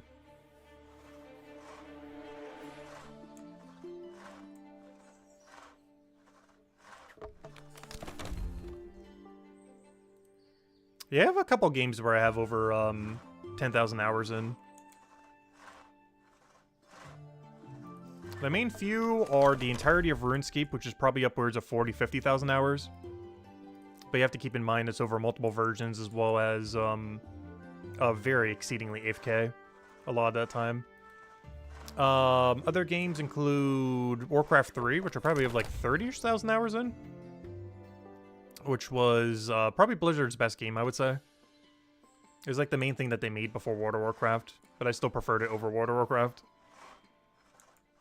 But it was also where Dota 1 originated from, as well as quite a few other pretty good games.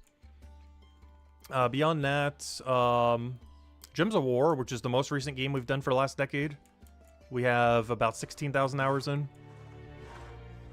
And especially if you count the mobile number, which isn't tracked on Steam. Because this number that shows up on Steam is not actually the full number. And then, I guess the entirety of Nintendo is probably like 10,000 hours. If you count just literally every Nintendo game as one game. Like every franchise ever for Nintendo.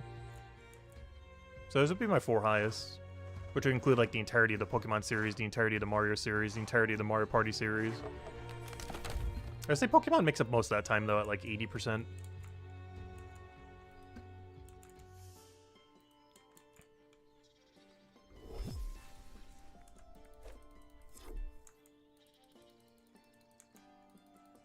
Oh, so some of those numbers can be a bit misleading because some of them are played simultaneously. Like, obviously, anything RuneScape related could be played simultaneously. A lot of the Pokemon runes were as well. Because every Pokemon game has pretty much been handheld. So you could easily multitask it with other things. And even Brighter Shores number gets inflated that way too, especially with Steam Deck now. Because that number gets very inflated very quickly. It's because you kind of have the game open, but not actively, like, doing as much on it.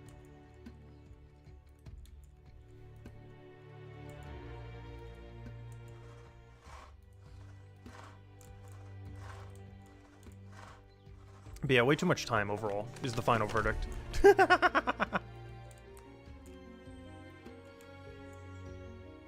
But it means across everything, it's like over 100k hours. Which sounds like a lot, because it's probably almost as long as I've lived. But you have to keep in mind some of those are done simultaneously. So within, you know, 10 hours, you could technically play for like 40 hours in a sense. If you're multitasking multiple. So that number can get very inflated that way as well. What does that come out to though? What is, because I know for sure I've done over 500,000 hours of gaming just between those 4 that I mentioned. What is this number divided by other numbers? So that's 100,000 hours. Divide that by 24. That is that many days. Divide that by 365. Yeah, so 11.4 years. That sounds about right. That means my entire life I've on average gamed for like 8 hours a day. Slightly over. If you take the entirety of my life, on average I've gamed for about 8 hours a day.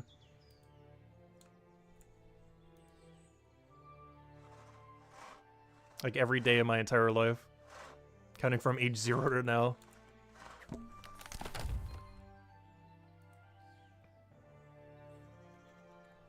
Which I think that checks out.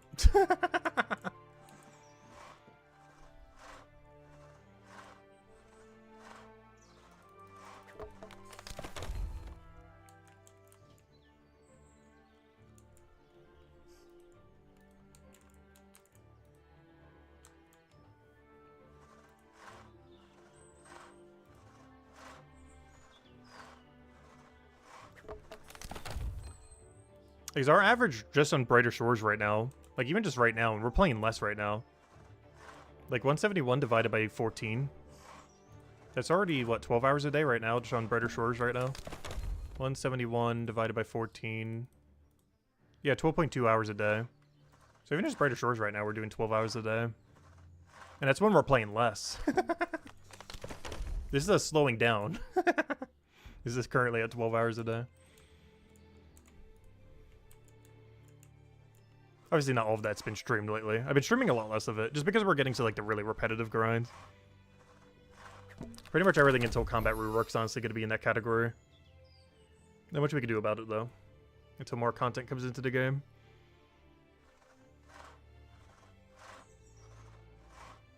Oh, you know what my first game ever was? It wasn't on PC though. I think it was the they actually did a re-release on his Switch. I haven't actually played it though. I need to go see if it ever goes on sale. I think it's like 10 bucks full price. But I already have it physical, so I might as well just wait and get it set up on the N64.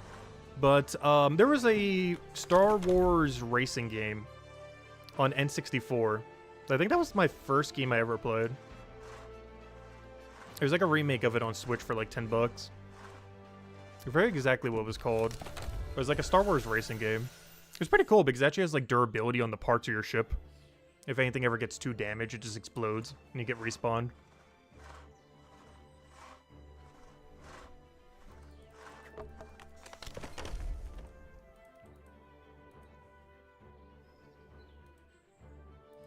But yeah, I'm trying to think what my first PC game would have been that I actually remember. Because I know I played some things that I couldn't recognize what it was. But I'm trying to think of what the first PC game I ever played that I could recognize what it was.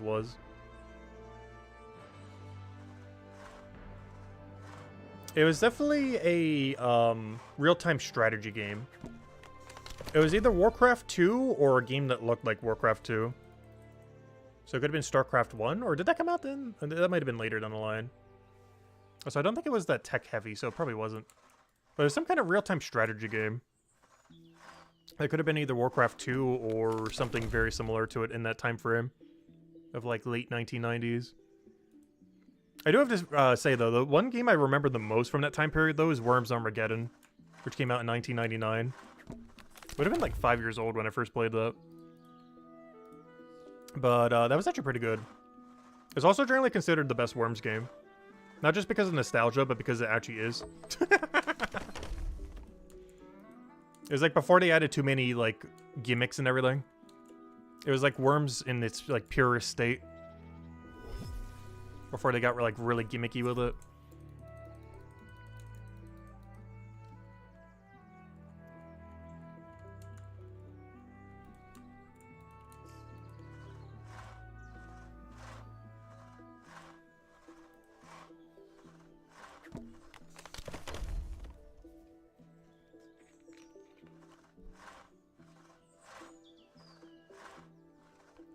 I actually never got into Age of Empires. I had a friend that tried to get me into, like, Civilization, which I think is somewhat similar to that. I haven't actually played either, though. Civilization or Age of Empire.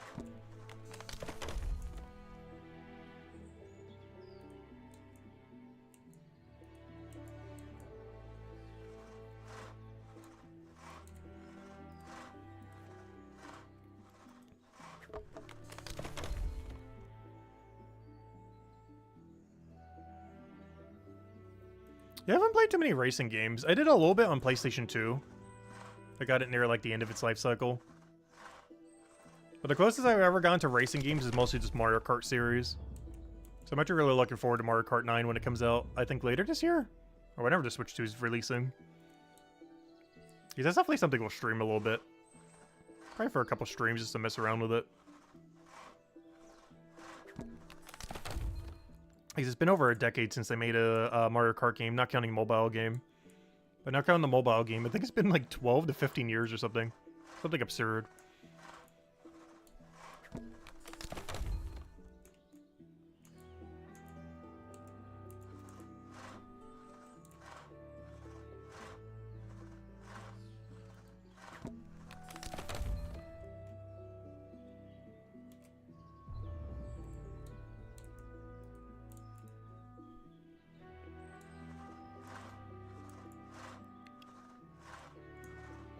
Also, it'd be really nice if we had 208 forging right now so we could do leaks and U-trees at the same time.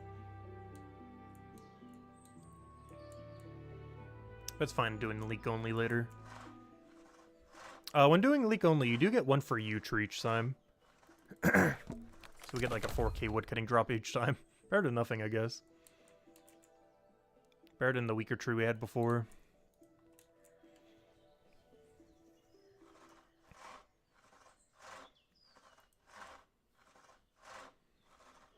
I'm trying to think, what console game have I put the most amount of time into? Like any one console game. I'm pretty sure it's Animal Crossing New Horizons. It was actually the game that got to 1,000 hours before Brighter Shores. Or not before Brighter Shores, but it was like the lead one that I hit 1,000 hours in the quickest prior to Brighter Shores. It was mostly because it was like, came out during peak pandemic time. Also, I didn't play a single one since like the original Animal Crossing game. The game sold like crazy too. I think at the time, I'm not sure if it still is, it was like the second best-selling Switch game of the entire lifespan of the console. And it got there within like a month. Like within a month or two. Yeah, we played that so much the first few months. We had like 1,000 hours by the third month. Though the rest of that year, I only played it for like a couple hundred hours more.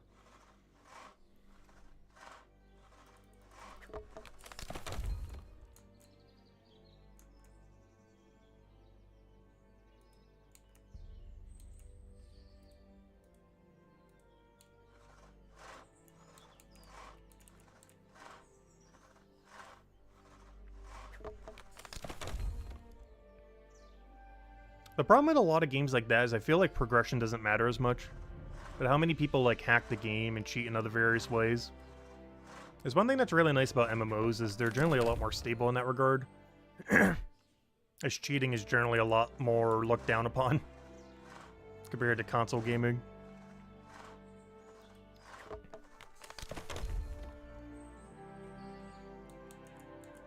So progression actually matters a lot more.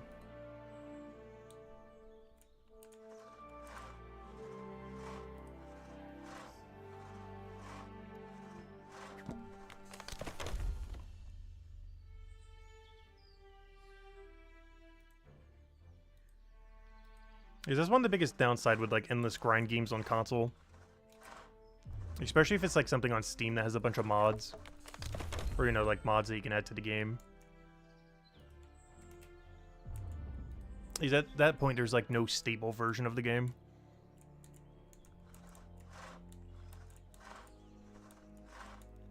Whereas MMOs and similar games have or stay really stable. Since you generally can't really exploit much, if anything at all.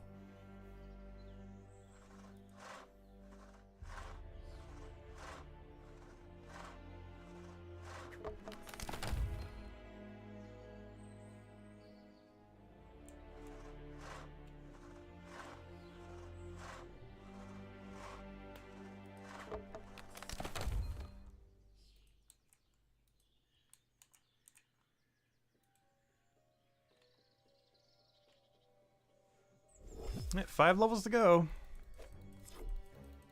Technically 4 after we get the double knowledge dump.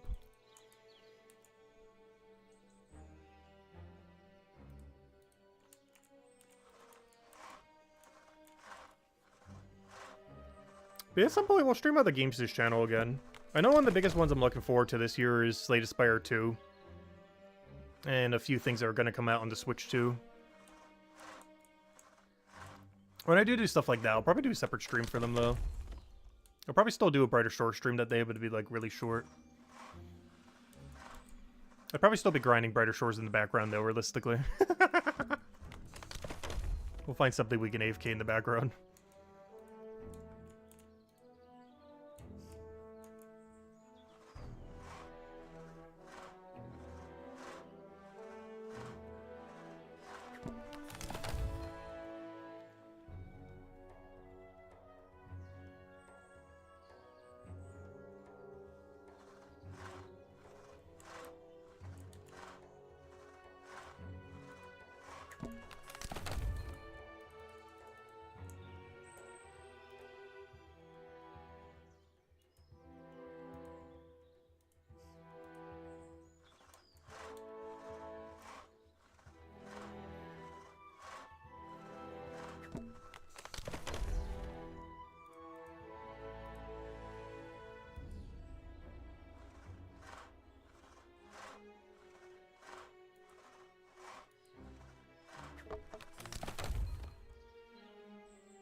Oh, that reminds me, I didn't check that earlier. Is Terran's World still up on, let's see. Are the servers dead yet? Oh, Terran's World's still up. Hey! Where is it? Oh, nope. This might just be a catch page. Oh, no. Never mind, it might be down. It might be dead. It might be dead, never mind.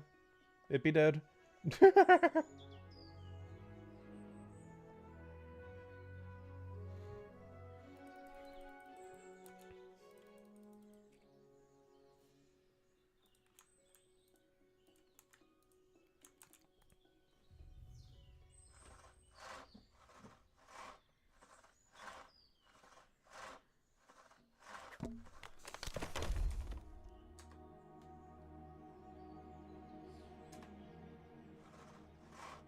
Yep, it would appear to be dead. Actually, I forgot to download most of the stuff as well. I have backups of a lot of things already, though. I'll just wait till the replacement comes around in like a week. It's not that big a deal. At most, it'll affect like 3 thumbnails.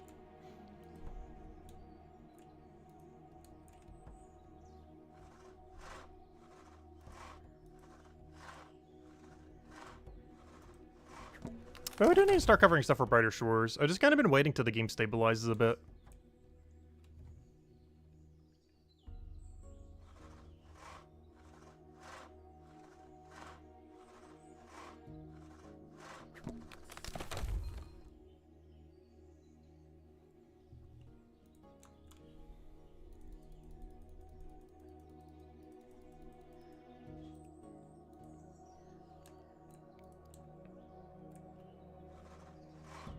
That we need to stop grinding the game so we actually have enough time to make a video. That's also something that needs to happen. I still kind of want to make a 100-day video. Just kind of summarizing some things, though. Not a full, like, edited video down of, like, our whole 1,000+ hour journey. That would take way too long.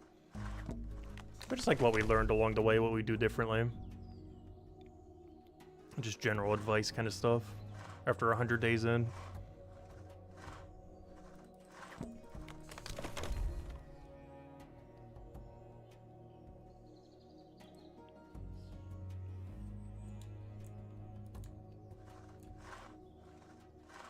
Because we're almost there. We're day 89 of consecutive streaming. 11 days to go. Which is what, the day before Valentine's Day then, right? Because today's the 89th day. So whatever 11 days is from now. Which is, yeah, the day before Valentine's Day. Which is, what date is that? That is the Thursday of, not this week, but next week. Is the 100th day of Brighter Shores. Which means I hope to have that video up by Friday then. Fingers crossed. Should, hopefully. Not this week's Friday, but next week's Friday.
So what did I say that our XP rate was again? Wrong one. Woodcutter. They still can't get over it's that much higher. It's like a 25% increase compared to our previous tree.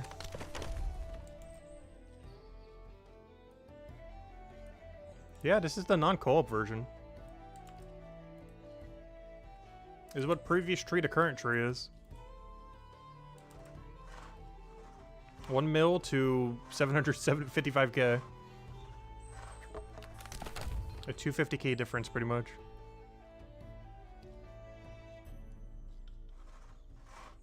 And that's not the co-op version, because this one's the co-op one below it. It says right there with the co-op.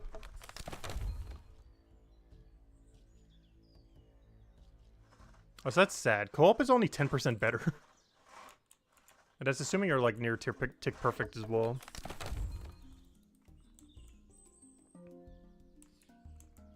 That's way too much effort for 10% XP.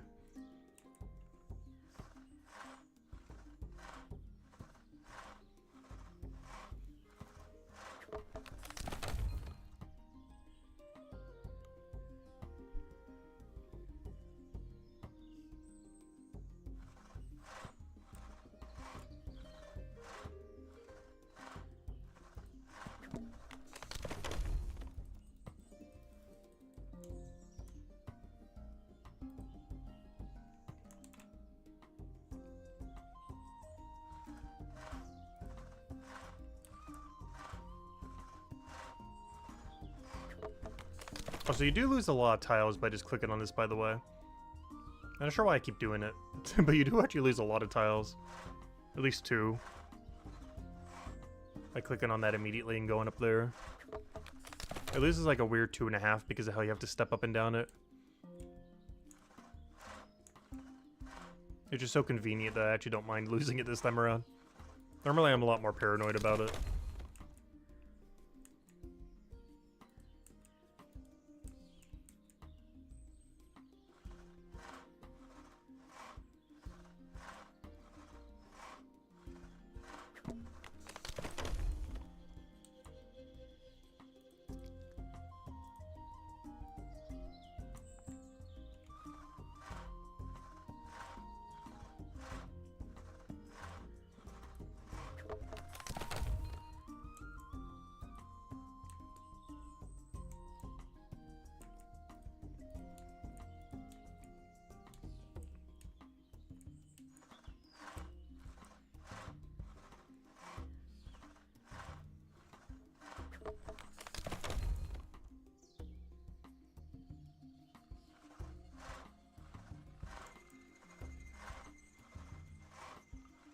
Oh no, that's a really awkward time to have it. No! Why would you do such a thing? Well, sounds like you should probably be putting a carpentry at this point, but no, we'll still do it in woodcutting. The main reason being, even though we're getting good XP rate right now, our XP rate gets even better at 184. And it basically caps out until max. It says that true. At 185, we actually get another 5% from our tool. Because we get the golden saw! In all of its glory. Which is even another reason to keep going into woodcutting right now. Because we don't truly get our max XP rate to 185. And then from there you basically have your max all the way to 200.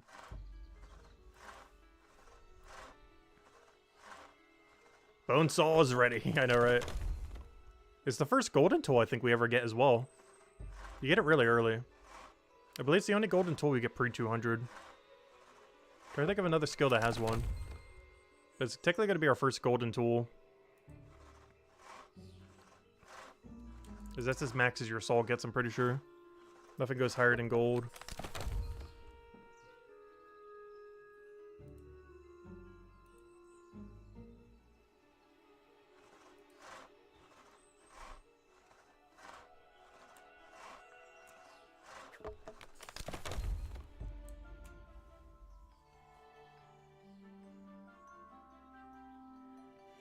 Yeah, for sure it's like 310. For mining, it's like 346 or something.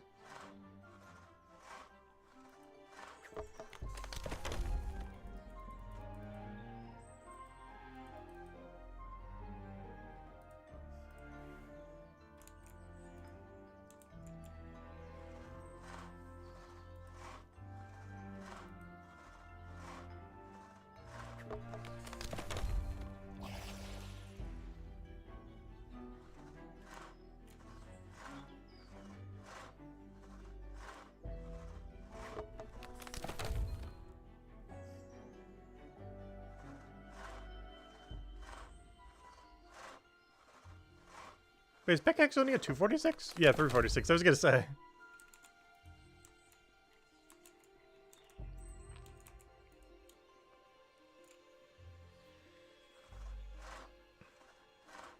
This is interesting, though. I think the pickaxe is actually the deepest out of any of them. Though it is the most useful out of any of them as well, though. Which might be why it's the deepest.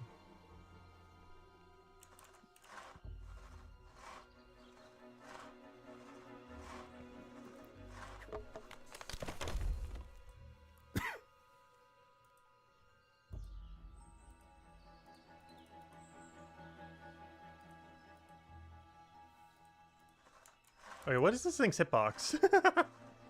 Look at this. This is still hitting this tree. That's insane.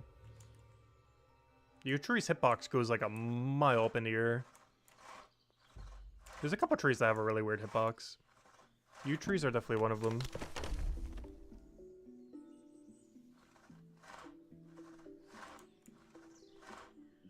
But most of the tools that have like a 5 upgrade, you get most of the upgrades before level 200. Same thing applies to the fishing rod, the axe, and the pickaxe. Hey, gold rocket. Wonder what he's grinding. Is that the gold rocket?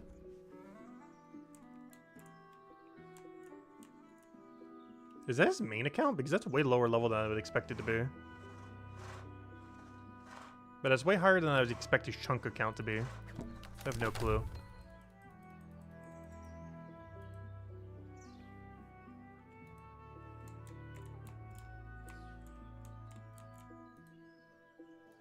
Because my alts are basically higher level than that at this point. I think my average alt's at like 450 right now. And if I got them base 20, they'd be at like 600, 700. Probably 600. Which I do need to go do at some point when I go get them knowledge. Get them to base 20s. So whenever we need to start AFKing something for a quest or whatever, they're good to go.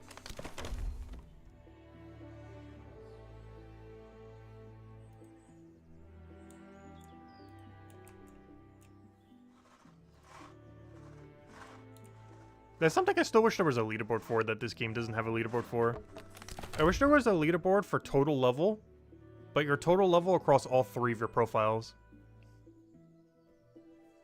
That's one thing I mentioned before leaderboard that I hoped they would have. And it was probably the only thing that they didn't add. That in class-specific leaderboard. Like for Crown Knights and for Hammer Mages and for Guardians. Those are like the only 2. There's not class-specific breakdowns. There's also not a, your total level across all 3 accounts breakdown. Because I'm curious who the highest would be in the game in that regard. Like, not just highest total level, but the highest total level across all 3. I don't think we'd be first. But we would be really high. Definitely not the highest. But definitely decently high.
As I do have to say, despite the disparity in level of how much better this technically is, it doesn't feel that much better. I think the main reason why is if we look at our tool, we're only getting 4% compared to handsaw. That was 15%. So a lot of that 25% extra that we're getting is being diminished by the fact that the tool is way worse. For one, the tool never gets any natural upgrades aside from what you enchant into it. So that already barely makes it any better.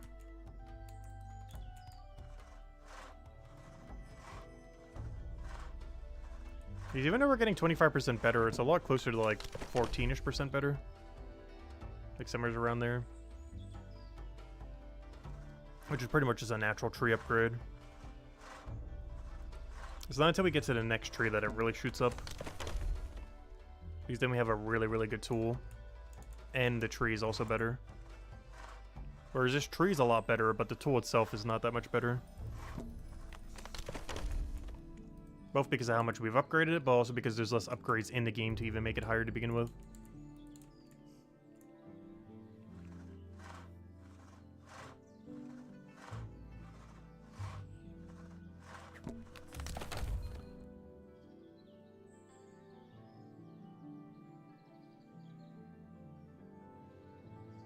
But honestly, that's a grind we should do on someday. When we run out of grinds to do on the main. Maybe not run out of. But as we near like 200 all. Like I don't want to go 20 all the alt accounts. If we did one stream where we did nothing but that, we could easily get it done in one stream. If we did that just for 80-90% of stream. Because it doesn't take that long. I don't remember how many skills they both have left to do. But every single one of their skills is above level 0. And getting to 20 does not take that long at all.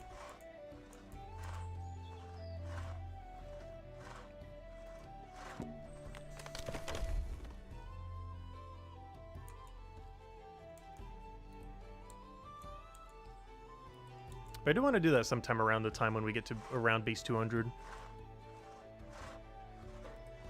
It's only fair that we get the alts to at least base 20 around the same time. One less 0.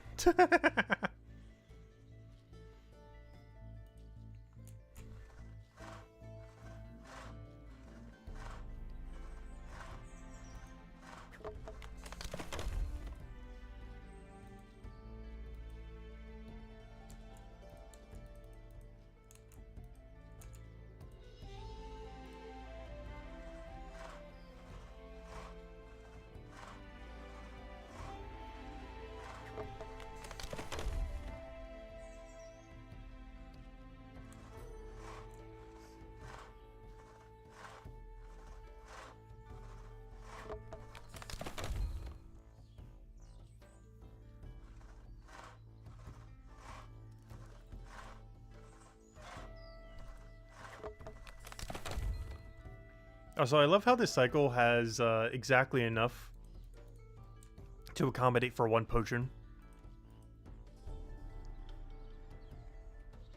Because you get exactly 23 when you cycle it.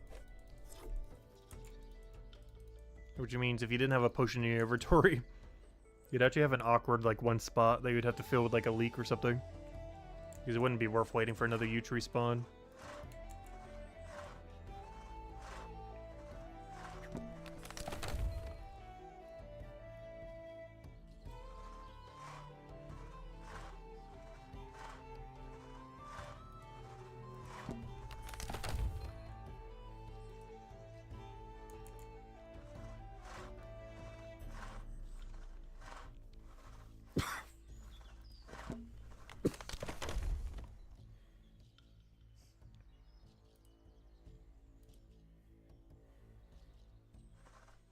So why does it feel like that room's so crowded yet there's no one in here? Are they all doing like leak U's or something? Because that's the only way you would camp on room. Is if you were taking all 3 U trees and all 4 leaks and then repeating. Because you would only need the south room over there, not the north room. Or whenever you're doing just one of them, you would always do both rooms. But there is a strategy where you do 3U 4 leak. I never bothered doing it. I'm not sure what the respawn timer's like on it. But it is an option. 3U 4 leak. I don't believe the respawns work perfectly for it, though. Because you'd have to grab 1 leak first in order to get the timer going. Then 3 U's, then the other 3 leaks. And repeat. I don't think it's a perfect infinite cycle, though. But if you're AFKing it, it's not that bad, I guess.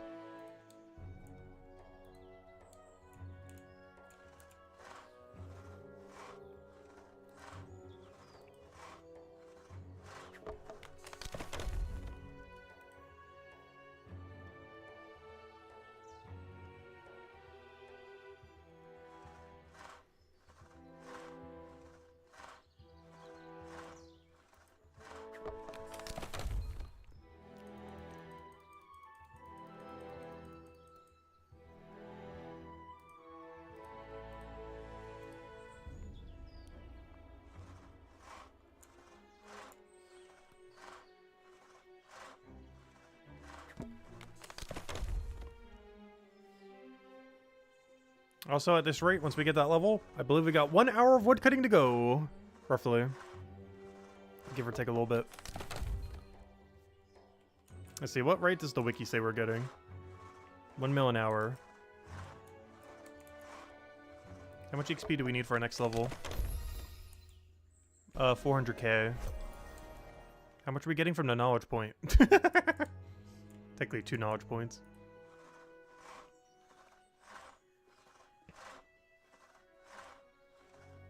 Yeah, so that means we'll gain slightly over 2 levels then. Plus whatever we get from knowledge. And it should be at least 3 knowledge an hour. So it should be about an hour then. Plus accounting for the 7% pot when we use it. Yeah, there should be 1 hour for 184 then.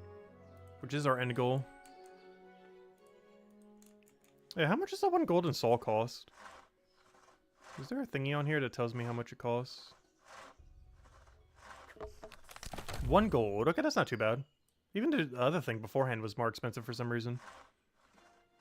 But yeah, we only have to spend... Oh gosh, the hatchet is so much more though. We gotta spend 3 more gold on woodcutting before we max.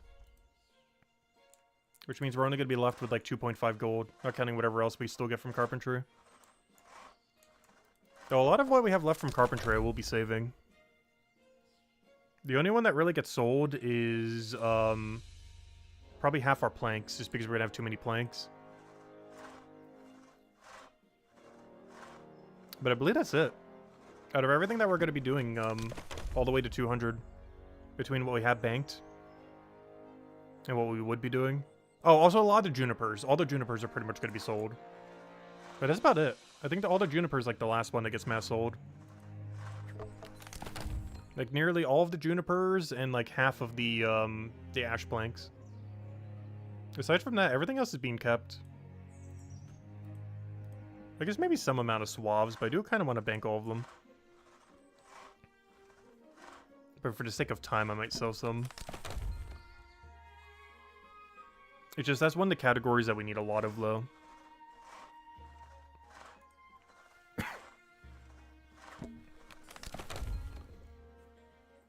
The rock at the entrance is kind of sus, is it? I'll go see what it looks like.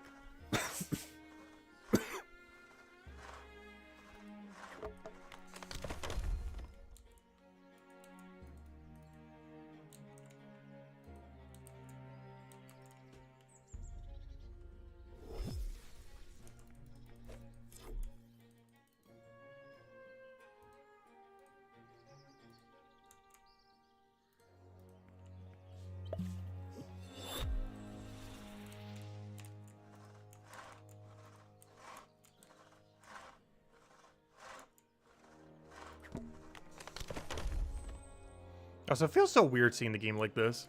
Do any of you guys play a game like this? With no side panel open? Actually, that's a poll we need to do at some point. How many side panels do you play with? Either none, right panel, left panel, or both. That needs to be tomorrow's poll or something. Or maybe not tomorrow, Tuesday's poll, I guess. Because how many panels do you play with? Because I generally play with just right panel. Though sometimes I have both. But I never have just left. And I never have none. It's always either right panel or both. Where's the suspicious rock of which you speak? Which one is it?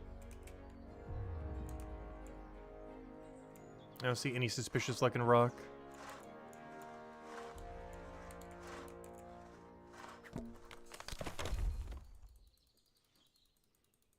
They all just look like rocks.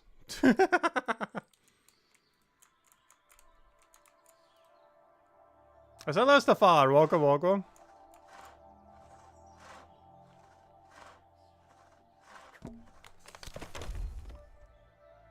Both with the left one taking up like 25% of the screen with the map. Yeah, I do use that as my map as well. I don't have it as wide though. But you need it pretty wide to get like a lot of map view. Like to be able to get the full circle and still be able to like read it, you need to do it like this wide.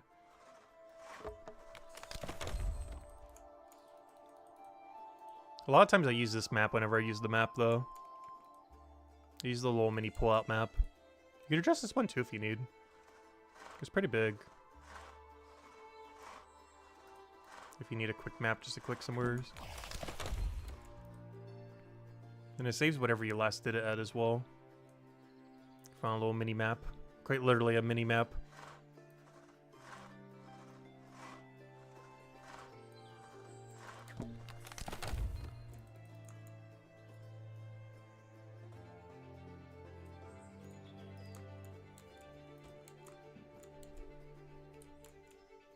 Actually, how vertical can you make that map? Can you go all the way down?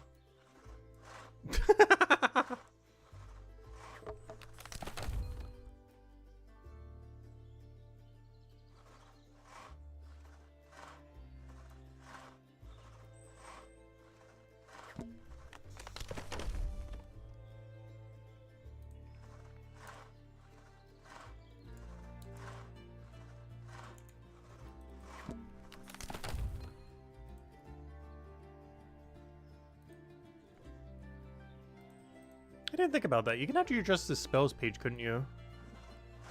Ooh.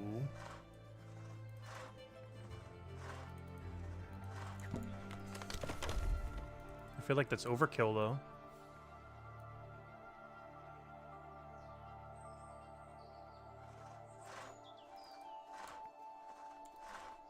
But you can somewhat change where the position is that way.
There we go. Just so everyone can see. Unfortunately, it gets destroyed the second you click anywheres. The mega zoom stat list. Boom. Can you read it now? Can you read it now? Actually, now you can't see all of them. There we go. Oh, look how many chapters you can see down. Let's see, how many chapters would this be? If this is 4, taking up, like a fifth of space, we could fit like 20 chapters here. Ooh, that might be the meta down the line.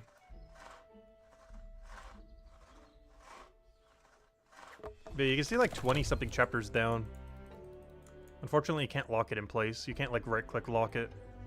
I wish you could. Because whenever we get a lot of chapters in the game, we might actually have to do that. We need a lot of chapters in the game for that to be viable, though.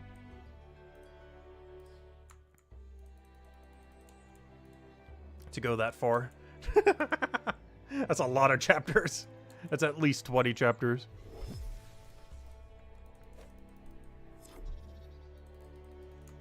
Oh, they're definitely future-proofing, that's for sure.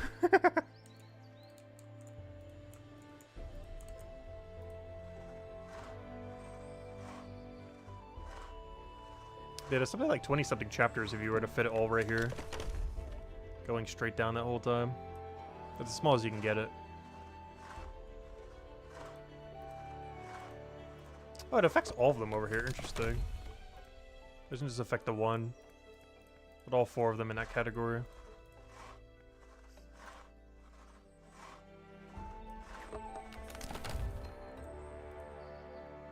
Interesting. All 4 of them are bound to the same thing. No, don't grab the thing. There we go. That's 100 iron. Nice. Congrats on finishing them. Now you can finally go back to mining.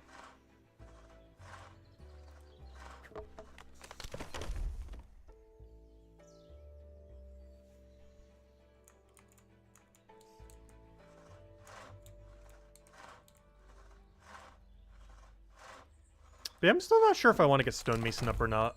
It's something I've actually been considering. Just because we're doing mining anyways. I'd rather just speed up the alt account and get it quicker to alchemy, though. There's just so much you'd have to process on an alt, though.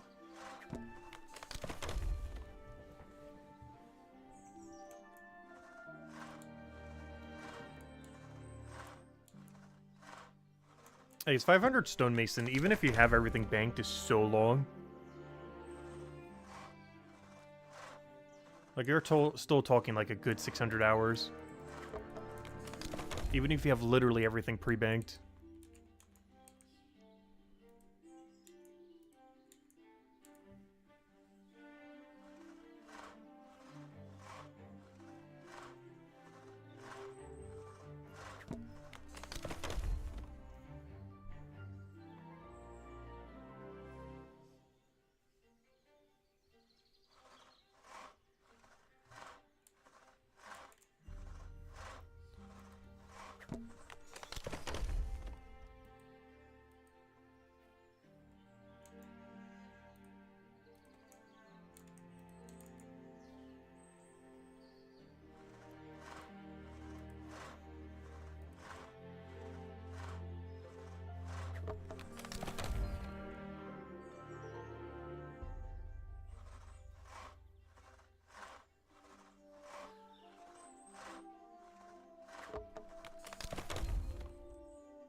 Get smithing to 246. Nice.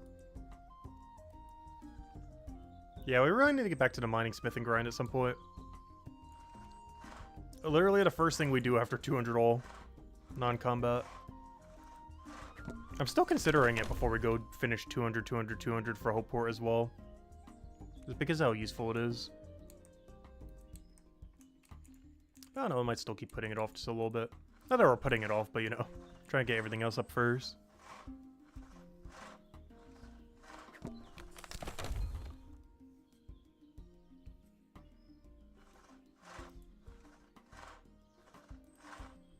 Yeah, smithing's really slow to train. Even when you're actively training it for days on end.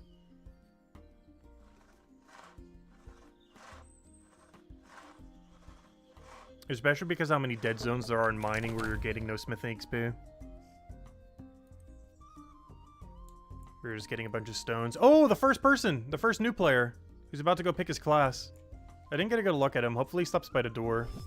So we can get a good look at him to make our prediction. If he knows what the end-game armor looks like, based on his appearance, he's gonna go Hammer Mage.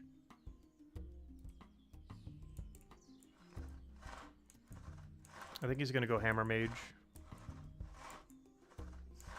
Though he currently went the wrong direction, so I'm not sure where he's going.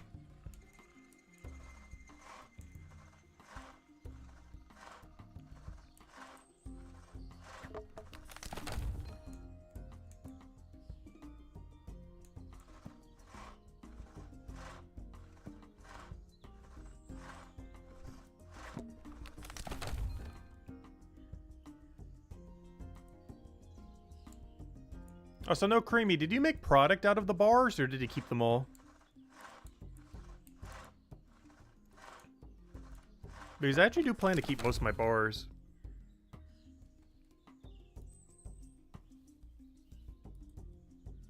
It's one of the reasons I wanted to go so heavy into knowledge with combat. So I can keep more of my bars for later. Either for armor making or for making weapons down the line. As well, it's not confirmed to be used for armor making. It is very absurdly likely. They're going to need bars for it. At least for Cryonite armor, of course. Which bars? We have no clue. Some amount of bars, pretty sure. There's just, what, 2 different metal types? So one of them's going to probably be iron. The other one's probably going to be, maybe Adathril? Because I feel like they would want to do 1 and 1. Like one from one furnace, one from the other. It's hard to tell, though. Because none of them have, like, a tint to them that would give away, like, what ore was used.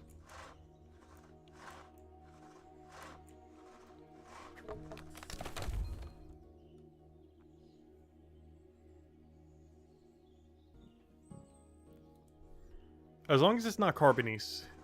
Because if it's iron and Carbonese, that's a nightmare. But the iron part is good. The Carbonese part is bad. That basically means all Cryonite armor, the iron one better be better. Because that's the only piece of armor that's ever going to get made. If the 2 bars you need are iron and Carbonese.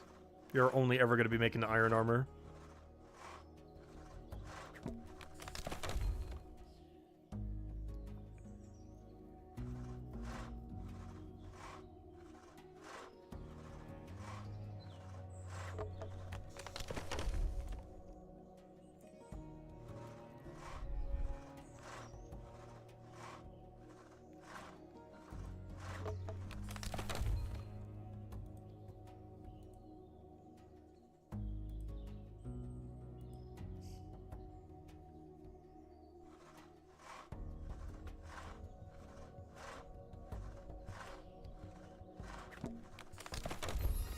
Alright, 182, 2 levels to go, and we're done.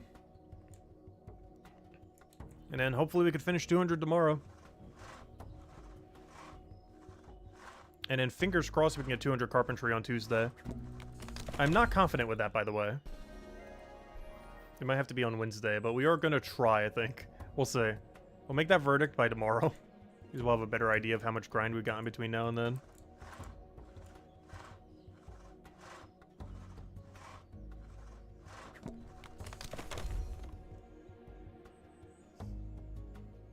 But 100% we're doing 200 woodcutting tomorrow.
Oh, they're going for 500 woodcutting today. Ooh, look at that. 495 rolling in. I think they're wearing a 500 carpenter cape too, which means they would have done 500 woodcutter carpenter. It's still kind of insane, anyone who has like multiple 500s right now. You know how long that takes?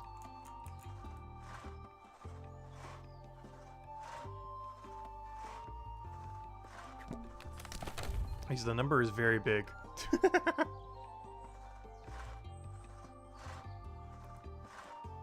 Like several hundred hours per each.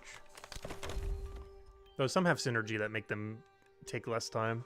Obviously like woodcutting carpentry.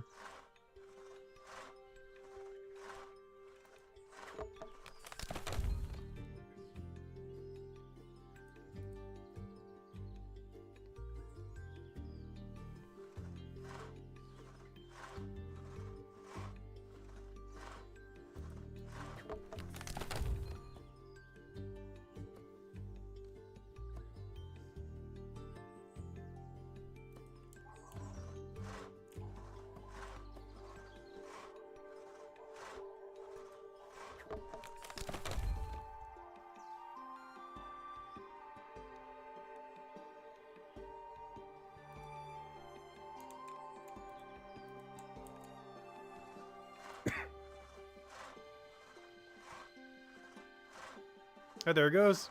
The Soj King. He's wearing green, but based on that appearance, I'm going to say Hammer Mage. I'm going Hammer Mage for him. If he knows what endgame armor looks like for Hammer Mage, he's going to pick Hammer Mage. There's a good chance he doesn't know what endgame armor looks like for Hammer Mage, though. But that's my prediction.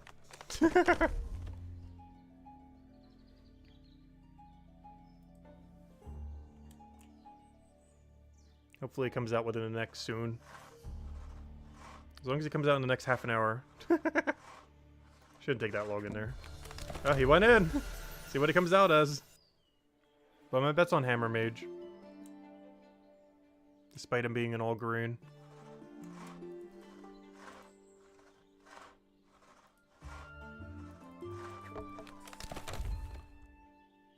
Oh, congrats, No Karimi. Nice, nice. Yeah, I really need to go finish mine later. I got like 4 hours of iron ore in the bank that I just keep not doing. But I gotta be prioritizing carpentry first. But after I get 200, I might just start doing that as one AFK one night. It's 4 hours of AFK and iron should be enough to finish them all. Because I gotta do that at some point before 267.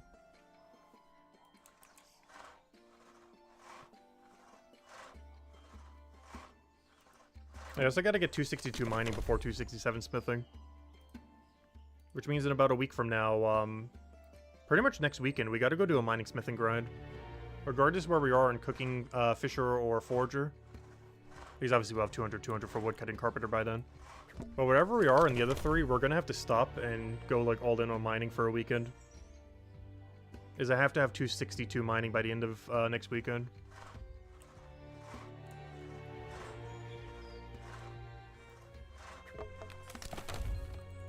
And our natural from dailies is only going to get us like 245 by then.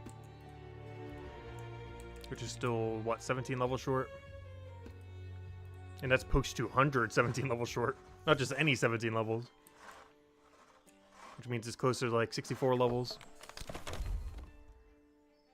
Or sorry, 62 levels. No. Wait, math. 17, 17, 30, 68. Which is like 68 levels. Which is a lot. That's basically the equivalence of getting Chef from where it is now to 200.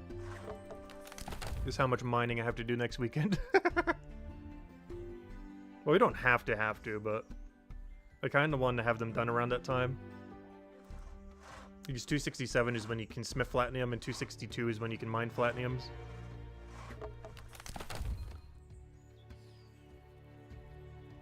Oh, he came out as a Cryo Knight. He doesn't know what Hammer Mage looks like at max level. Because he kind of like had like a samurai appearance to him. And I don't think he realizes that tier 5 and 6 Hammer Mage armor looks samurai-like. That's why I said Hammer Mage. But no, he went Crown Knight. He did make the right decision. But it might be the wrong decision once he realizes what the armor looks like later down the line. There's one of the two sets at tier 5 and 6, basically is samurai armor for Hammer Mage. Which goes much better with his current appearance.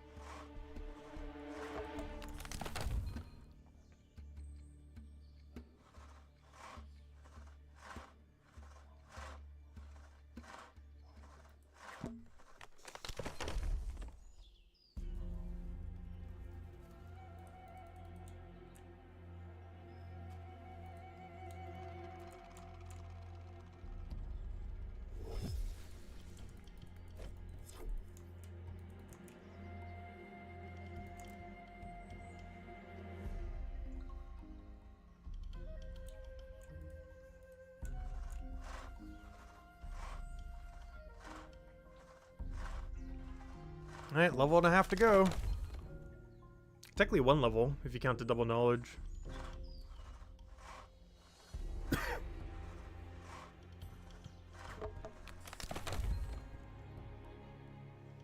Oh, the other person's actually helping them.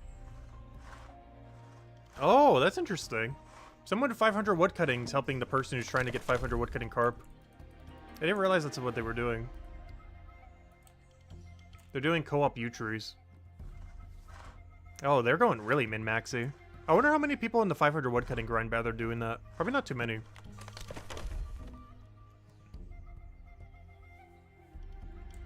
But yeah, she's co-oping to use.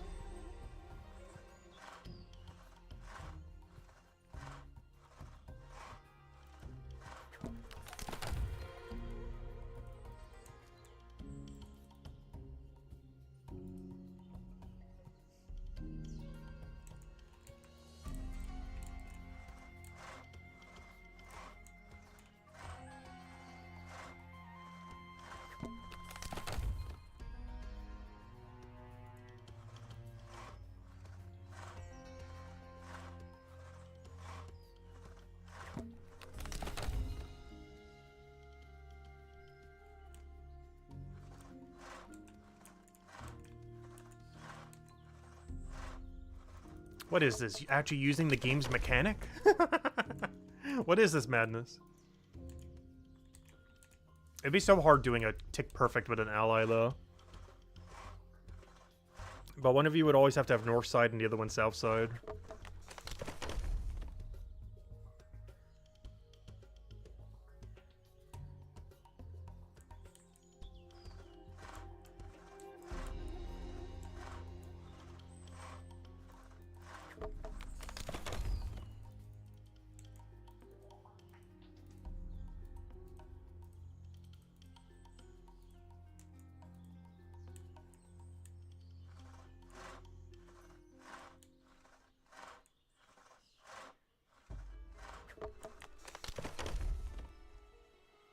It's Hello Bear Razor, welcome, welcome.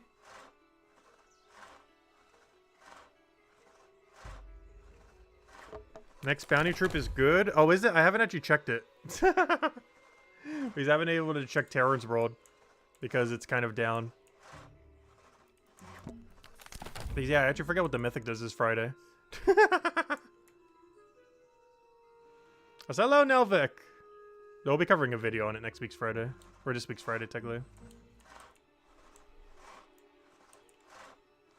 I'll need to mention the, what's it called, tomorrow as well. During the Gems of War video, I need to mention that Terran's World's gone down. Rep Terran's World. But hello, Nelvik. Hope everything's been well. Welcome, welcome.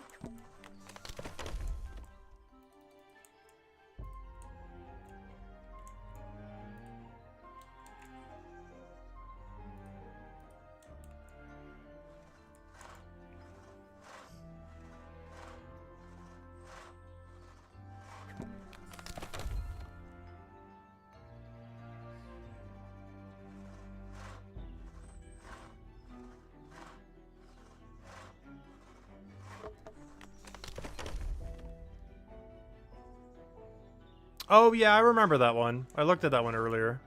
Yeah, it's not too bad.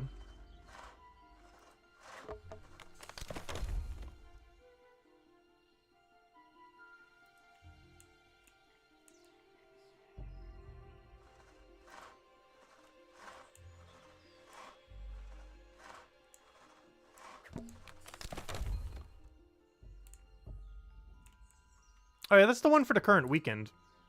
I almost forgot. I haven't actually even touched the event this weekend, and it ends in like a few hours. Or, you know, in like 8 hours from now. I should at least do the free battles because they're pretty good. Value for literally nothing.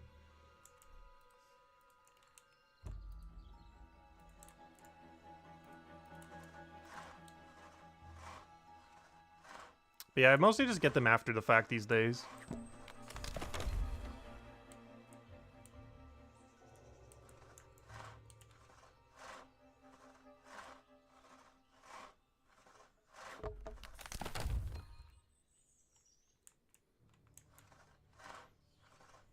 Alright, 1 level to go. Counting the double knowledge there. Waiting for the double dip on the 7% pot.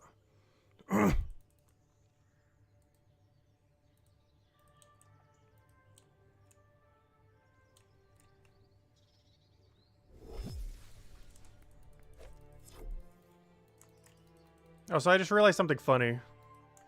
Our Brighter Shores account is going to end its woodcutting grind, and the other one still won't be done. That's so sad. He's still going. As he has been since day 1 of Brighter Shores. He is still going, trying for that beaver. He will get it one day. We're at basically 80 million EXP and still don't have the woodcutting pet. It caps at 200 mil. One day he will get the pet. But yeah, let's see which one wins. We have 1 day left to get the pet after like 3.5 months, 4 months. But the entirety of this account would have gotten basically max woodcutting in the time of that account, still trying to get the pet.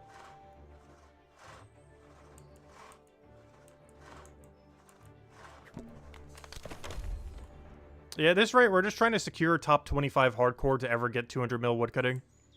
Because I don't think 25 hardcores have done it yet. Because there's no reason to. The only people who would do that is people who have a lot of time to AFK. Or, you're absurdly dry on pet. Like, more than twice as dry as we are right now. If that's even possible, though I guess it technically is. You'd have to be like 9 times over drop rate or something. Which is not impossible, but definitely could happen.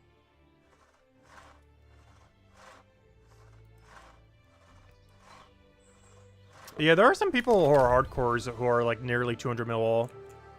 The first ever 200 mil all hardcore was actually last year. They ended up doing it around the time when construction got buffed. Because they end up increasing the XP rate by like 20-25%. By changing how some of the hotkeys work. Oops, why did I bank only 8? Whoops. I did not mean to bank only 8, but there we go.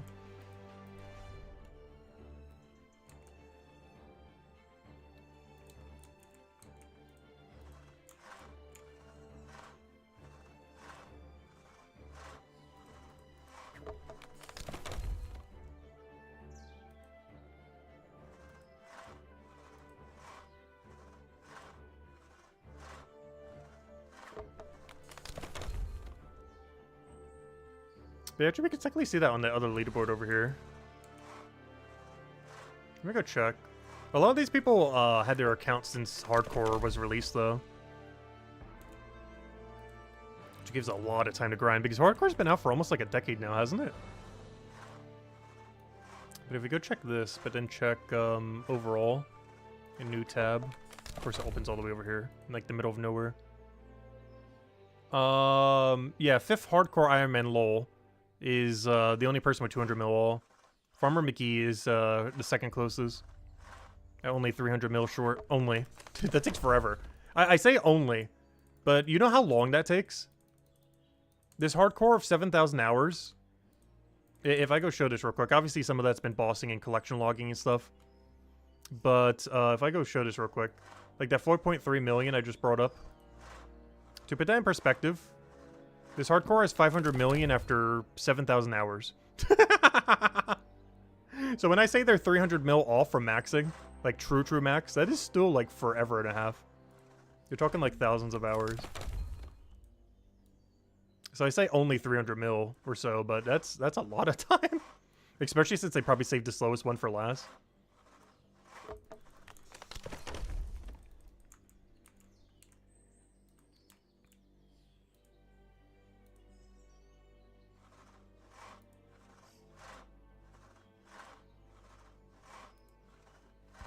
I have a couple hundred hours of efficient hours boss, I think, on the hardcore.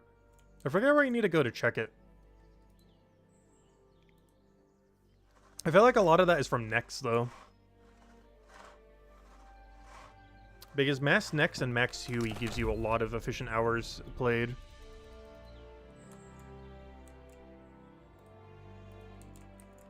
But if you do them both in Mass World, you gotta camp them forever.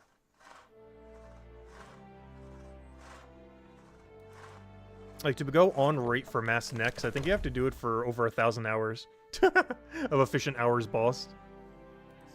And Huey, you have to kill it 60,000 times at 60 an hour.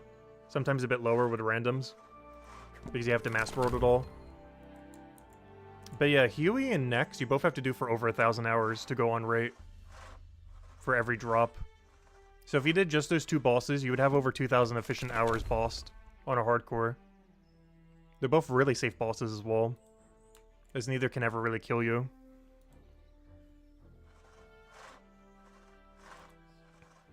But if you did both those bosses, you'd have about 2,500 hours efficient hours boss just between those two. If you were like efficient hour boss farming. And Nex is pretty AFK as well, which is pretty nice. Huey's not AFK at all.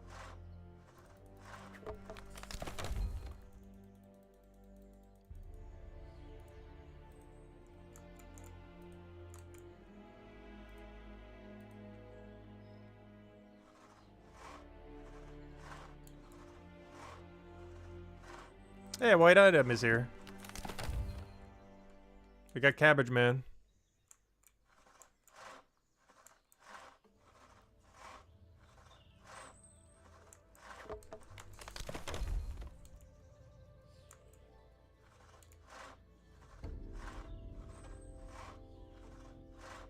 I wonder why Cabbage Man is over here. He never needs leaks. I guess he could be going here for Woodcutting XP.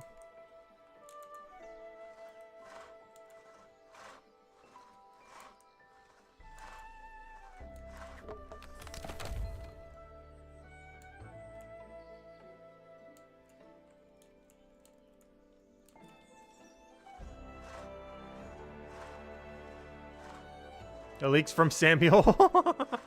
He came for Samuel's leaks.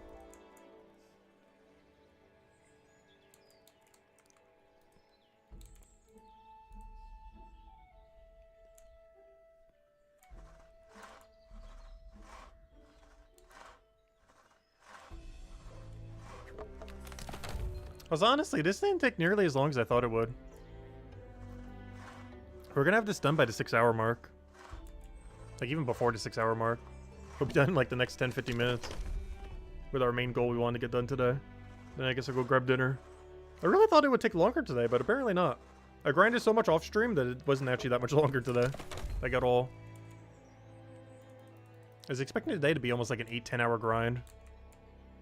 But the whole thing would be done by like the 5.5 hour mark or so. As our main goal was to get to 184. 247 Smith, nice, you can do the AFK now. But now I need to go get all the knowledge point for it though. It's something I'm gonna dread when I have to go do that on the ults. I didn't even come into that realization until the other day. But when the ults hit post 200, instead of farming for 1 knowledge point, you need to start farming for 4. That takes forever. Like, 1 knowledge point when doing an AFK already takes like 20 minutes. You have to farm them each for over an hour. Whereas currently you can get both of them done in under an hour. For the 1 knowledge points they need. But it would take over an hour just for 1 account. Once you get post 200. That's like every week that we're going to have to spend like 4 or 5 hours on the ults after they're both 200 plus. Just getting them knowledge points. Not even counting anything else, just getting them knowledge points. Like 4 to 5 hours a week. Yeah, I could always do merchant for them. Normally I do AFK raid dens though. Just because it's more chill. It's like half their rate though. The biggest issue with merchant is they don't have any of the shortcuts yet, so it's still a little slow. Because they don't have all the detective shortcuts. So I was going to AFK raid den them for that EXP until they can get the better routes.